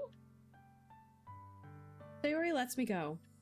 As she does so, I let her go as well. The festival is tomorrow. Yeah. It's going to be fun, right? Yeah. How would you like for me to spend it all with you? It's what I want. I promise. I think that would be nice then. Yeah. Sayori wipes her eyes. If I could spend the whole day here, I would. Of all days, this has to be the one where I have other plans. Maybe I should cancel. No, don't. Please don't. If you did that, then I really wouldn't forgive you. But it's almost time for Yuri to meet me at my house. At the very least, do you want to come along and help out? It would be fun. To my surprise, Sayori shakes her head. I'm sorry. I don't know if that would be very good for me today. You understand, right? It's kind of hard for me to fully understand, but I'm trying my hardest. It's okay. Don't worry too much about it. I'll see you tomorrow, okay? Alright. I look forward to it. Boy. I say goodbye to Sayori and exit her house. On the way home, I find myself still uneasy. But it's hard for me to keep thinking about it when Yuri is about to come over too. I think Sayori is right. I shouldn't be worrying too much, and we're definitely going to have a great time tomorrow. I'm going to take the content warning off. Because I do feel like there's about to be some major spoilers, and I want to try to experience this, you know. So in this case, I feel like this is when you, like, be like, hey, whoever lives with, Sayori, you needs to, like, check on her, you know? Okay. I should just focus on what's ahead of me. Boobs! As I approach my house, I see something that makes me feel a moment of panic. Yuri? Thank goodness she is so cute in her little turtleneck. Oh my god. You're a little early. I'm sorry I wasn't home yet. Were you waiting for a long time? No, I just got here. But I started to get really nervous when nobody answered the doorbell. You always could have texted me. If I'd known, I would have reassured you and hurried more on my way home. Ah, I suppose that's true. I didn't think of that for some reason. It should be common sense to do that, but I decided to ignore it. Anyway, let's go inside. I see you brought a lot of stuff with you. That's right. And did you manage to find everything I asked you to buy as well? Yeah, pretty much. At least I hope I got everything right. I'm sure it will be fine. Nice. I take Yuri to my room. First thing she does is glance around curiously, which makes me feel anxious. It's so clean. I cleaned it before you came over, so... That's very considerate of you to do. No, I would be really embarrassed for my room to be a mess while you were here. Well, I do enjoy cleaning. I would have gladly helped you clean. That would have been even more embarrassing. Wait, don't look at me! I snatched Yuri's wrist, which was in the process of opening a desk drawer of mine. I'm sorry. I wasn't thinking for some reason. I was just spacing out. It's fine, it's fine. I'll let go of Yuri's wrist. What's in the drawer, dude? She puts both her hands firmly in her lap as if making sure she's keeping track of them. So, I also feel bad for Sayori because we skipped visiting her on Saturday and did it on the day we have plans. Right! Right, like we couldn't have gone over or texted her Saturday. Should we get started? Yes. I have a few things planned that you can help with. Decorations and other atmospheric enhancements. Atmospheric enhancements. You know, mood lighting, aromatherapy candles. Oh, wow. I didn't know you planned on taking it that far. Of course. I want to help take our guests to a faraway place. Although many will stop by just out of curiosity, and for cupcakes, I guess. I'm determined to provide an experience that will leave them wanting more. That's great. It's easy to forget that you're a pretty intense person. Intense? I guess that's the best way to put it. Is that a bad thing? No, not at all. I am faraway place. It's something that I like about you, actually. Good girl. Hey, behave yourself. Is that so? That makes me feel relieved and kind of happy. Yeah, no need to be so anxious. You can relax a little. Relax. I brought some things for relaxation. I was going to use them during the poetry event. Oh yeah? Like what? Let's see. Yuri rummages through her bag. She pulls out a few candles and a wooden cylinder-shaped object. I did some shopping on the way here, so I happen to have these in my bag. I plan to cover the windows in black paper and use the candles to light the room. I think that would be amazing, don't you? Yeah, that'd be really neat. What's that wooden thing, though? Oh, this? It's a diffuser for essential oils. How familiar are you with aromatherapy? Not familiar at all. I've dabbled, in real life. Is that so? It's one of my favorite contributions to a positive atmosphere. Depending on the oils or herbs you choose, you can change the mood of the air itself. You can even feel it permeate through your body. Relaxation, positive energy, romance, reflection. It's almost like magic. Yuri takes the cylinder and pushes a switch on the bottom. In just a moment, a thin ray of vapor begins to spout through a small hole on the top. Wow, that smells wonderful. What kind of mood is that one for? This is a jasmine essential oil. It smells a little sweet and flowery, right? Yeah, that's a good way to describe it. I chose jasmine for the event because it provides more than relaxation. Jasmine enhances your emotions and helps you feel them flow through your body. You feel warmer and your heart pounds more heavily. Don't you think that would be perfect for sharing our poems? It does sound suitable, but you seem to know a lot about this, so I trust your opinion with anything. Yuri smiles gently, clearly enjoying herself.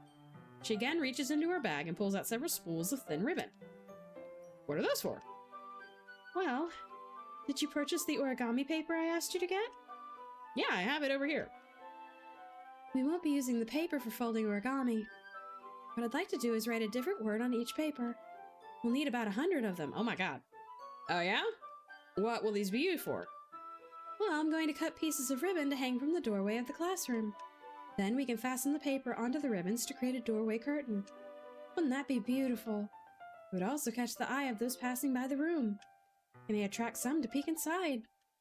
That's really creative. I had no idea you'd be so good at this, Yuri. Is that so? Well, I suppose I do get a little intense, as you put it. Yuri giggles with red cheeks. Is it just me, or is she more relaxed when it's just the two of us? Or maybe it's the excitement she feels from sharing something that she enjoys. Here's a marker, Essie. You can write any characters you want. I'll help you once I finish cutting the ribbons. Ah, alright. Sitting on the floor together, the two of us get to work. I carefully draw a different character on each paper, doing my best to manage my bad handwriting. Yuri unravels a long strand of red ribbon to her desired length. Then she reaches into her bag once more and pulls out a pocket knife. Oh my god! Oh! The knife is strangely beautiful.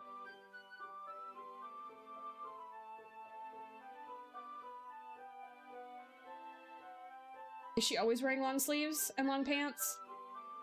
Anyway, the silver handle has an intricate pattern of waves etched into it.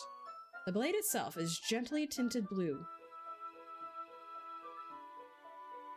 Not an ordinary pocket knife. Aren't the ghosts blue in her poetry? It looks really fancy. Well... Embarrassed, Yuri looks away. What is it? You're going to think it's weird. Yuri, whatever it is, I have no reason to judge. To each their own, you know?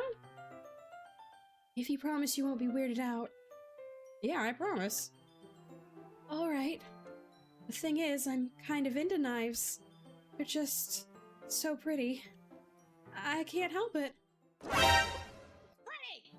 Behave yourself! I don't know what it is. Combination of craftsmanship and feeling of danger, maybe? What am I saying? Please don't think I'm weird for this.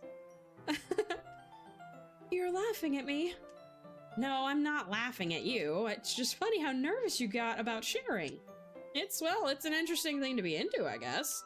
But I think it kind of suits you. Suits me. Yeah, it's kind of intense.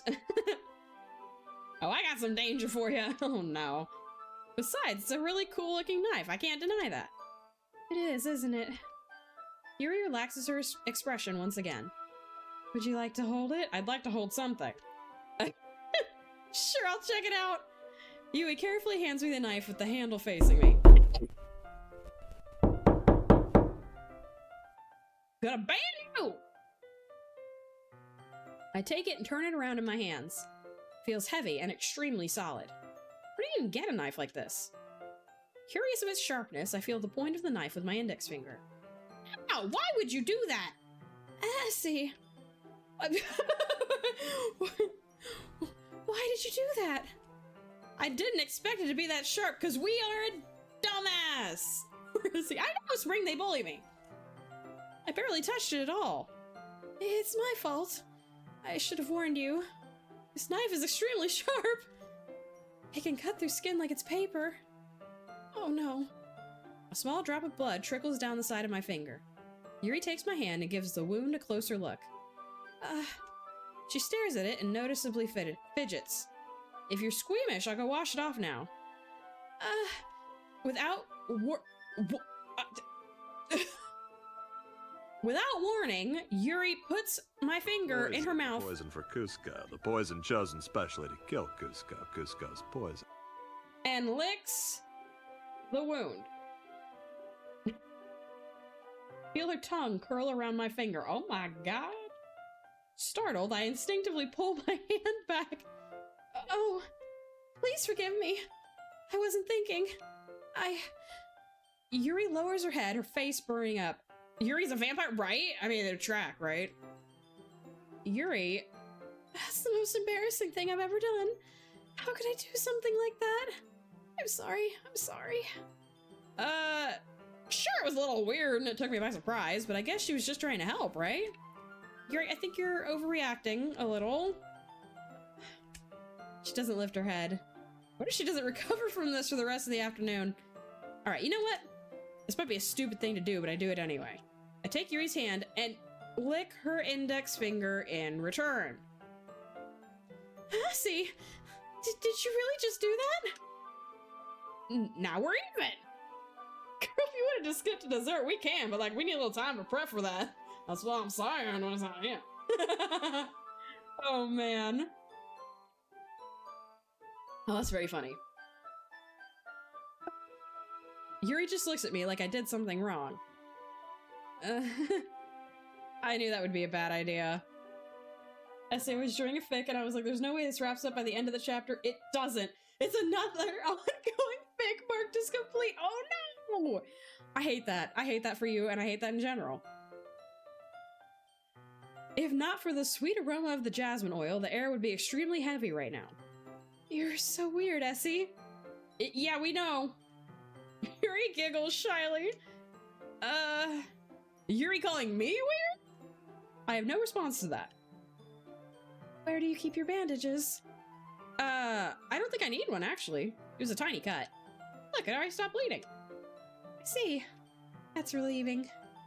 The tension is quickly lifted. We each resume our respective activities. I watch Yuri's knife cut through the ribbon like it's nothing but air. Meanwhile, I continue to make progress on the paper. After we finish attaching the paper to the ribbons, we lay them all out side by side. Looks better than I expected, and will be very effective as a door curtain. It looks great! Good thinking coming up with this, Yuri. Thanks. It's just something I saw online, really. Are you ready to move on to the next task? To be fair, I think there's people who are still waiting for that continuation to my one fic. I never got back to writing. Oh no, Friday! The O3 gods are smiting me today. Yeah, let's do it. What do you have in mind? I'd like to create a banner. That's why I asked you to buy the paint tablets. Ah, that's right. One of the items Yuri had asked me to buy was a kit of watercolor paint tablets. We'll need about 6 cups of water to put each of the tablets in. You mind fetching those for us? Of course not. 6 cups of water. I'll be right back in a minute. Thank you very much. Oh, and just a little bit of water is okay. If you fill the cups too much, it would be too diluted. Taking Yuri's advice, I decide to use small plastic bathroom cups rather than full-size glasses. Put them on a plate to catch any paint that drips, then bring it back up into my room. Yuri? Yes? I come in to see Yuri quickly unrolling her sleeve, pulling it back over her arm. Okay. Nothing. Your face is a little red. Is it too hot in here or anything? No, not at all. There's nothing wrong, so let's mix the paint. Yuri hurriedly dismisses me and takes it upon herself to unwrap the tablets, dropping them into the cups. So, I thought we would do something simple that looked very nice. I feel like if I ever went on AO3, I would never see me again, right? I'd like to paint a gradient across the banner, starting with the colors for a sunrise, then daytime, then sunset and nighttime. Once it dries, I'll write an inspirational quote across the banner. We can hang it on the wall behind the podium at the front of the classroom. How neat! What are you gonna write? Well, it'll be more fun to surprise you. Yuri smiles at me. If you say so. After rolling out the banner, Yuri and I kneel on opposite sides so we don't get in the way of each other. Yuri uses a brush and adds a few dots of different colors across the banner to serve as a color guide when we paint. This kind of reminds me of elementary school. Painting on a banner with watercolors feels a lot like the art class projects we had back then. It's relaxing. I'm sorry if this feels too childish. No, I didn't mean that at all. It's kind of fun, you know? Yeah, it is fun. I'm glad you feel that way too. Yuri stops painting for a moment, thinking to herself. For me, I don't need to go out and do crazy things to have fun. In fact, I usually don't even want to. I just like when I can spend time with one other person. Even if it's something simple, like reading. It doesn't even matter if we don't talk much. Just having a friend next to me makes things feel a little bit nicer. I think that's all it takes for me to be happy. Is that so? Even if Yuri and I are quite different, I can understand where she's coming from. I feel that way about things like anime and games, where simply sharing the experience with someone can make me happy. I think I feel the same way. Yuri smiles gently. I knew you'd understand. Yuri leans over the banner to grab an unused paintbrush, but I move at the same time, causing my head to bump into hers. Oh! Kim! Sorry! Aw, thank you for the hug, Lorenzo! Yuri reels back and I quickly lift my hands in surprise. Are you hurt? No, I'm not hurt. It just startled me, that's all. We're 79% in love. Nice. So want to go to a quiet, cozy cafe, get some coffee and cake for a totally not first date. Ooh, that sounds fun. Oh, only 30%. Damn. Sorry, I should have asked you to get it for me. It's not your fault. Your face. There are droplets of paint on Yuri's face and neck. Is there something on my face? Yeah, I accidentally got paint on you. Sorry, it's totally my fault. I'll get a towel right away. I rush out and fetch a small towel, then I dampen it with hot water. I return to my room and kneeled back down in front of her. Ooh. Here. I pat down Yuri's face and neck with the towel. She's so cute! Is something wrong? It's hot. I just didn't expect it. Sorry. I didn't want to use cold water. Having finished, I started to retract my hand, but Yuri suddenly holds my wrist. Wait. Huh? Just for a little longer. Feels really nice. Ah. I keep my hand still against Yuri's neck. She looks into my eyes. It's an intense expression that I recognize from when she reads her books. Almost as if she's lost in a daze, enveloped by her own thoughts. She breathes gently, half through slightly parted lips. What is happening? Is it the aroma of the jasmine oil giving me this dizzy feeling?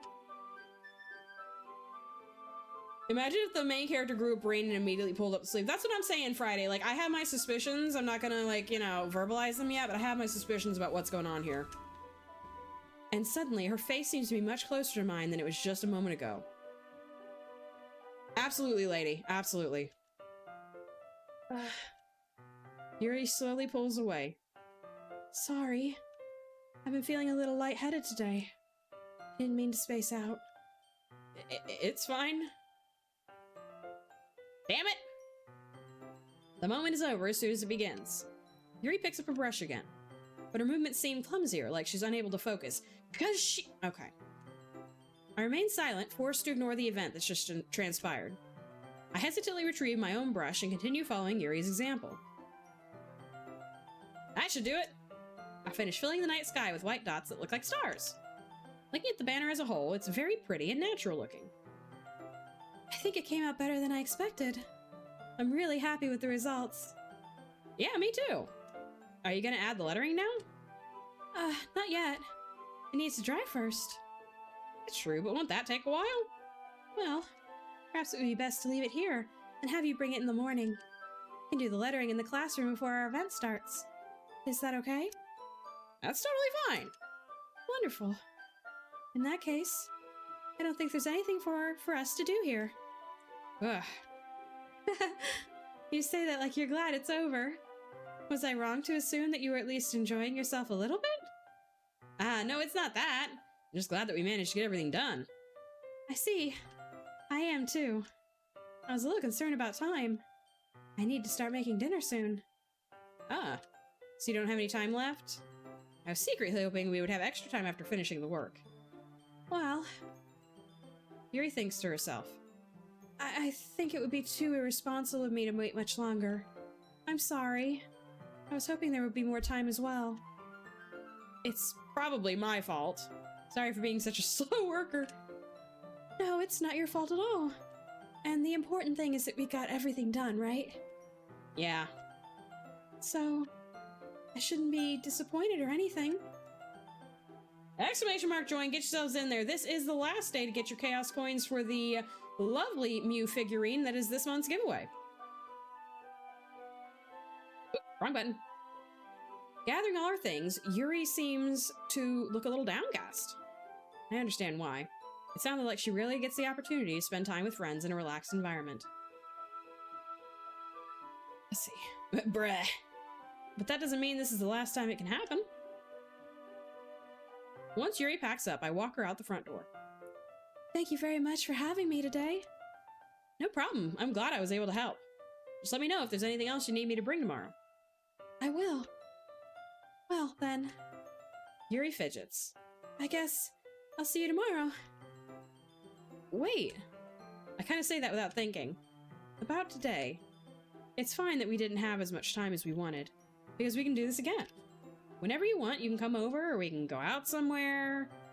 Ah, I forgot you don't like going out much. As I stumble over my words, Yuri simply smiles bashfully. Anyway, you know what I'm trying to say, so... You're very thoughtful, Essie. Yuri takes a step closer to me, then briefly squeezes my hand. I kinda like that about you. Well, how am I supposed to respond to that? Oh, nice, Ox!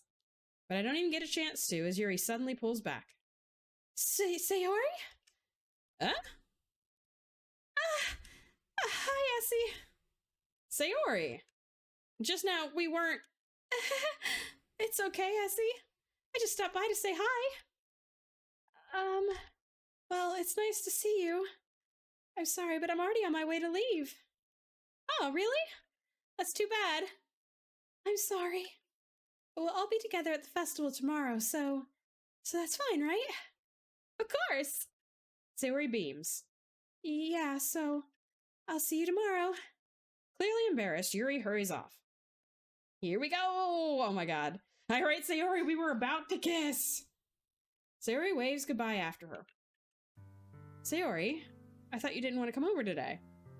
Well, I tried staying in my room, but my imagination was being really mean to me, so I had to come here and see it for myself. See what?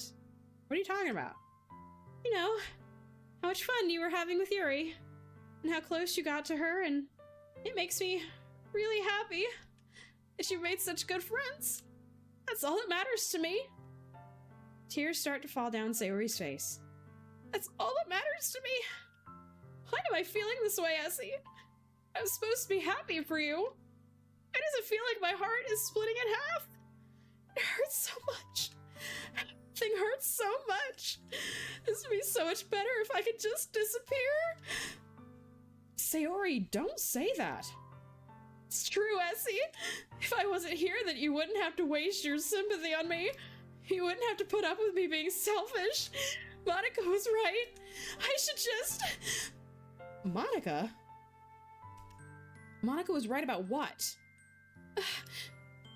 Sayori, what I said before is true. Is Monica telling her to kill herself? Because I swear to God, I'm not gonna let this continue. Caring about you like this isn't the burden your mind is making it out to be. It's something that makes me happy. It's something that I wouldn't trade for anything else.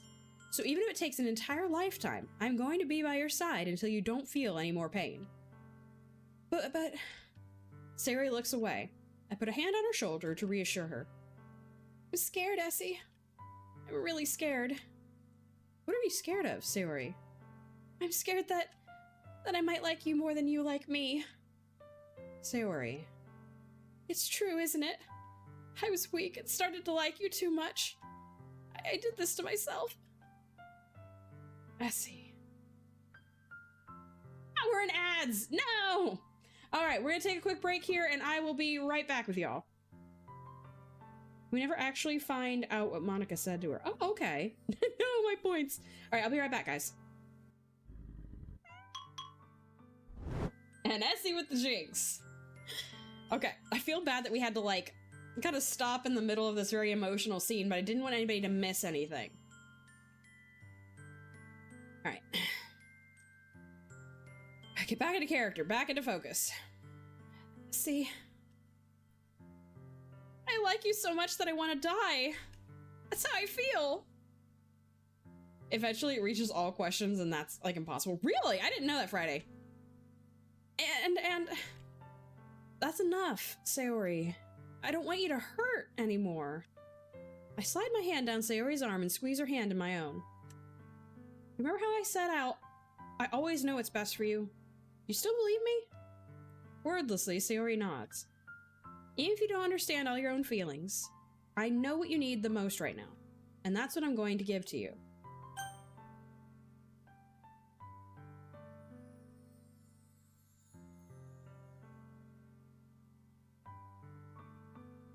Oh, we cannot tell her we love her. It's not true.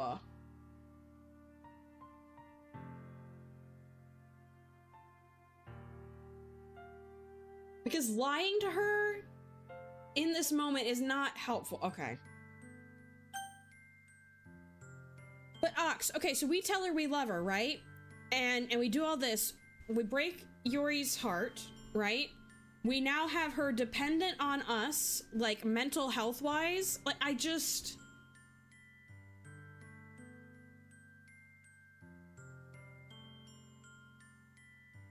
Neither of these responses belong within several kilometers of this conversation. Right, lady? I'm like...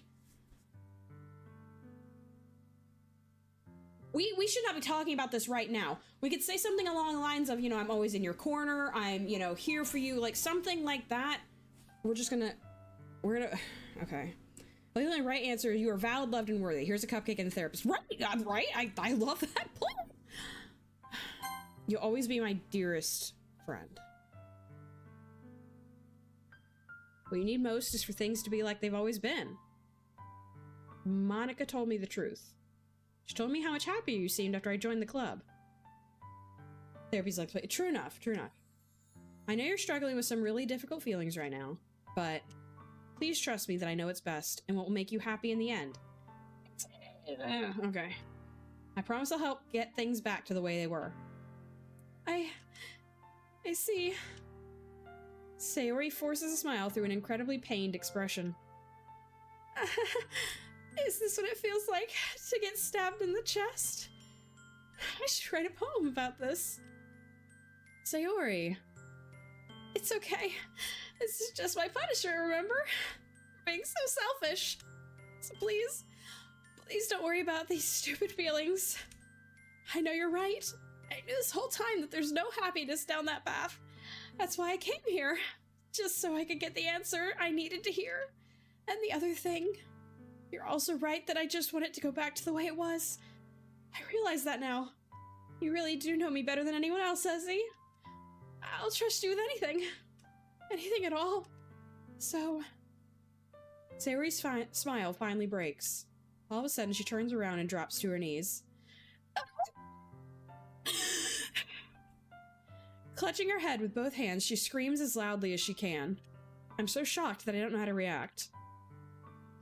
Sayori looks over her shoulder and flashes me one more weak smile before turning around and running off. Oh, God. Sayori! I'm left helplessly standing in front of my house. Run after her! We are a fucking dude, and this is a tiny little girl. Run after her! You know where she fucking lives! Okay. I feel like this is too much for adults over 30s because we have more life experience and think about things are short. True enough. Why am I feeling so horrible about this? There's nothing more that I could have done. The most I can do is support Sayori through her feelings and help her on the path that's right. But I'm having as much trouble understanding Sayori's feeling as she is. Even though I can comfort her, I keep wondering if I should be doing something more or something different. I know these thoughts will continue to plague me until things are back to the way they were. They'll never be back to the way they were. This is not how this works. I'm going to give it everything I've got. Sayori will always be my dearest friend, and I'll do whatever it takes to put a smile on her face every day. So neither of these kids really have a healthy home life, and it's really hard for them to work through stuff. Absolutely, absolutely. It's the day of the festival, and we're going to pretend like people aren't, you know, self-harming, suicidal. It's all fine. We're doing a poetry night. Okay. Of all days, I expected this to be the one where I'd be walking to school with Sayori, but Sayori isn't answering her phone. I considered going to her house to wake her up, but I decided that's too much. Meanwhile, the preparations for the event should be nearly complete. I am concerned. The banner Yuri and I painted is dry, and I gently rolled it up to take it with me. She sent me a pleasant text reminding me not to forget anything, and I reassured her. Funnily enough, I probably feel the same way as Natsuki about the event. We fixed all of that by cutting to the festival scenes. What do you mean, So they're okay? I feel like it's something about the game that I don't understand. I'm more excited for it to be over, so I can spend time with Sayori and Yuri at the festival. But knowing Monica, I'm sure the event will be great too. Let's see. You're the first one here. Thanks for being early. That's funny. I thought at least Yuri would be here by now. That was sarcastic. Oh, It's like, did we really? Monica's placing little booklets on each of the desks in the classroom. They must be the ones she prepared that have all the poems we're performing. In the end, I found a random poem online that I thought Monica would like and submitted it. So that's the one I'll be performing. Hi, Squids. Did you get some noms? I'm surprised you didn't bring Sayori with you. Yeah, she overslept again. Or she's dead. That dummy. Okay! Dude! Okay. You'd think that on days this important, she'd try a little harder. I say that, but I suddenly remember what Sayori told me yesterday. And I suddenly feel awful, knowing it's not nearly that simple for her. Yeah, dude! God! I only said it because it's the way I'm used to thinking. But maybe I should have gone to wake her up after all. Yeah, think? Okay. Okay. A little distracted amongst mods, but I do feel these talks need more space and in the Discord. I see it's such an ass. He really is. I did get some pizza. Nice. Yes, if you do need space, either from the subjects in the game or just anything in your real life, we do have a shoulder to cry on section in the Discord. You can put anything and everything in there, or like I said, my DMs are open. Anyway, I just want you guys to be fully aware it's a heavy subject. Also, hi Annihilator. I see you with your cute little emotes. Maybe I should have gone to wake her up after all. Gee, yeah, exactly. Like we were talking about this earlier. Yeah, she poured her heart out to you, talking about how depressed she is. But no, we're just gonna be like, oh, she's such a dummy. She can't even get up for this important thing. You should take a little responsibility for her, Essie.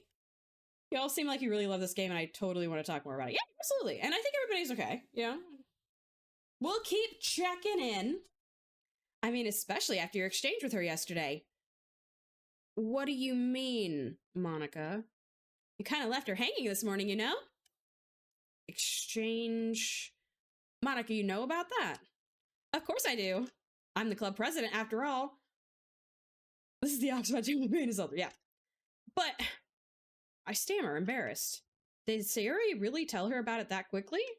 About how I basically turned down her confession? Makes me really seem like the bad guy here. But I'm the one who knows what's best for her, right? Well, no, but... Jeez. You don't know the full story at all, so... Don't worry. I probably know a lot more than you think. 6 swims for purple, right? Ah. Monica is being as friendly as usual, but for some reason I felt a chill down my spine after hearing that.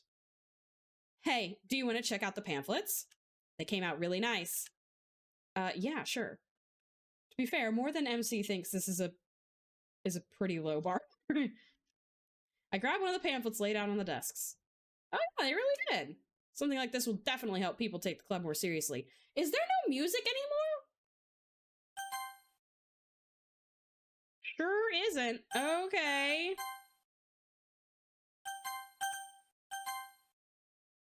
I flipped through the pages. Each member's poem is neatly printed on its own page, giving it an almost professional feel. That's on purpose. Okay, I had a feeling.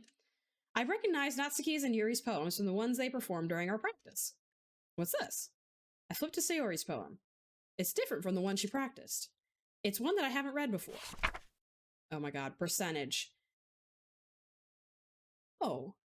Get out of my head, get out of my head, get out of my head, get out of my head, get out of my head, get out of my head, get out of my head. Get out of my head before I do what I know is best for you. Get out of my head before I listen to everything she said to me. Get out of my head before I show you how much I love you. Get out of my head before I finish writing this poem. But a poem is never actually finished. It just stops moving. It's not terrifying at all. What is this? Reading the poem, I get a pit in my stomach. Oh, lovely psychosis. Have you played this game before, Essie? I have not, Squids! I have not! That last line is so horrifying, but so good. It is very good. It's very good, but I am very concerned. Essie? What's wrong? Nothing. This poem feels completely different from everything else Sayori's written. But more than that, I changed my mind. I'm going to get Sayori, so... well, alright. Try not to take too long, okay? I quickly leave the classroom. Don't strain yourself! Monica calls that out after me. I quicken my pace. What was I thinking? I don't know, dude! I should have tried a little bit harder for Sayori. Oh my god. Okay. It's not a big deal to at least wait for her to help wake her up. Even the simple gesture of walking her to school makes her really happy. Besides, I told her yesterday that things will be the same as they always have been. Right, jackass? Okay, and there's no music. Okay. That's all she needs, and what I want to give her. I think it's too late. I think it's too late. I reach Sayori's house and knock on the door. I don't expect it. I don't expect an answer, so that she's not picking up her phone either. Like yesterday, I opened the door and let myself in. Sayori. She really is a heavy sleeper. She is not sleeping. I swallow. I can't believe I ended up doing this after all. She's dead 100%. Absolutely, Liv. She's dead. What? Waking her up in her own house. Isn't it more like something a boyfriend would do? In any case. Maybe a bit too loud. Okay, I can change that. In any case, it just feels right. Outside Sayori's room, I knock on her door. Sayori? Wake up, dummy. Why are you calling her? Okay. There's no response. I really didn't want to have to enter her room like this. Isn't it kind of a breach of privacy? I don't give a fuck! Get in that room! But she really leaves me no choice. I gently open the door.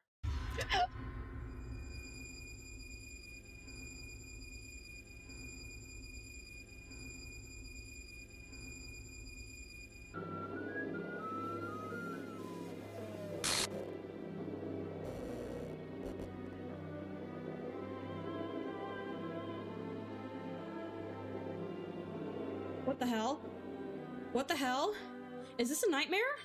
It has to be. This isn't real. There's no way this can be real. Sayori wouldn't do this. Everything was normal up until a few days ago. That's why I can't believe what my eyes are showing me. I suppressed the urge to vomit. Just yesterday, I told Sayori I would be there for her.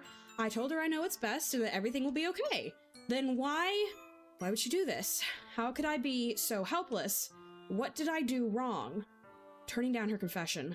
That has to have been what pushed her over the edge. Her agonized scream still echoes in my ears. Why did I do that to her when she needed me the most? Why was I so selfish? This is my fault. My swarming thoughts keep telling me everything I could have done to prevent this. If I just spent more time with her, walked her to school, and gave her what I know she wanted out of her relationship, then I could have prevented this. I know I could have prevented this. Screw the literature club, screw the festival. I just lost my best friend. Someone I grew up with, she's gone forever now. Nothing I can do bring her back. Is it some game where I can reset and try something different? I had only one chance and I wasn't careful enough. And now I'll carry this guilt with me until I die. Nothing in my life is worth more than hers. But I still couldn't do what she needed from me. And now, I can never take it back. Never. Never. Never. Never. Never. End.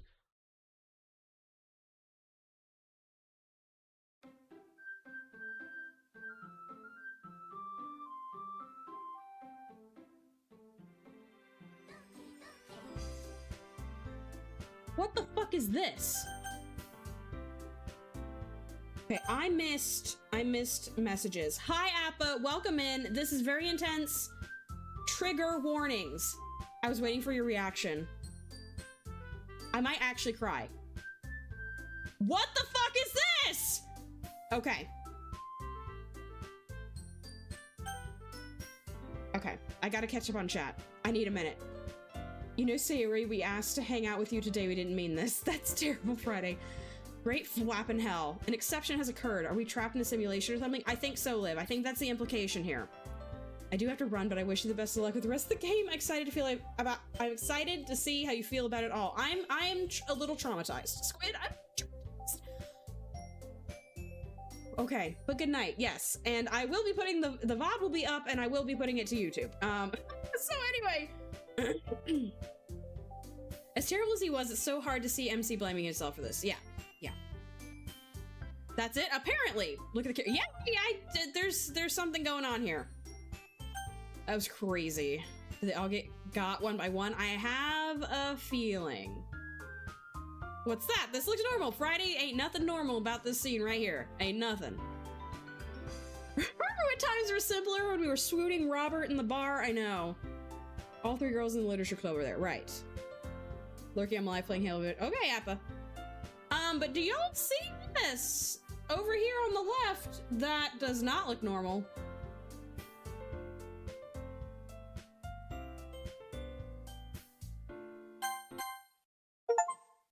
Start a new game. Okay. Okay, so annoying girl. The girl is broken, my neighbor, and good friends since we were children. Okay, okay, okay, okay, okay.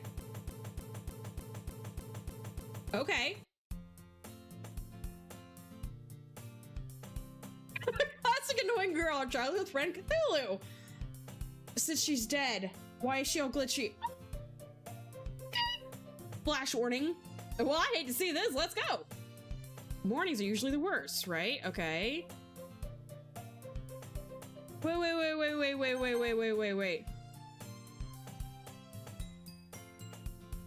Whoa! I skipped over this. I wasn't paying attention.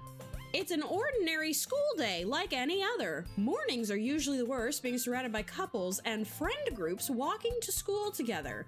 Meanwhile, I've always walked to school alone. I always tell myself it's about time I meet some girls or something like that.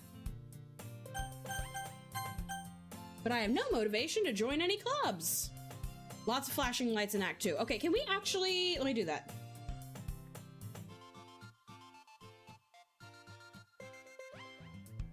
She's not only dead, she's gone. She is just gone. All right, we're gonna leave that up there. Okay. I'm perfectly content just getting by on the average while spending my free time on games and anime. Who? There's always the anime club, but it's not like there would be any girls in it anyway. Yeah, because girls don't like anime. Y'all are funny. The school day is as ordinary as ever. It's over before I know it. After I pack up my things, I stare blankly at the wall, looking for an ounce of motivation. Clubs. There really aren't any that interest me. Besides, most of them would probably be way too demanding for me to want to deal with. I guess I have no choice but to start with the anime club. Essie? Monica? Oh my goodness, I totally didn't expect to see you here. It's been a while, right? Yeah, it has. Monica smiles sweetly. We do know each other. Well, we rarely talked, but we were in the same class last year. Of course, Noah's gone. What an odd thought, right? What an odd thing to say. Monica was probably the most popular girl in class. Smart, beautiful, athletic. Basically, completely out of my league. So having her smile at me so genuinely feels a little... what did you come in here for anyway? Oh, I've just been looking for some supplies to use for my club. Do you know if there's any construction paper in here? Or markers? I guess you could check the closet. You're in the debate club, right? About that. I actually quit the debate club. Really? You quit? Yeah. To be honest, I can't stand all the politics around the major clubs. Feels like nothing but arguing about the budget and publicity and how to prepare for events. I'd much rather take something I personally enjoy and make something special out of it. Well, in that case, what club did you decide to join? Actually, I'm starting a new one. A literature club. Calm your electronic tits, Monica. Are we back to the start then in terms of the timeline? I guess so. Literature? Sounds kind of dull. How many members do you have so far?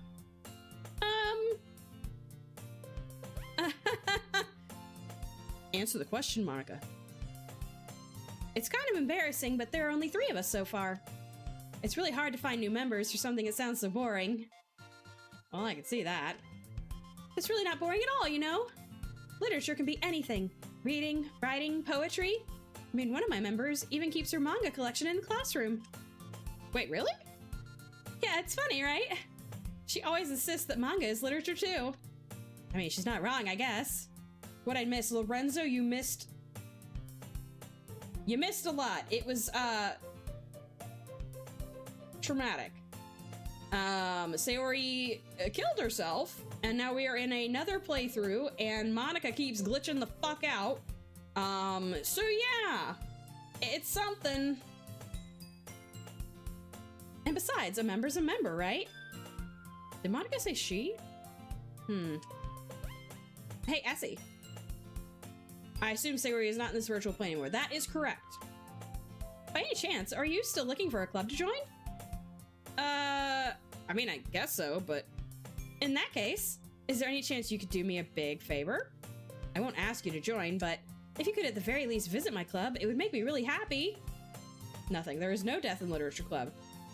There is no death in Literature Club. If you could at the very least visit my club. Okay, yeah. Please? Well, I guess I have no reason to refuse. Besides, how could I ever refuse someone like Monica? Sure, I guess I could check it out. Awesome.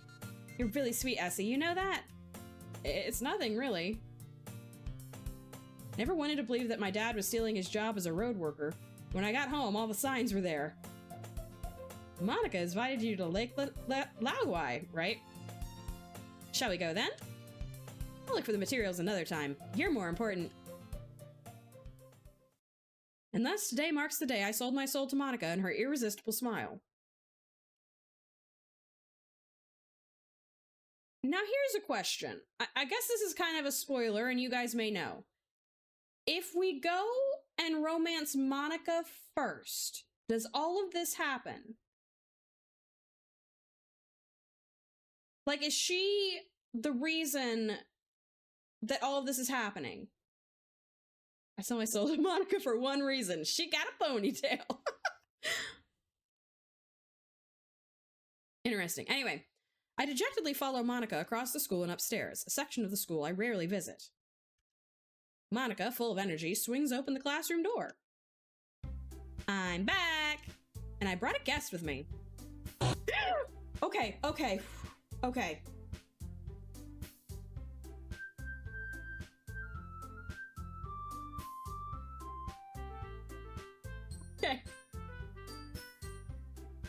Well, the romance is based on the poems, and you can't write a poem for Monica. Okay, so that does answer the question. Thank you, lady. Your answer is you can't romance Monica in Act 1 for no reason. Okay. Can I save? You crazy fucking game. Oh, the saves are gone. Oh, good. Okay. All right, we're gonna save here. My children are about to go to bed. I need a quick break, and I would like to go kiss them goodnight. I'm gonna put some words on for you guys, and I will be right back. They wouldn't do much good with a character file missing. True, lady. True enough. But anyway, I need 5 minutes probably to go kiss them, and I will be right back. I'm gonna go ahead and run that ad, do some words, and then we'll be right back with it. Okay? I need a second. Love y'all. Okay. I've had a snack. I had a bathroom break. I kissed my babies.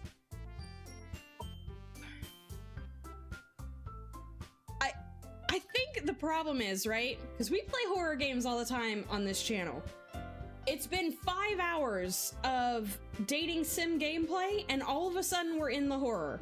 And so I'm having a bit of a hard time shifting gears here. I'm very intrigued by this game. I don't know how much longer we're gonna go through with it, just because it is getting a bit late, but like I want to keep going for at least a little bit. And we will definitely be finishing this out. It does that, and also does not pull punches. I think that's too, like, lady, when I reacted, it's a longer game than I thought. I knew it was very long. I wasn't sure, like, I wasn't sure if there would be, like, ends. Do you know what I'm saying? Like, technically we could have just ended back there, but now I'm locked in. I'm interested. I didn't know if it was a little bit like Hooked on You, where you kind of have, like, each killer's gameplay kind of thing. But lady, I think run halfway through in terms of story. Okay, so not too bad. Lady, I think what kind of shocked me the most is I was expecting her to be dead. I was not expecting her to be hanging there. I guess I just wasn't, that was not the way that, like, I was expecting her to have committed suicide. So anyway, I think that that's what it was. It was just shocking. But yeah, I do want to keep going for a little bit. But yeah, again, checking in with everybody. If you do need to take a step back from the gameplay or whatever it is, please do so. DMs are always open. Discord is open. We have a section for this. So just be aware and, here we go. Guest? Seriously, you brought a boy? Way to kill the atmosphere. Don't be mean, Natsuki. But anyway, welcome to the club, Essie. Uh-huh. All words escape me in this situation.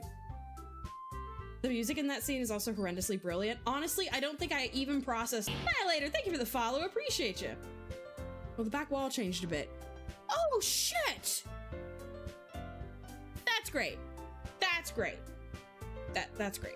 But thank you so much for the follow, Annihilator. I appreciate you being here. Oh my God.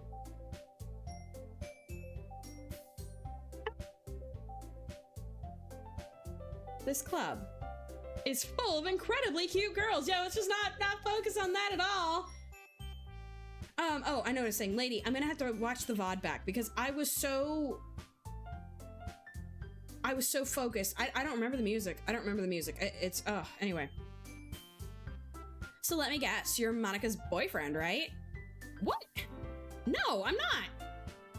Natsuki. The girl with the sour attitude, whose name is apparently Natsuki, is one I don't recognize. Her small figure makes her look like a first-year student. Anyway, this is Natsuki, energetic as usual, and this is Yuri, the vice president. It's nice to meet you. Yuri, who appears comparably more mature and timid, seems to have a hard time keeping up with someone like Natsuki. Yeah, it's nice to meet both of you. So, I ran into Essie in a classroom, and he decided to come check out the club. That's kind of what happened. Isn't that great? Wait, Monica, didn't I tell you to let me know in advance before you brought anyone new? I was going to, well, Sorry. I didn't forget that, but I just happened to run into him. In that case, I should at least make some tea, right? Yeah, that would be great. Why don't you come sit down, Essie? The girls have a few desks arranged to form a table. Yuri walks to the corner of the room and opens the closet. Meanwhile, Monica and Natsuki sit across from each other. Still feeling awkward, I take a seat next to Monica. So, I know you didn't really plan on coming here, but we'll make sure you feel right at home, okay? As president of the Literature Club, it's my duty to make the club fun and exciting for everyone. I'm surprised there aren't more people in the club yet. Are we doing all the games? Probably not tonight, Lorenzo. I don't know if I quite have the energy for that, because it is 8 for me, and I am old. And I go to bed early. You don't seem old. I'm really not. I will be 33 in a couple weeks, March 17th. But no, it's just what I say, because I go to bed pretty early, because of course I have young children, so they're up with the sun. And, Yes, queen! Slay! Oh my god, Ben! What are you doing? Oh my god. Okay. Well, Ben.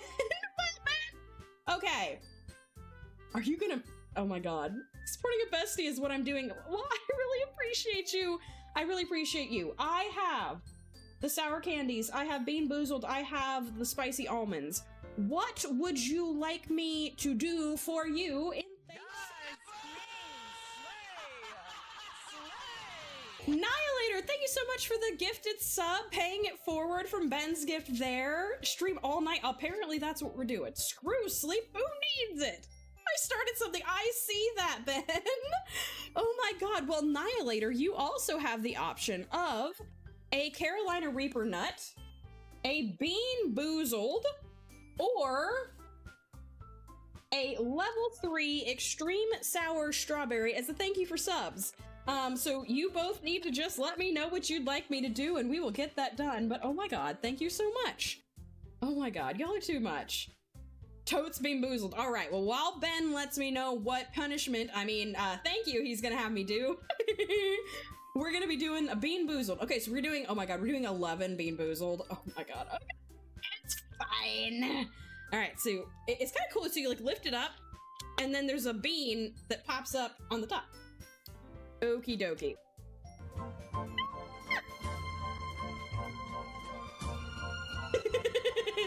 Oh my god, gosh, lady! The underscore row just cheered 50 bits. So much for the biddies! Alright, so this is the one for Annihilator, and then we've got beans and almonds for Ben.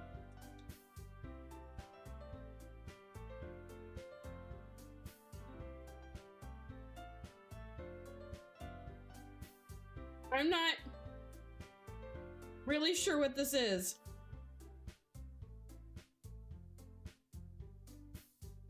I'm not sure what it is.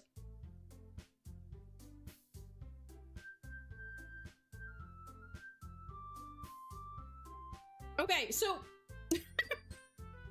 you know what the terrible thing about this is?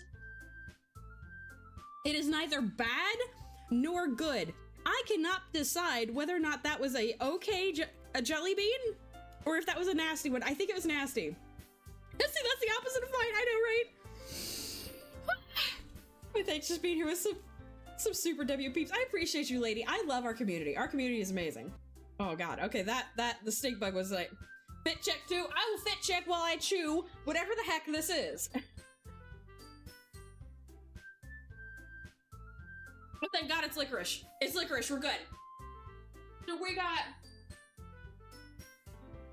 cute schoolgirl, traumatized schoolgirl.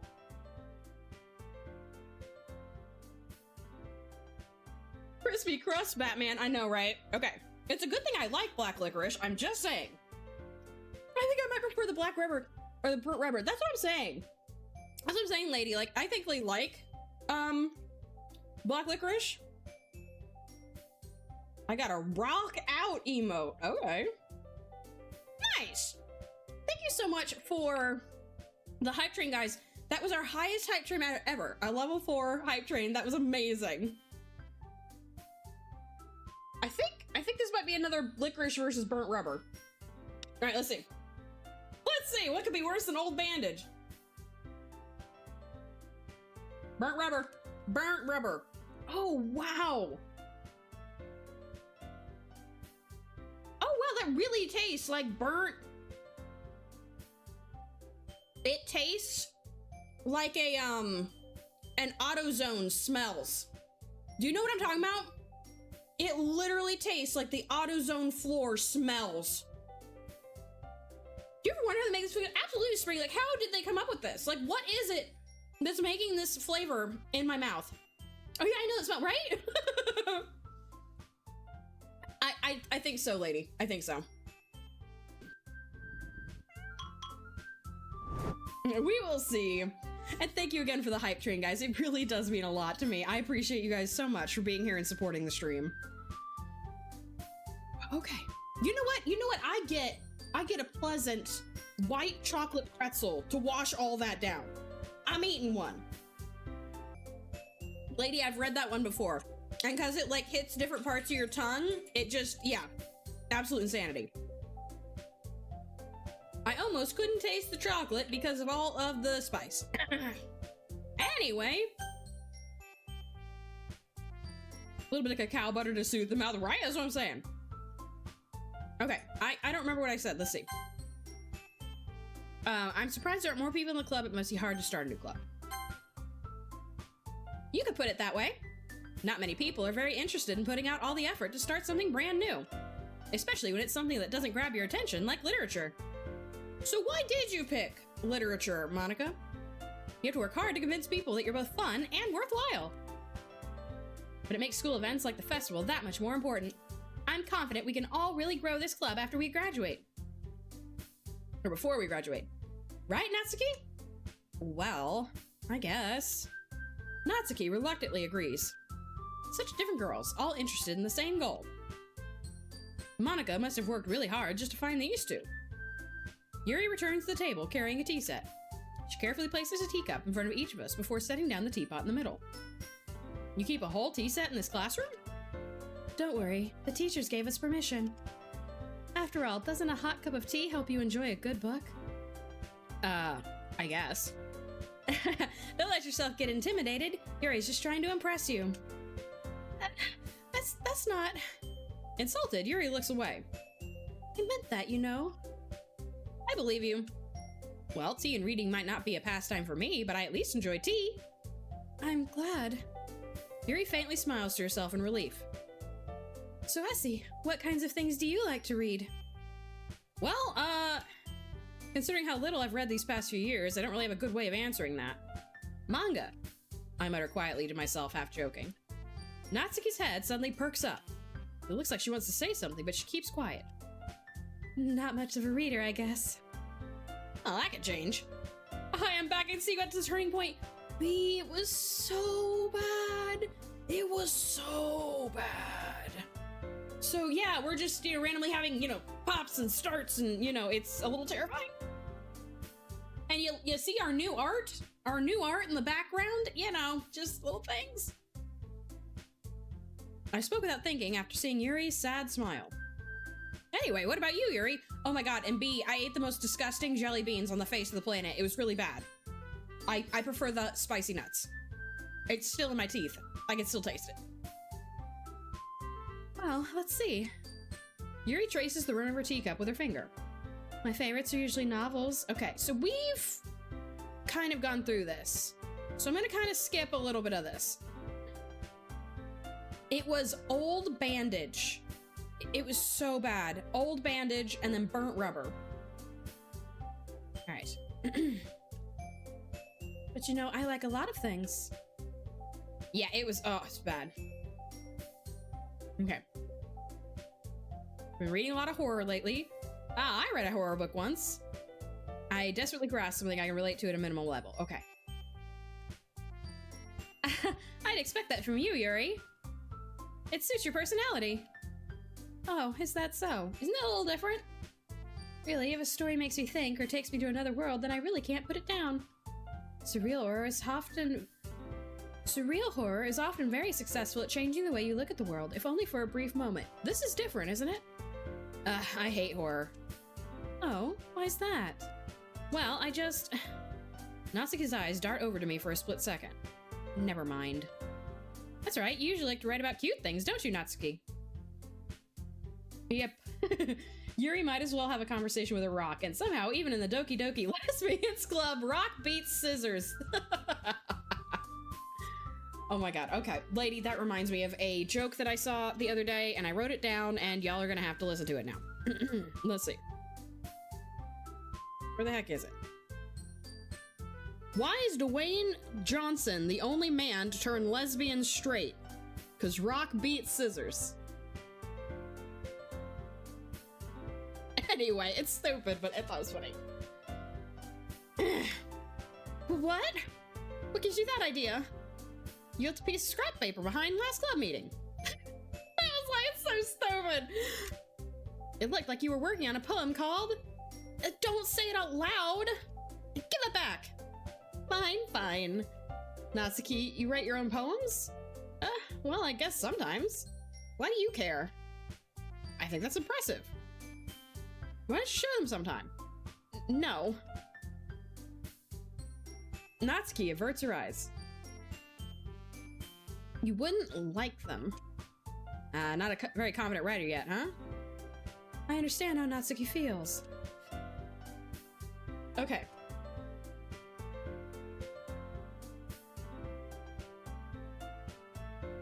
There.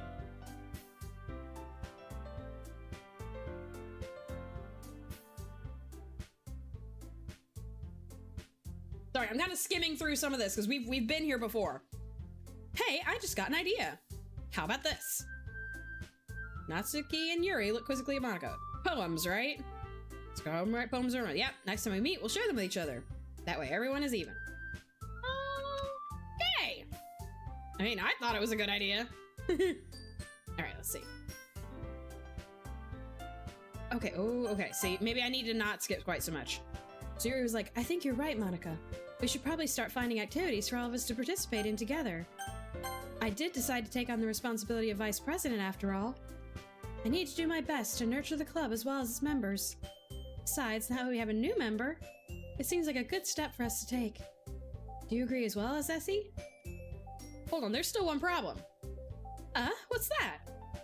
Now that we've reached the most important topic, I bluntly come forth with what's been on my mind the entire time.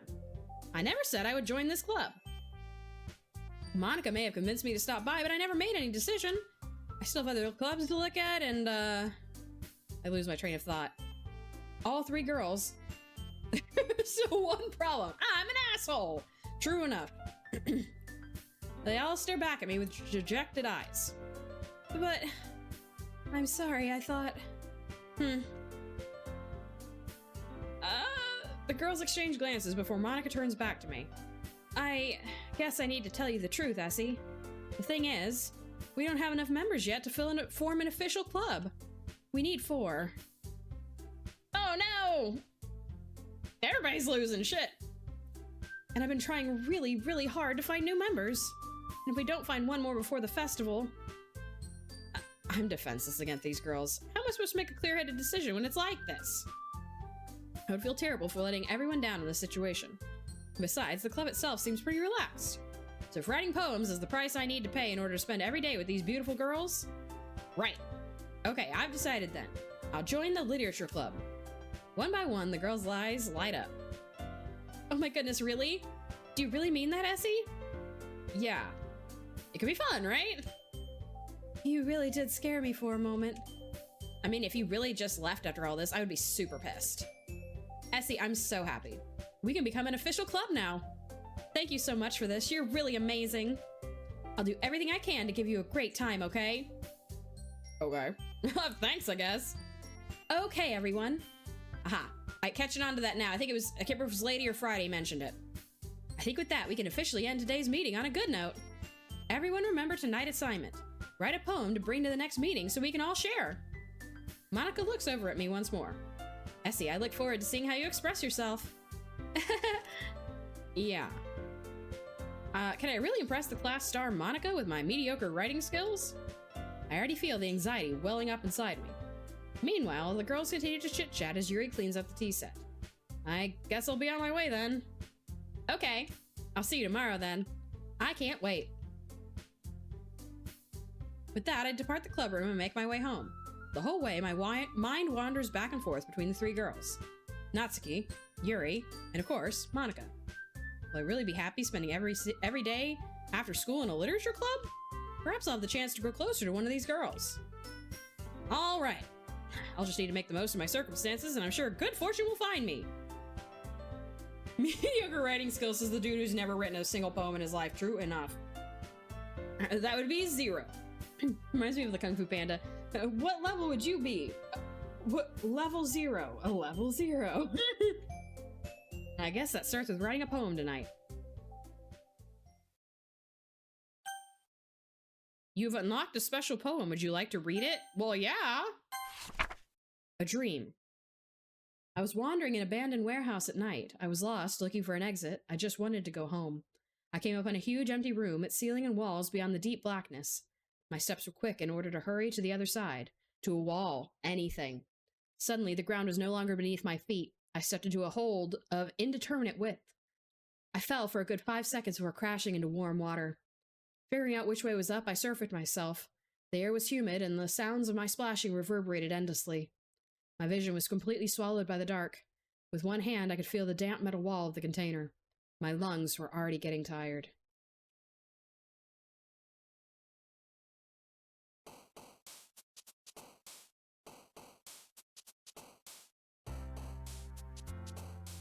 I guess we're gonna keep going for Yuri, because what else could go wrong?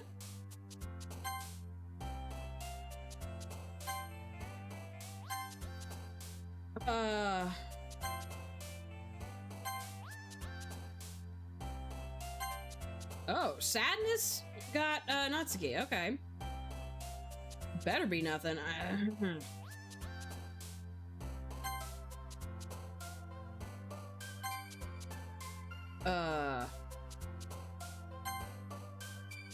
These are different. Marshmallow. Heaven sent.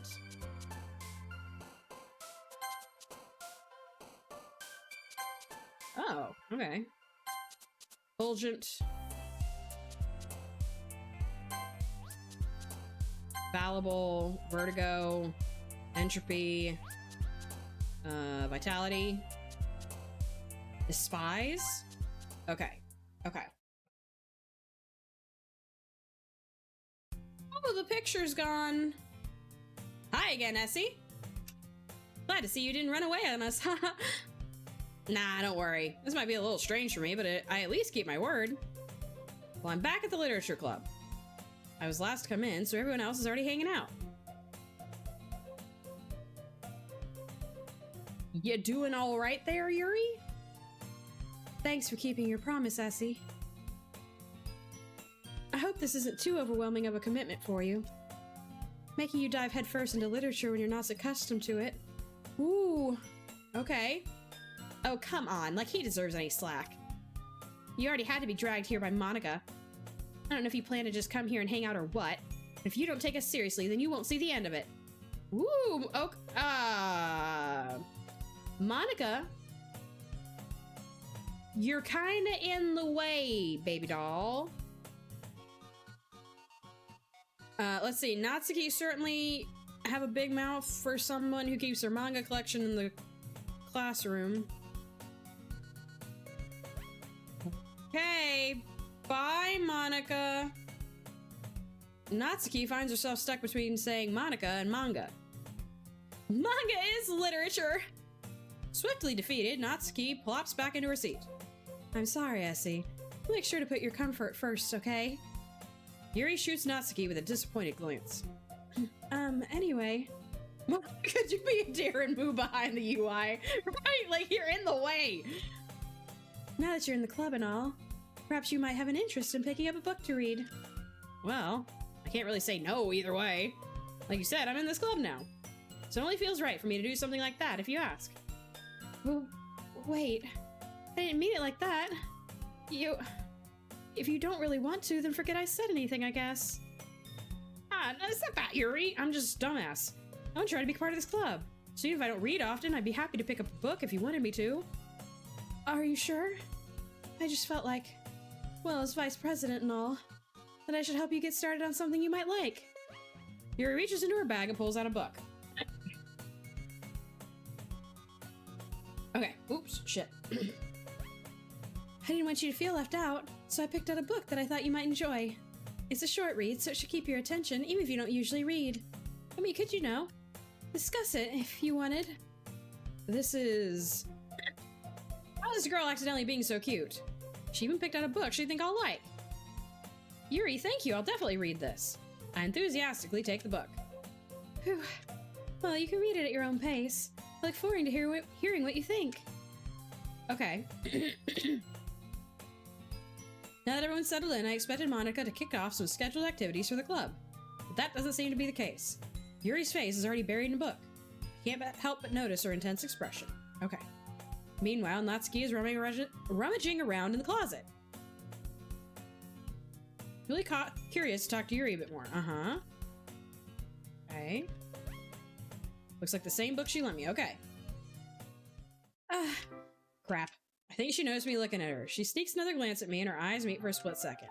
That only makes her hide her face deeper in the book. Okay.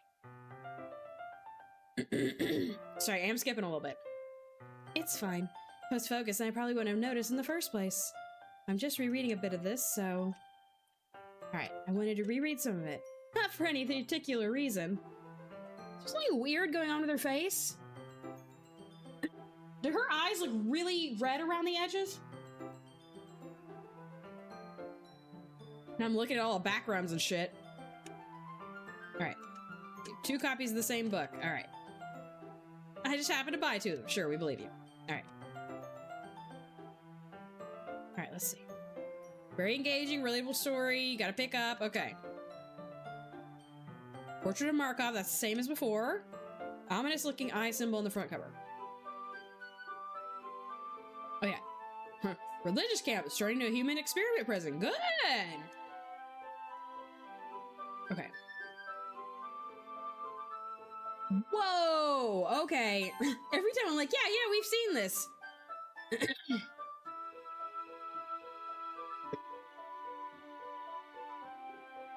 Basically, it's about this religious camp that was turned into a human experiment prison, and the people trapped there have this trait that turns them into killing machines that lust for blood.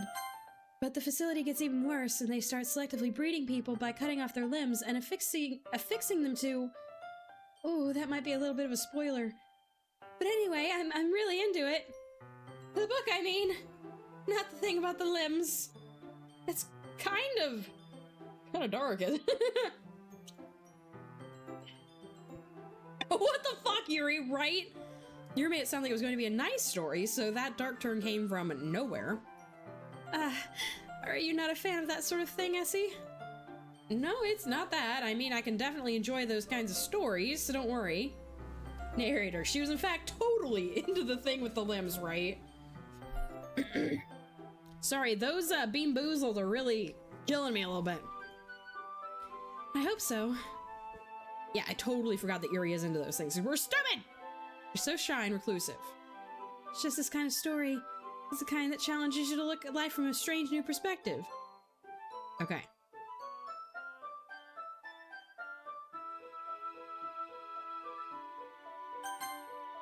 When horrible things happen, not just because someone wants to be evil, but because the world is full of horrible people, and we're all worthless anyway. Love snail facts, right? Yuri, you good, babe? And suddenly... I'm rambling, aren't I? What's a word for it? Not again. I'm sorry.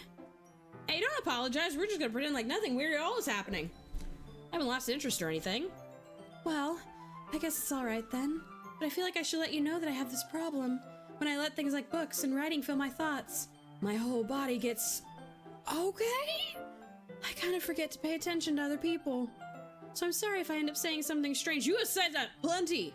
Plenty that's strange, baby doll. Strange, rambling. Yeah, we'll go with that, right? Please stop me if I start talking too much. Or, you start talking in symbols. I could do that. That's... I really don't think you need to worry. Well, main character is physically incapable of saying no to anyone that's not Sayori, so... Really? Is that canon or just, like, sarcasm again that I apparently miss? Completely! Which means you're passionate about reading. The least I can do is listen. It is a literature club, after all. Well, that's true. In fact... Yes, totally, lady! I might as well get started reading it, right? Okay.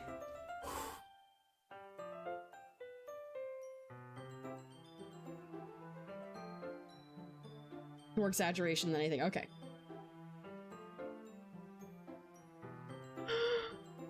Yes! I mean, you don't have to, but... What are you saying? Let me just get the book. Quickly retrieve the book that I put into my bag. Alright, it's fine if I sit here, right? I slip into the seat next to Yuri's. Yeah. Are you sure? You seem a little bit apprehensive. I'm sorry. It's not that I don't want you to, it's just something I'm not very used to. I was reading in company with someone. Is Sayori gonna come and, like, murder us for, letting her kill herself? I see. Well, just tell me if I end up distracting you or anything. Alright. I open the book and start the prologue. I soon understand what Yuri means about reading in company. It's as if I can feel her presence over my shoulder as I read. It's not a particularly bad thing. Maybe a little distracting, but the feeling is somewhat comforting. Yuri is in the corner of my eye. I realize she's not actually looking at her own book. It looks like she's reading from my book instead. Sorry. I was just bathing in the feeling of your what?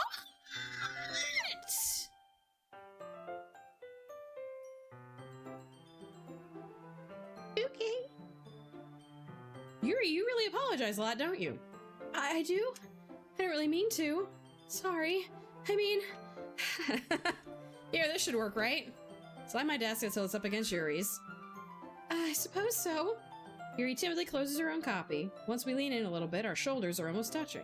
It feels like my left arm is in the way, so instead I use my right hand to hold the book open. I guess it makes it kind of difficult to turn the page. Here. So we end up all cute and snuggly. I do the same with my right arm on the right side of the book. That way I turn a page and Yuri slides it under her thumb after it flips to her side. And in holding it like this, we're huddled even closer together than before. It's actually kind of distracting me. As if I can feel the warmth of Yuri's face, and she's in the corner of my vision. Are you ready? Just turn the page.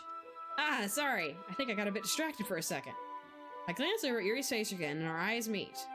I don't know how I'll be able to keep up with her. That's okay. You're not as used to reading, right? Don't mind being patient if it takes you a bit longer. It's probably the least I can do, since you've been so patient with me. Yeah. Thanks. We continue reading. Alright, so we wait. We just assume she finishes the page before me. Finish the first chapter in silence, and each page almost feels like an intimate exchange. Hey, Yuri. This might be a silly thought, but the main character kind of reminds me of you a bit. Did she make that face the last time? No, I don't relate to this character at all. Definitely not. Really? I was just thinking the way she second guesses things she says and all that. That's what you were talking about. Sorry. I thought you meant something else about her. Something else? Never mind. We didn't even get that far yet, so I don't know why that came into my head. Yuri, are you feeling alright? This is definitely different. Yuri's been a little fidgety ever since we started reading. You can rest if you're feeling sick or something. Your breathing is a little... My breathing? Yuri puts her hands on her chest as we feel her heartbeat. I didn't even notice. Anyway, I'm fine. I'm gonna toot my own horn a bit. This is a very fucked up game, and yet I am still here. Scaredy's cat Spring. You're doing a good job, Spring, honestly. We will not be on that much longer. I can tell I'm getting a little tired. I'm curious. I'm so curious. I just need some water. You're doing great, Spring. Spring's doing amazing. All right, don't push yourself. Yuri stands up and practically rushes out of the classroom. What on earth was that about? Essie, did something happen just now? I have no idea. Yuri's acting a little strange, I guess. So you don't know anything? Don't know anything what, Monica? Sorry, I can't say that I do. Are you worried about her? Oh, no, not really. I was just making sure that you didn't do anything to her. Oh, no, nothing. Don't worry, I believe you, silly. Yuri just does this sometimes, so it's nothing alarming. Alright, if you say so. Anyway, why don't we start with sharing our poems with each other? Huh? Shouldn't we wait for Yuri? Well, she might be a while, so I figured we'd get started without her. Is that okay? Yeah, I was just asking. I stand up. I make a mental note of where I left off in the book, and I slip it back into my bag. It's very late for me. It is very late. Who should I show my poem to first? Okay. That feels like a good place to save and maybe be done. Write your save. Yes, because apparently it don't even matter. It don't even matter. And also, I saw something earlier and I'm intrigued by it. Exit DDLC and return to the desktop. Yes.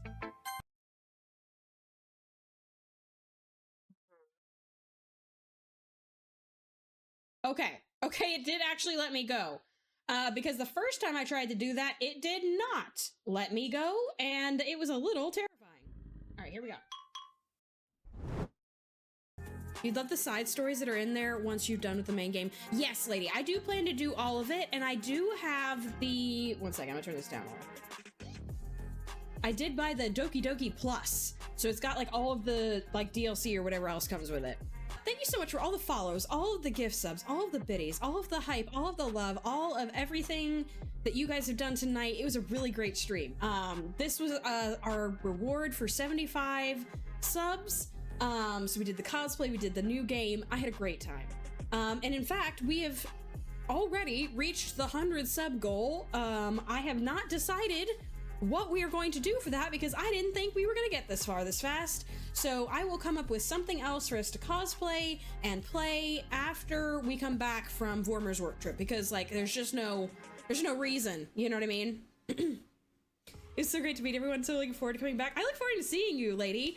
Raid 1 is for our lovely followers. Raid 2 is for our beautiful subscribers. Pick whichever one works best for you at this time. With as many gift subs as have been going out, you might be able to get the fire for yourself. So we're gonna head on over to Benny Ben, and I will see you all. Let me find him again. Thank you for the stream tonight. Thank you for being here, Pink. I appreciate you. All right, we're gonna start that raid. I'm very much looking forward to the lockdown protocol. So again, thank you for being here.